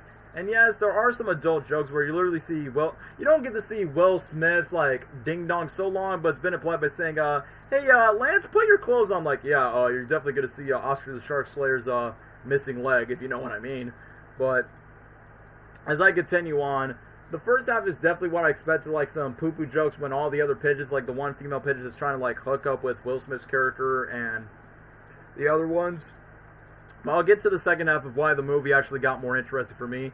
But when it gets to the car chase scene, like aka the Audi product, because we got to sponsor this movie with the Audi brand, when DJ Khaled's character, Karen Gillan's character, and the Parks and Rec woman try to chase him, it just slow motions to, why do birds suddenly appear. And it's like, bro, it's the same song that the Simpsons movie did for Homer Simpson's wedding with Marge, or even Joker 2 when Lady Gaga's Harley Quinn was singing that song to Joaquin Phoenix's Joker. But either way, I'm like, well, they gotta put that song because there's a reference to birds. But funny, when they break into the hotel in Mexico, there's this one Spanish song that goes, and I'm like, wait, I heard this song before. It's a like the original song is Informa, and I'm like, well, as a Jim Carrey fan, I know it's a parody song of Imposter, just like this when I take my boom boom down. It's like, oh, I did not know they made like a Pitbull Mexican Spanish version of it. But I'm like, well, it makes sense for every regional country when they remix a song. But then when Will Smith's character and the other pigeons are trying to break in, and the funny thing is, I'm glad that the pigeons don't talk, because they would have easily like, hey, it's James Corden as a talking pigeon, Aquafina as a bird or something. But no, they feel like Will Smith and Tom Holland was enough to carry a movie, and it's like, yeah, definitely, because I never expect Oscar the Shark Slayer and Spider-Man to be in a team together. I mean, I think even Will Smith and Tom Holland actually agree that they've never met in person until they did the escape room vlog back when the movie was out, and then the card premieres when they both met in person when Will Smith was like, what, doing the Aladdin remake and then doing a Paramount movie. And then Tom Holland was like, what was he doing? He was doing Avengers Endgame, Spider-Man Far From Home, and then Pixar's Onward was like his next movie aside from that Doolittle reboot with Robert Downey Jr. When they take down the Japanese leader, where Will Smith tries to like snap him in the neck, but he can't do it because he's a bird. I like the fact that Tom Holland's character and Will Smith's character is trying to like attack them, but when they try to push him away from the guards, I'm like, bro, why are we not seeing the fat sumo guy's egg roll, his ding dong so long? It's like, bro, I mean, even though yes, there are some poo poo kids jokes, but it's still funny. Like they still slip some adult jokes. And yeah, since Tom Holland's character is like the pop culture enthusiast, he guys be like, yeah, call me Bond, Hydrogen Bond. So I'm like, oh, I get it, because Tom Holland wants to be James Bond someday outside of Spider-Man. And then when they try to escape from the elevator where Tom Holland is swinging, I'm like, oh, Spider-Man reference. And then he makes a Terminator reference where I hear, hasta la vista, baby! So I'm like, yeah, I just can't help to hear Peter Parker about it. And when the bird pigeon decided to eat one of Tom Holland's tools and throws up all the goofy string gum looking thing, and then when Karen Gillan's Eyes character was like analyzing, DJ Khaled was like, no, he didn't step on the goop like the Parks and Rec lady, but he's like, yeah, this is pretty impressive with all the goop and all that. I didn't get to graduate at MIT at age 15. I'm like, huh, Peter Parker never had a MIT when he was trying to do that in No Way Home. But once when Tom Holland's character was trying to heal Will Smith by saying, I want to get back to being a human, and once when Tom had the agreements that were just not like, bro, yeah, like I said, the quote, this bro has gone Scooby-Doo, bro. Like I said, I couldn't take DJ Khaled's character seriously in the film. But anyway, Scooby-Doo. So like I said, I'm telling you guys, either watch the clip or watch the movie of DJ Khaled's character, and I cannot take his line seriously when he's reading. That was tight. But anyway, back to the scene where they're on the boat and the potion failed, and then Will Smith and Tom Holland went to an argument as expected, where basically he's like, no, but we can actually stop the films for like stopping fights with each other. But then Will Smith becomes like a man, talks to his boy by saying, I tried, like most people I try to save, they die every single time. You don't know what that's like. But then Tom Holland's character him by saying, yeah, like if you would have known, because, you know, spoiler alert, his mom died, because, you know, she's a cop. So, R.I.P. Lois Lane mommy as a police cop. But once when they decided to go to Venice, Italy, and remember, this movie was released in 2019. The same year when Tom Holland went Far From Home as Spider-Man in Spider-Man Far From Home. And where did he go in Far From Home? Venice, Italy. Like, in my brain, it's like, Tom, this is the second time you went Far From Home twice. But this time it's in animated form, and you have no Night Monkey Spider-Man powers where Jake Gyllenhaal has saved your life. Or even Sam Jackson. All you just got is Will Smith's pigeon and the other pigeons. I will admit, when the Parks and Rec girl and DJ Khaled and Karen Gillan's character pops up with the guards, I mean, even though they tried to empathize with Tom Holland's character, but it's like, come on, you know, they don't really care about you, Walter, a.k.a. Peter, a.k.a. Tom. They just want to arrest you because they think Will Smith's character is the bad guy. When in reality, he's being framed by the villain. But I will admit, the Venice, Italy stuff is pretty fun to watch because Tom Holland's character is all about the gadgets, and even though Will Smith is like, I fly solo, but he still has to remember that we need a teamwork. We definitely don't want to work alone. I mean, yes, we've seen the trope by saying, sometimes doing things on your own is always not a good idea. You definitely need a flock. Bird puns. A flock where you need like a squad, a team, just to look out for you, and that's what these random two-dimensional, brainless caricature of penguins do. And I will admit, the movie's tone changed once when the villain shows up, where he beats Tom Holland's character to the ground, and I'm like, bro, this movie just went from a goofy spy comedy film to like serious drama action film coming up. It's like, wow, what a big drastic tone of change when it comes to that. I agree. I remember seeing that promo in high school when one of my friends say Pidgeot Smith. Honestly, rings a bell. Outside of him being a talking fish, Shark Tale. But once when Tom Holland's character, Walter, throws the breadcrumbs in front of the villain, and then he just makes this one joke by saying, oh yeah, by the way, they're gluten-free. Obviously, it was one way just to distract the villain. Tom Holland and Will Smith escaped in the submarine because obviously the boat that they were in was not saved by the guards. And then Tom Holland finally made the potion where Will Smith would become a human again, even though he's bare naked, so that means his dick is showing in front of Tom Holland. But I like that Will Smith was like hesitant by saying, I kind of like being a bird, so I can just fly again. But then, here's what I don't understand. I understand that this is the arc for what Will Smith's character has to go through, like his identity being framed by the villain, but also at the same time of saying, look, I gotta do the solo mission on my own because I fly solo and I don't want you to get hurt, kid. But we're supposed to be a team, and I actually save your life to become who you are. So I feel like those tropes are pretty cliche. But like, when it comes to the tropes, like, the Lego Batman movie did this trope already of like, sorry, I don't need a team. I can handle the villain on my own. It's like, no. Even freaking Sonic 3 did that trope. It's like, come on, y'all. We know how this plot twist is gonna go. It's like, once Will Smith is captured by the villain, as expected, he's gonna need his friends, or in this case, his team's help when he needed it, and that's what Tom Holland's character is. And I will admit, even though as cool as the villain killing was by design and by the powers, even though it is valid of why he has personal vendetta, Will Smith's character, like what he did to him in one mission, but I honestly would have preferred if they would show us rather than just tell us, because if you would show, then maybe I'll be more invested with the villain's vendetta against Will Smith. But they didn't do that. They just say it, but then just move on. And then he sent the drones. And yeah, speaking of Far From Home, the second Tom Holland movie in 2019 of like taking down the drones, fire all the drones now! And just like Far From Home was like, oh yeah, Peter Parker's dead. But then in this movie where the villain's drones take down the submarine, is like, no, Tom Holland's Walter's good. So then, Will Smith's character's having empathy. And just to make fun of the Korean telenovela dub that Tom Holland's character's been watching, it's like, oh yeah, let's make that joke again, but where Will Smith is the Korean lady and Tom Holland's the Korean boyfriend. And then Tom was being the soft boy as he was. And then Will Smith's like, you know what? I know I shouldn't doubt you. Your gadgets are not weird. They're actually pretty useful. But you know what? Being weird is good, just like your mom would have wanted. Now let's get weird. Boom. And then Will Smith's colleague, the Parks and Rec lady, apologizes, and they don't get mistaken with the identity. And they all work together as a team. Like, obviously, Tom Holland's character did not join the fight, but Will Smith is a spy, and all the guards try to utilize all of Tom Holland's gadgets. Like, bro, this is exactly what Spider-Man would have done if he was not bit by a spider in the MCU. Like, giant inflatable hug, kitty glitter, soft soy boy stuff.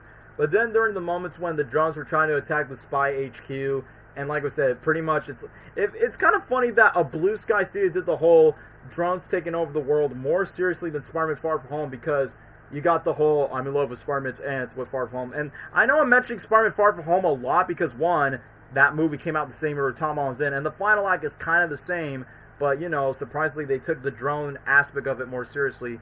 But either way, once when I think there was like a truth spray that was exposed to the Japanese fat guy earlier in the movie, and then it exposed that Will Smith's colleague was like, oh yeah, I have 5 kids, and I don't want to tell anybody because I'm a tough alpha woman. And then Will Smith's truth spell was like, oh yeah, Walter's going to use you, decide to hack your arm, and then never use it. But that's when the villain knows the truth, and then tries to take Tom Holland up to the sky. And I like that they did this trope for any skinny protagonist lead character of what they done. So when Tom Holland was like up in the sky with the villain, and Will Smith has the potion to become a pigeon again to save Tom Holland's life, And then when the villain's like, you can't kill me, you don't have the guts to kill me. And then Tom is like, I'm not a killer, I'm a hugger. And then he puts the inflatable hug device on the villain. And once when Tom Holland's character is falling off from the sky, I'm like, bro, this is exactly what Flint Lockwood did.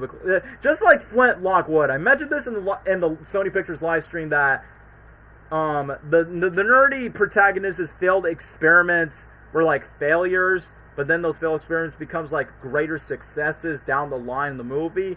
It's a rehash of the Flint Lockwood plot line. But like Flint Lockwood, he falls from the sky, and guess what saved Flint Lockwood's life? Rat birds. But in this movie, who saved his life? Will Smith Pigeon and the other pigeon saved Tom Holland's life. And I guess you could say, kind of like Hiccup in How to Train Your Dragon 3, go save him. And then he falls to his death, the villain dies, and then Toothless, like, future wife, girlfriend saved his life. I forgot How to Train Your Dragon 3 came out the same year as Spies in Disguise, so I'm like, how many times do we need to see the fictional, nerdy, dorky, skinny character fall from the sky, and then an animal with wings decide to save them? I like that the Mexican woman took down Will Smith Pigeon, and she goes, Rata, like, what is it? Rata, I think she said Rata goes latas, and I'm like, what? The Batman reference of Rata a lata? Even though this was before the Batman existed, even though Will Smith got beaten up by Ben Affleck's Batman, the Suicide Squad. But yeah, it was expected that Tom Holland was going to live. And Will Smith is like, yeah, you know I was a pigeon woman. And then it turns out the villain is not dead. I guess he's in the inflatable hug things because Tom Holland's character does not kill people. And I thought it was going to like set up a future sequel if the movie would have had a sequel. And then Will Smith and Tom Holland's like, yeah, we're going to tell everyone we're heroes. And the next thing you know, they got fired.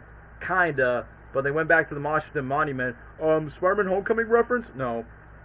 Where the CEO's like, oh yeah, we definitely need more people like you in the world. Where Walter, aka Tom Holland's character, teams up with Will Smith, and now both of them are spies in disguise. They become a team where between super agile fighting leading star to super tech door nerd, it's like opposites attract, trying to be the leads. So overall, this movie's not as mind-blowing as Robots, and as a bird movie, it is definitely not as entertaining as the Rio movies by comparison. Like even Rio 2 had more funny jokes. I mean, Spies in Disguise had some funny moments, but there's some moments I'm like, yeah, some are more for the kids. But I say it's a solid movie. Like, it's not terrible. It's not. I always say this, as a standalone movie, I would honestly rewatch Spies in Disguise more than Epic and Ferdinand by comparison, because at least Spies in Disguise has at least some cool visuals, some funny jokes, good action sequences, nice music, and you know, you got Will Smith and Tom Holland in a movie together, and then freaking DJ Khaled's characters won. Sounds pretty Scooby-Doo, bro. Like, I originally want to give this movie an A tier, but I feel like this movie would fit better as a B tier. Like, I would say this as a B tier movie. And that officially concludes the Blue Sky Studios tier list. So yeah, even though the studio was gone too soon, like in reality, the Scrat Tail Shorts was the real finale to the Blue Sky Studios. So I feel like that is the real conclusion to Blue Sky as a whole until Disney is milking Ice Age once again. But overall, as expected, for every live stream that I make, it's always 5 hours long. And I'm so ready to wrap up the stream because I've been talking for hours. I'm going to kill my throat for this. But either in that, 5.5 hours of talking 13 movies of the Blue Sky movies, it's been a blast. And it's pretty nice to see the animated movies. Do you see the Mario teaser logo? Bro, have you seen my latest YouTube short? Go subscribe to my channel if you haven't. But anyway, enough with the ramble. Yeah, there we go. Let me just, before I wrapped up, let's just recap our tier list. S tier, we got Ice Age 1, Ice Age 3, Dawn of the Dinosaurs, Rio 1, Robots. A tier, we have Horton Hears A Who, Peanuts Movie, Ice Age 2, B tier, Spies in Disguise, Ice Age 4, Rio 2, C tier, Epic, Ferdinand, and D tier, Ice Age 5, Collision Course. So yeah, that's my review for Blue Sky. I will make at least one more live stream by next Saturday, which is the Batman movie tier list stream. Who knows if that stream is going to be a hit or not, but stay tuned for Batman Day next Saturday for the next stream. But yeah, before I shut down the stream for good, Gabriel, Lesnar, take it away for your finales of the stream. Oh boy. Hey! Thanks for joining us today, guys. Hope you approve of our rankings. Thanks for letting us know your opinions about the movies as well. And we'll catch y'all in the next stream next week. Saturday for Batman Day. Yeah, see y'all soon. Have a good day or a good night. Good night, y'all. Thanks for watching the stream with us, and have a great night. Oh, Maria, yo, ba, ba, ba. Yeah, we finished the 5.5 hour mark, so in case I don't see you guys, good afternoon, good evening, good night. Take care now. Good Bye, my evening man. and good night. So send me on the way, Last no time the we way, will be gone. send me on my way, boom, boom, aka laka boom. We are not your family, Rio and yeah, I'm all out of songs.